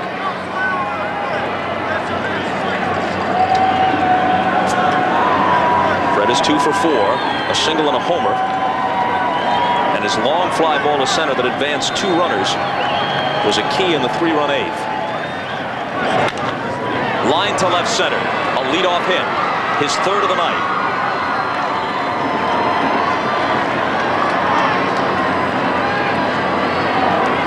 Well, after Mason starts him off with a breaking ball, he comes with a fastball, and McGriff sitting right on it. Leadoff single to left. This is Cleveland's 3rd extra inning game of the postseason and Atlanta's 4th. Counting regular and postseason, Cleveland's 14-1 in extra innings. Atlanta is 5-10.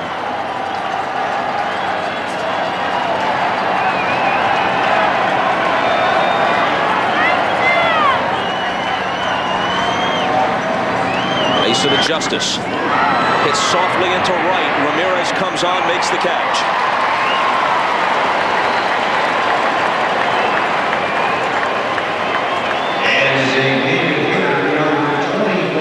If you're Bobby Cox, you're sitting in that dugout saying, what else is new? He has already managed more one-run games in the postseason than any manager in big league history. Of course, prior to 1969, it was just the World Series, so he's had many chances with the expanded playoffs, especially this year. 1 more than Sparky Anderson.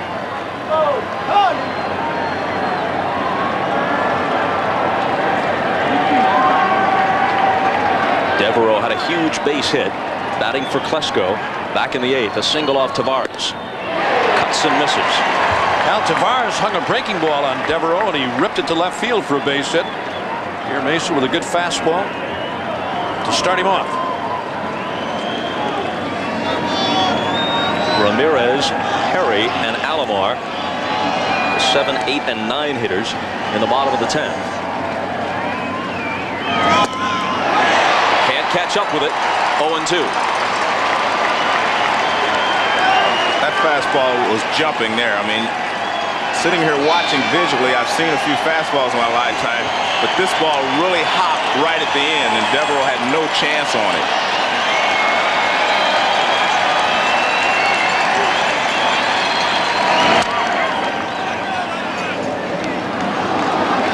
Where you almost do a hitter a favor in throwing a breaking ball, Joe, when you're throwing like Mesa and Walter's arm. I mean, unless you're really gonna pull down on a breaking ball and make absolutely sure that it's down low and away and to get a guy to chase. But with the way Mesa's throwing and Walter's, as you see him sitting there, fastball's the pitch.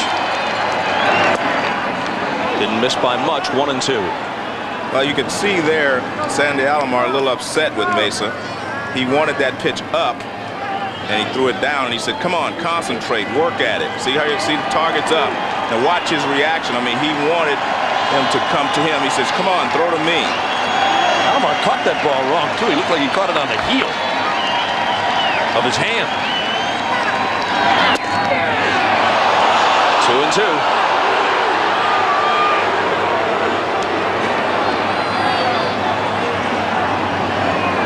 Hawks flashing signs to Williams. Williams in turn relaying them to Devereaux. McGriff at first with 1 out in the 10th. 6 apiece in Game 3 of the World Series. And Devereaux goes down swinging. And you see Alomar give him the fist. That's what he wanted. He wanted a high fastball, and he finally got the one he wanted. He could never get on the high fastball in this whole at-bat. Right. Well, that's what he wanted. That's why he kept giving him the high target. He wants this fastball up again. And that's the one he wanted right there. No, he swung at a bad pitch too, Joe, upstairs. Tough to lay off when you're sitting on one. Lopez. He swings late as well. This is a guy, though, that you don't want to see up in this situation. He has been hot, especially in the clutch in this postseason. As a hitter, though, all you're really hoping for is that Mesa gets one of those fastballs about belt high or below. You can handle it. There goes the runner from first. Here comes the throw from Alomar that almost beans Mesa.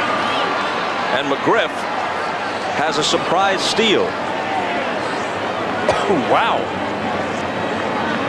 That ball almost nailed him. One more time. McGriff to break. And that throw, nice play by Baerga to stop it, but that throw almost hit. That throw almost nailed Mesa in the head and way on the shortstop side of the bag. Well, to be perfectly honest with you, when Mesa delivered the ball and they said he's running, he should have gotten down anyway. He would have been better off cutting it off, Joe. Well,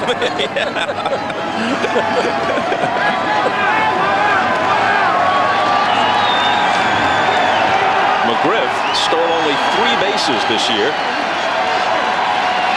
But now he's in scoring position with 2 outs, so not a bad play. Up the middle. Baerga's at least able to stop it. Can he throw him out? Yes!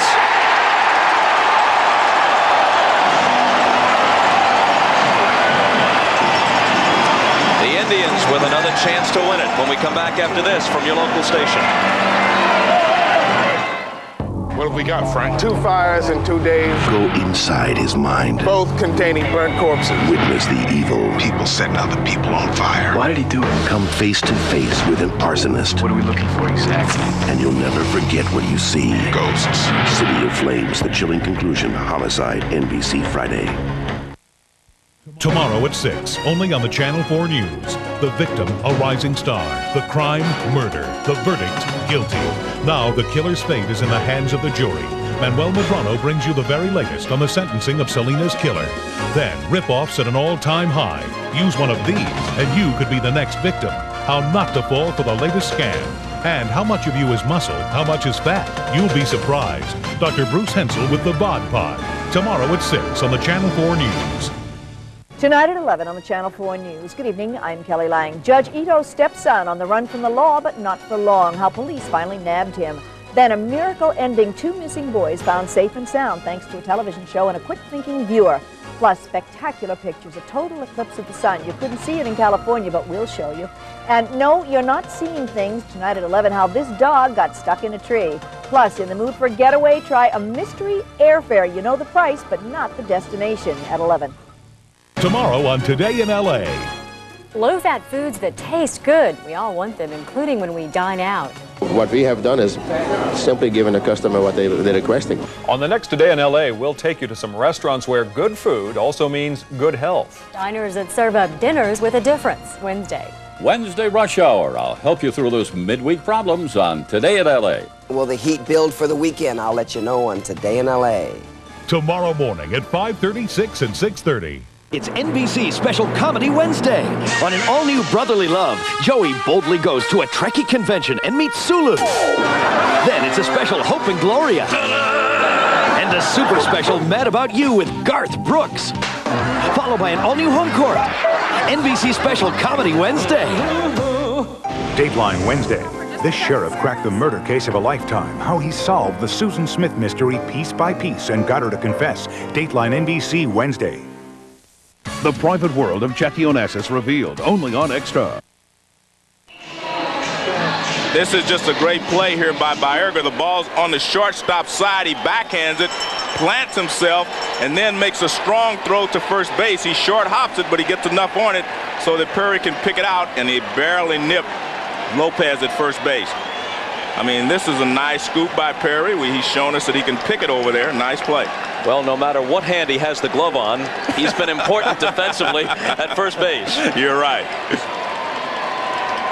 And a good call by John Hirschbeck, right on it. I'm going to have to buy Sorrento a left-handed first baseman's glove just to cover myself. Bottom of the 10th. Wohlers back to work against Ramirez. Steve Hurd of the Elias Sports Bureau tells us that once in the playoffs and twice in the regular season, Wohlers worked as many as 2 innings, never more. He's gone an inning and 2/3 here. Our thanks to Jeff Sleet in the booth and all season long. The editorial input of Steve Horn appreciated as well. 0-1. Up high. Both of these managers are getting dangerously close to blowing their stoppers for a couple of ball games. I don't think the Indians have a choice. I think they have to win this ball game, we said. But Bobby Cox also has the luxury of having someone in the bullpen that he figures he can win with, and that's Pena, where I don't think that the Indians have someone to replace Mesa. But they have to win this ball game. Well, they've got Eric Plunk out there as you look at Wohlers with a 98-mile-an-hour fastball. Plunk, as you know, Joe, another hard thrower and a guy who has normally been used as a setup man for Mesa. I think this has to be the last inning probably for Wohlers if he can get through this inning. I'm wondering how long they would go with Mesa.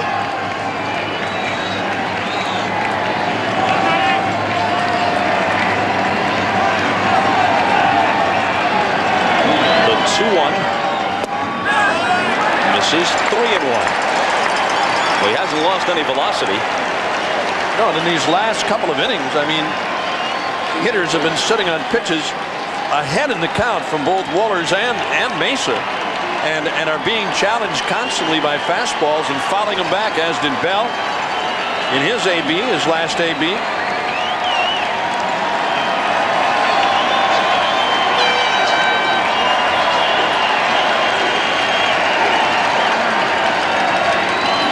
Perry next, and then Alomar. And a leadoff walk. It's the 3rd time Ramirez has walked tonight. First baseman, number 36, Herbert Perry. That brings up Herbert Perry. A June call-up from the Buffalo farm. He hit .315, but uked most of that against left-handed pitching. Yeah, that's true. He was flip-flop with Sorrento, who plays against the right-handers, and Perry against the left-handers. But a kid that the Indians are looking a lot from, or a lot for, I should say, in the future. This kid's got a good future. He's strong. He looks like he's a big home run hitter. He hasn't shown a lot of power here yet with the Indians. But as we've seen tonight, he's decent around the bag.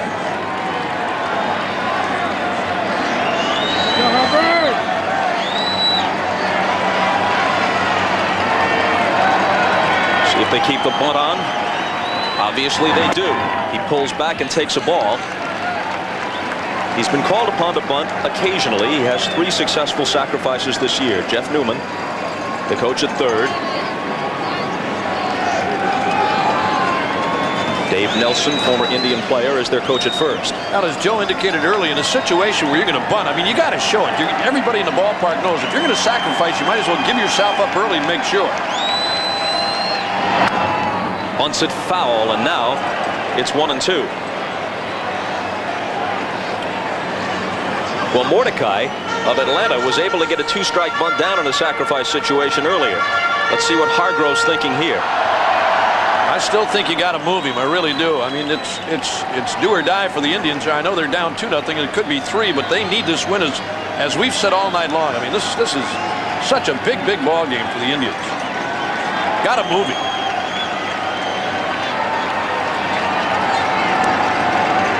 Jones still in close at third. Now he backs up as the pitch comes, as Perry did not show bunt.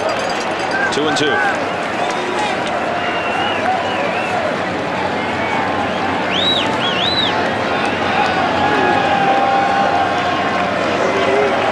Remember Jones, the third baseman, now taking a couple of steps back as Perry took that breaking ball off the outside corner. It's a good hit and run count if they want to try it. That's what I'm talking about. Some way to move somebody here, and they both talked about it, talking about Cox and Hargrove. Talking about moving runners and trying to generate and get something going.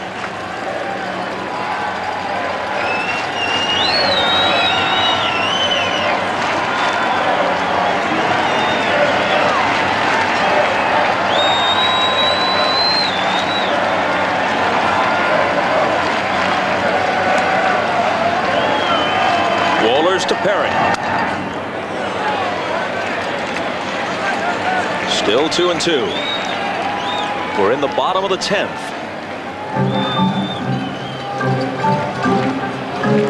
Tavares, who relieved earlier, seated alongside Mason, who may or may not pitch the 11th if there is an 11th. Buddy Bell with Hargrove. Bell rumored to be in line for any number of managerial positions, a sought-after commodity these days.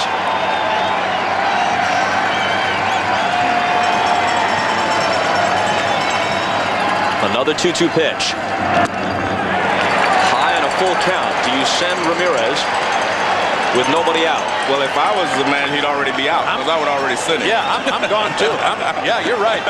I'm surprised he didn't try to run him. I would have sent him earlier too. And again, despite the fact that Lopez can throw, I mean, you got to try to get something going. You got to try to move somebody.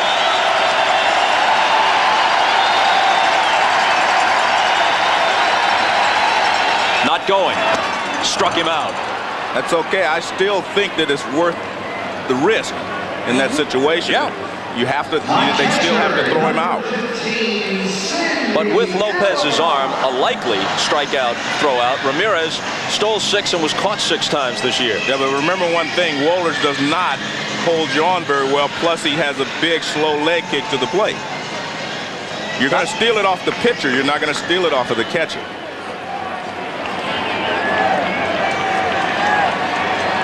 Guy that doesn't see that much right-handed pitching, talking about Perry. Alomar, who had the huge double his last time up, takes a strike. Boy, this guy is still throwing the ball good, too. Along with Mason.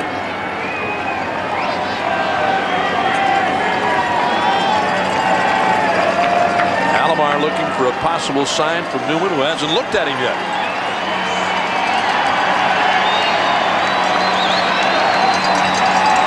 Alomar's double was off Wohlers. Plays off 1-1. The double he hit was a ball that was down. And when you're facing these hard throws, again, if you get a ball down, you can handle it.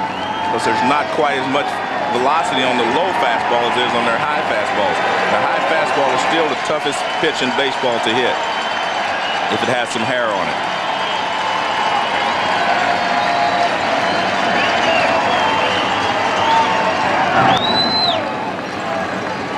Ramirez walked to start the inning.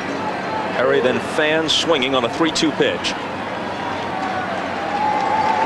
1 on, 1 out. 1-1 the count. Alomar at the plate against Wohlers in the bottom of the 10th of a 6-6 game.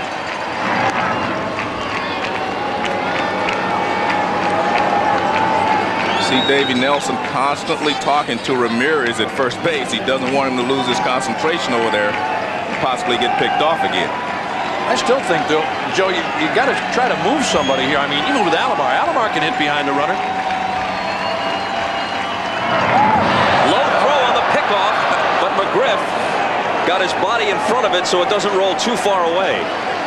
Well, whatever Lopez called that time, Wohlers threw to first. Well, that's why I was trying to tell you that Wohlers does not hold runners well, because he doesn't throw hard to first base. He just throws over there to let you know that he realizes you're there. But he doesn't really try to pick you off. Lofton, who hasn't been retired all night, is on deck.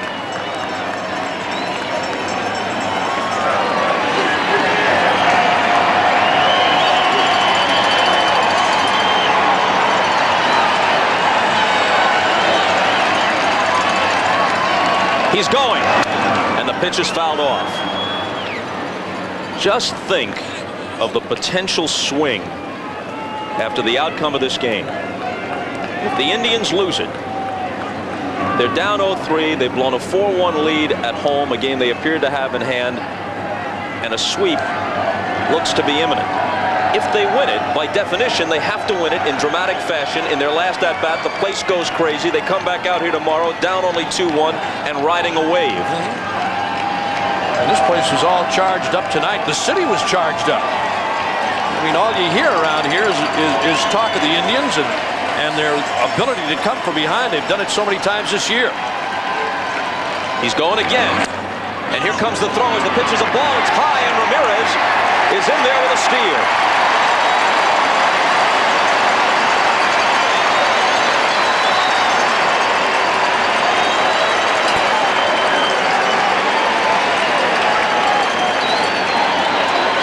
As we said earlier, here's a breaking ball handled nicely by Lopez. We talked about his ability to throw.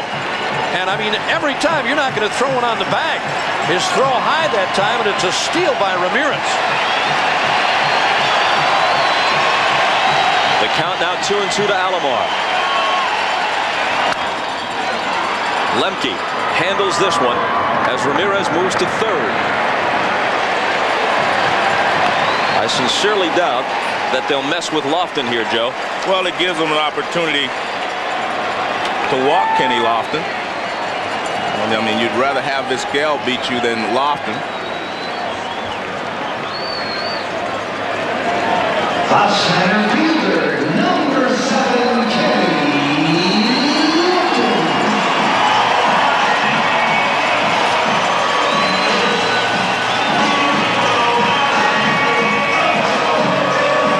Wohlers in the midst of his longest outing of the year. Pena is the right-hander. Borbon, a left-hander, not throwing at the moment, but standing on the other side. He, the son of a guy you played with in Cincinnati, right? Yeah, another good bullpen, another good reliever. Pedro Sr.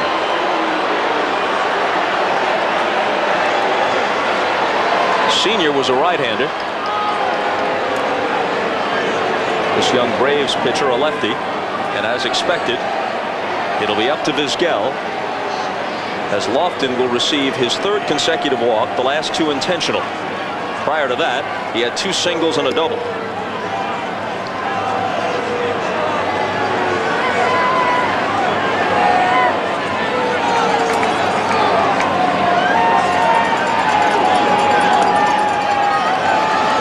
In the 9th, they walked Lofton intentionally, following the double by Alomar.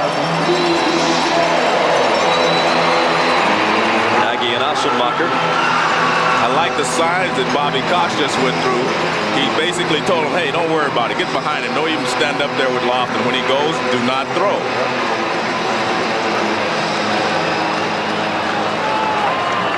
Vizquel struck out following the intentional walk to Lofton in the 9th. A huge strikeout for Wohlers in that situation. Then he got Baerga to ground out to end the inning. If I say the 9th, I meant the 8th. In the 8th. Now we're in the 10th. Lofton goes. They don't contest it. It's hit up the middle. Lemke gets Vizquel at first. 2 men are left. On to the 11th. It is where the lofty atmosphere of most luxury cars is left behind.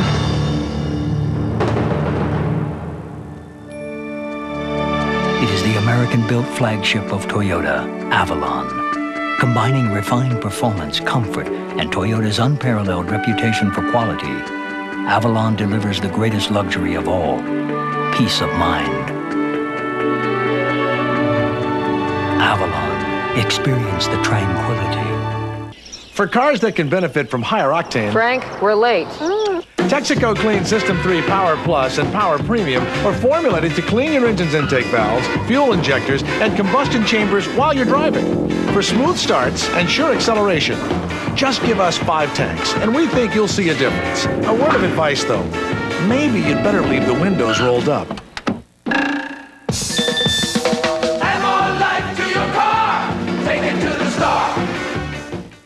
This is about how you go to sleep one day, running your business the same way you always have, and wake up the next morning with things like email, voicemail, PCs, pagers, a new communications network for free. It's not a fairy tale, a myth, or a parable. This is about how things can really happen. This is about opening your eyes instead of closing them, and making a call instead of a wish. Network MCI, that's how. Over the last 150 years, all kinds of companies that said they'd be there when you needed them didn't stand up to their promises. That's life. Our policy of thoughtful, prudent investing has kept us, well, a pillar of strength for the last 150 years. That's New York Life, the company you keep. The Great Secretariat never won more than 5 races in a row. The legendary Kelso was victorious in 11 straight. Now the greatest horse of our time, Cigar, looks to extend his winning streak to 12 by winning the Breeders' Cup Classic. Just one of 7 championship Breeders' Cup races, live Saturday on NBC.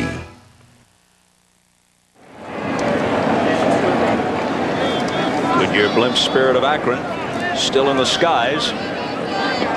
Captain Patrick Henry with the game in extra innings, not yet at liberty, and it may be the death of him if this continues. I've had enough. With me or the game? With you. Mesa for his 3rd inning. This is uncharted territory for Jose Mesa this year. But you know, he's still throwing well, as is Walters. I mean, they're still throwing in the high 90s. Another inning's not gonna bother him all that much.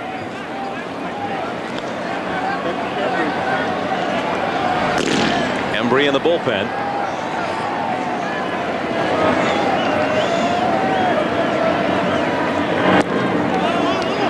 Two and one to Lemke.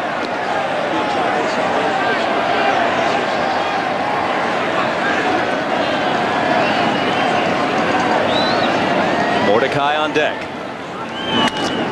Line drive into left center field. A leadoff hit for Lemke. Bell over to cut it off and get it back in.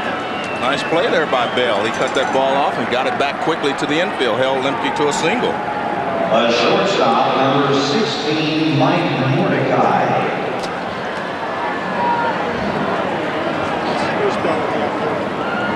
Bell got a good jump on this ball. Now watch, look, he goes a long way for this ball. And he gets there, he times it perfectly so he can whirl and fire, and he got rid of it, made an accurate throw to second base right there and held Lemke to a single. Now Mordecai, who got a bunt down with 2 strikes for a sacrifice his last time up. Called strike.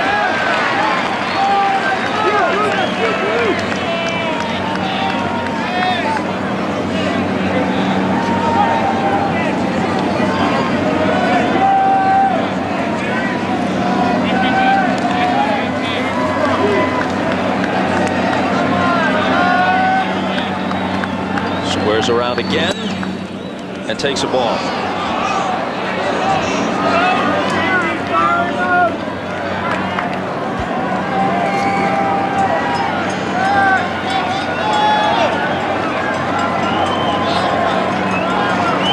Grissom, the number 1 hitter, is on deck.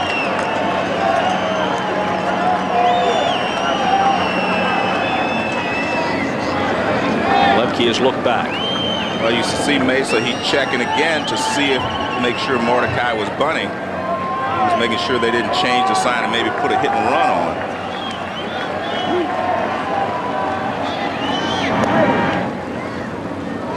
Jim Thome at third, still looking for the bunt from Mordecai, and again signs from Jimmy Williams at third.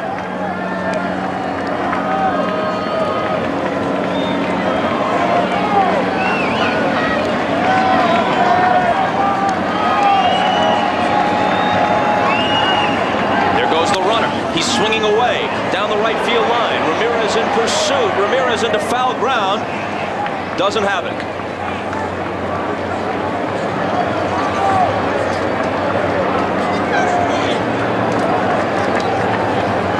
Here it is again. Ramirez chasing into foul territory and right up against the wall in right, and can't come up with it.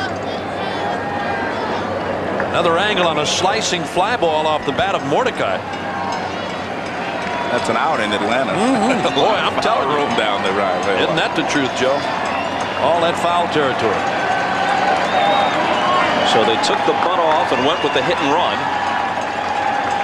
Not going this time. They put the bunt back on, and he strikes out.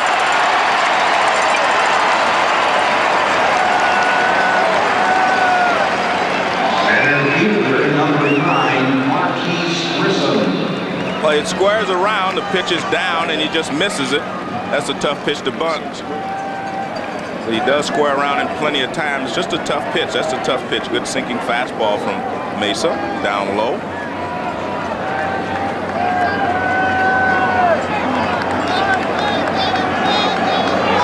Grissom has a pair of hits tonight.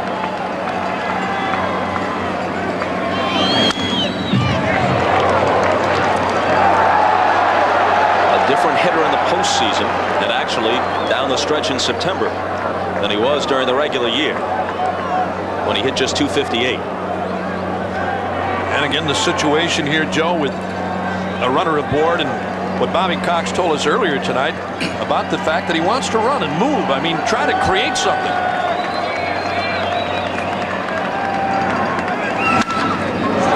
Bouncing ball to Mayorga. Vizquel 1. Perry 2.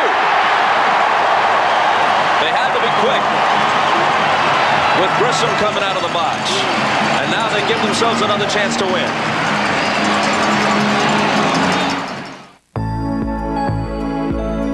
When was the last time you played in the rain? Let your hair go wild. Flexed your muscles to the world. Stayed up past your bedtime. When was the last time you really had fun in a car? Riviera by Buick. Go ahead, express yourself. How would your dentist recommend you clean your teeth? The Braun Oral-B Plaque Remover has been clinically proven to clean teeth better than a manual toothbrush.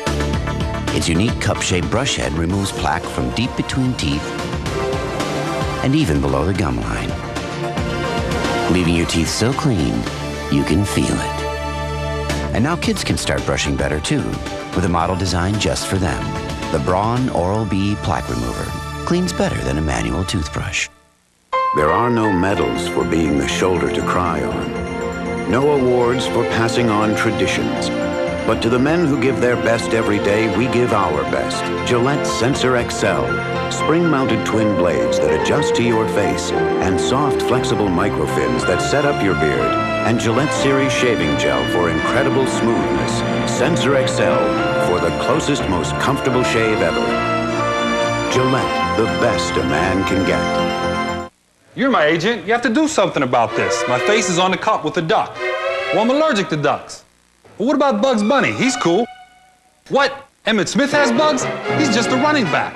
Now at McDonald's, get a free Looney Plays to Go Cup when you supersize any extra value meal. The NFL's Emmitt Smith with Bugs, Barry Sanders with Taz, Bledsoe with Wiley, and Marino with Daffy on new To Go Cups. How'd I get on a McDonald's cup with Marino? Some agent. I'm allergic to dolphins. Have you had your break today? Friday, it's arresting television with unsolved mysteries. A young mother's holiday turns tragic. I just couldn't do anything. A whitewater chase on a real-life river wild. Plus, a young family is murdered. 20 co-workers nearby and video cameras. Yet no one saw a thing. How could it happen? Amazing Unsolved Mysteries, NBC Friday. When you get the late innings, every double play becomes crucial, and this is a very good turn by Baerga over to Vizquel, and his relay back to first base just in time to get the speedy Grissom going down to first base. Well, they were complaining, but he was out. You'll see here the throw does beat him right there. He's out by half a step. And you see the infielders, they know that this is tough. When you make these kind of double plays under pressure, give your team a chance to win. It's always important. Baerga made an error on the justice ground ball in the middle of the 3-run 8th inning for the Braves. But apart from that, and it was a big play, not trying to minimize it at all, but apart from that, he's turned in a good night in the field. Very good night. He saved a run up the middle on Lopez, and that double play started there was just an excellent play there by Vizquel and Baerga. Wohlers has gone far enough. Alejandro Pena, who was in this situation a number of times in World Series play earlier in this decade for the Braves, has the game in his hands again now. Inside to Baerga. Pena never could have thought his season would end with him in the World Series, with a game on the line, no less. In spring training, trying to hook on, Cleveland was one of the clubs he asked to take a look at him.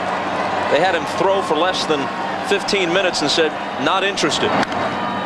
Baerga lifts one to the left side. Chipper Jones over. Mordecai over. It's in the seats. Then he was with Boston briefly. Then to the Marlins. A late August pickup to bolster the bullpen. Played an important role for them. And now, since Wohlers has thrown enough pitches and Cox has to get him out of there, he comes in with the game on the line.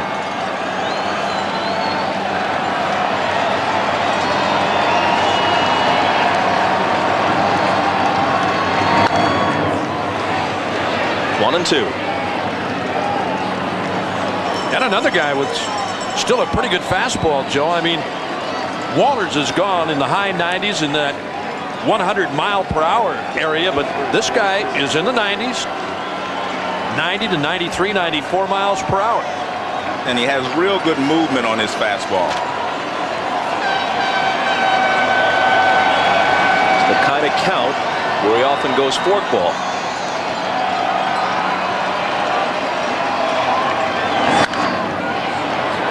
Fouled off again,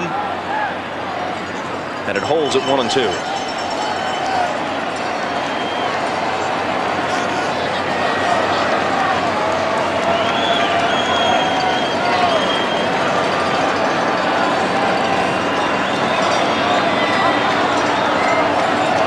Pena with Dodger clubs that went to the playoffs in '85, the World Series in '88.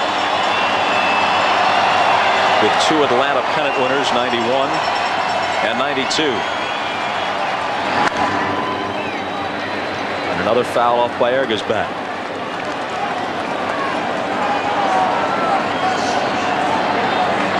So far in this at bat, he stayed with the fastball because so far Baerga has not been able to get around on it. He knows he can't hurt him if he slaps the ball the other way. And that's the way they play him, too. They're way around toward left for Baerga. There's a little something off speed, Joe, after a couple of good fastballs upstairs. There you see this, the Braves outfield way around towards left. Poloni only about 40 feet to 30 feet off the line, 30 to 40 feet off the line and left. Big gap in right center, and the right field line wide open. Is it ever easy, thinks Bobby Cox. The 2-2. Full count. Don't think this guy can't turn on you in a hurry, too. Talking about Baerga. 15 regular season home runs. He's hit over 20 the last few years, and if it wouldn't have been a shortened season, he probably would have reached that number again.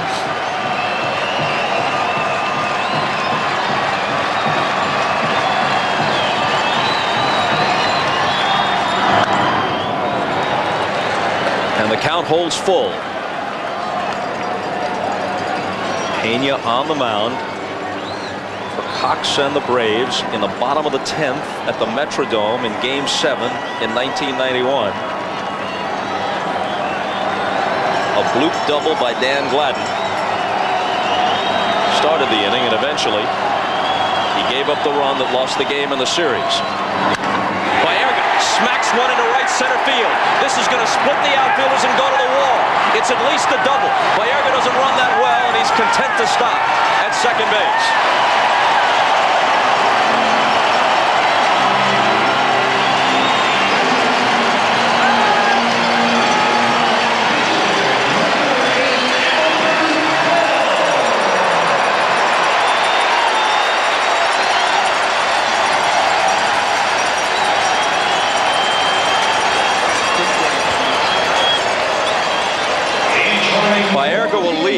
pinch runner. Alvaro Espinosa will run for him, and if the game is prolonged, then Espinosa will play second. Here's that last pitch by Pena, a low fastball. Baerga fouled off a couple of high fastballs. And again, this guy throwing in the 90s, a low fastball. As you see the free ride here to Bell, but a low fastball, he rips it for a double.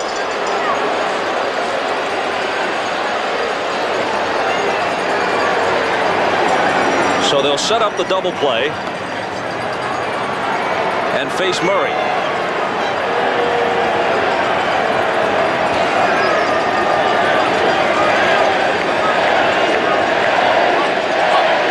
And the chant of Eddie, Eddie, as the third ball is almost thrown a bit too far outside. And Lopez had to stab it. More than just a bit outside. Yes, sir. Yep, you bet.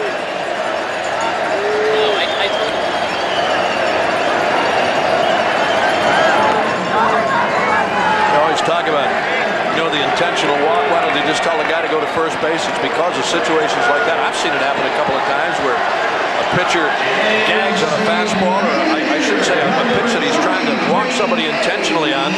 And a lot of guys don't like to throw a pitch up there that's a changeup. They want to throw the ball hard because they don't want to pull back on it. As you see Lopez make a backhanded stab on that offering by Pena.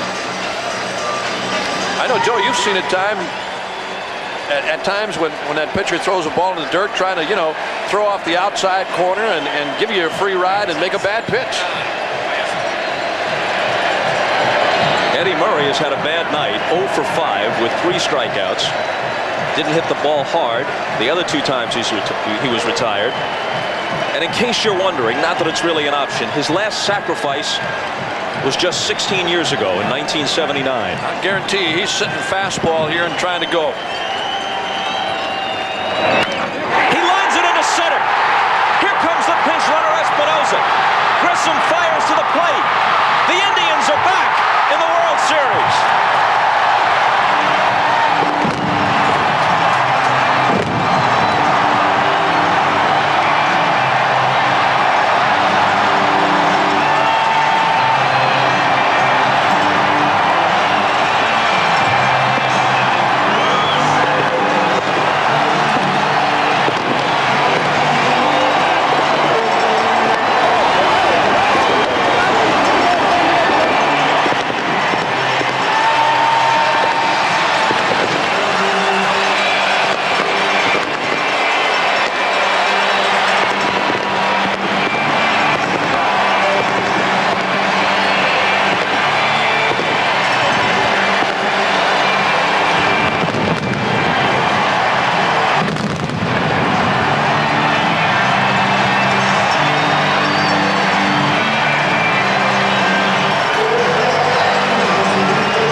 He's sitting fastball. He'll do it all the time. You give him fastball first pitch, and especially from the left side. He's looking fastball, gets a high fastball from Pena, and rips it into center, and the Indians win.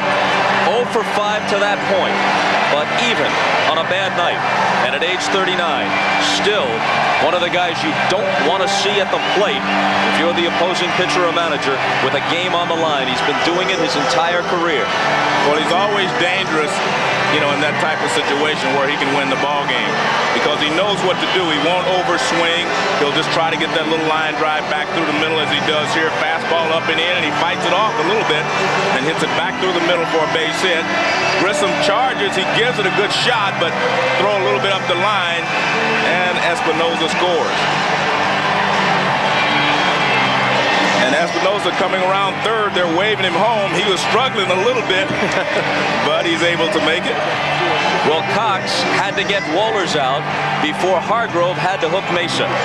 And maybe that was the difference. Who should we give the player of the game to? How about Jose Mesa? What a job he did, huh?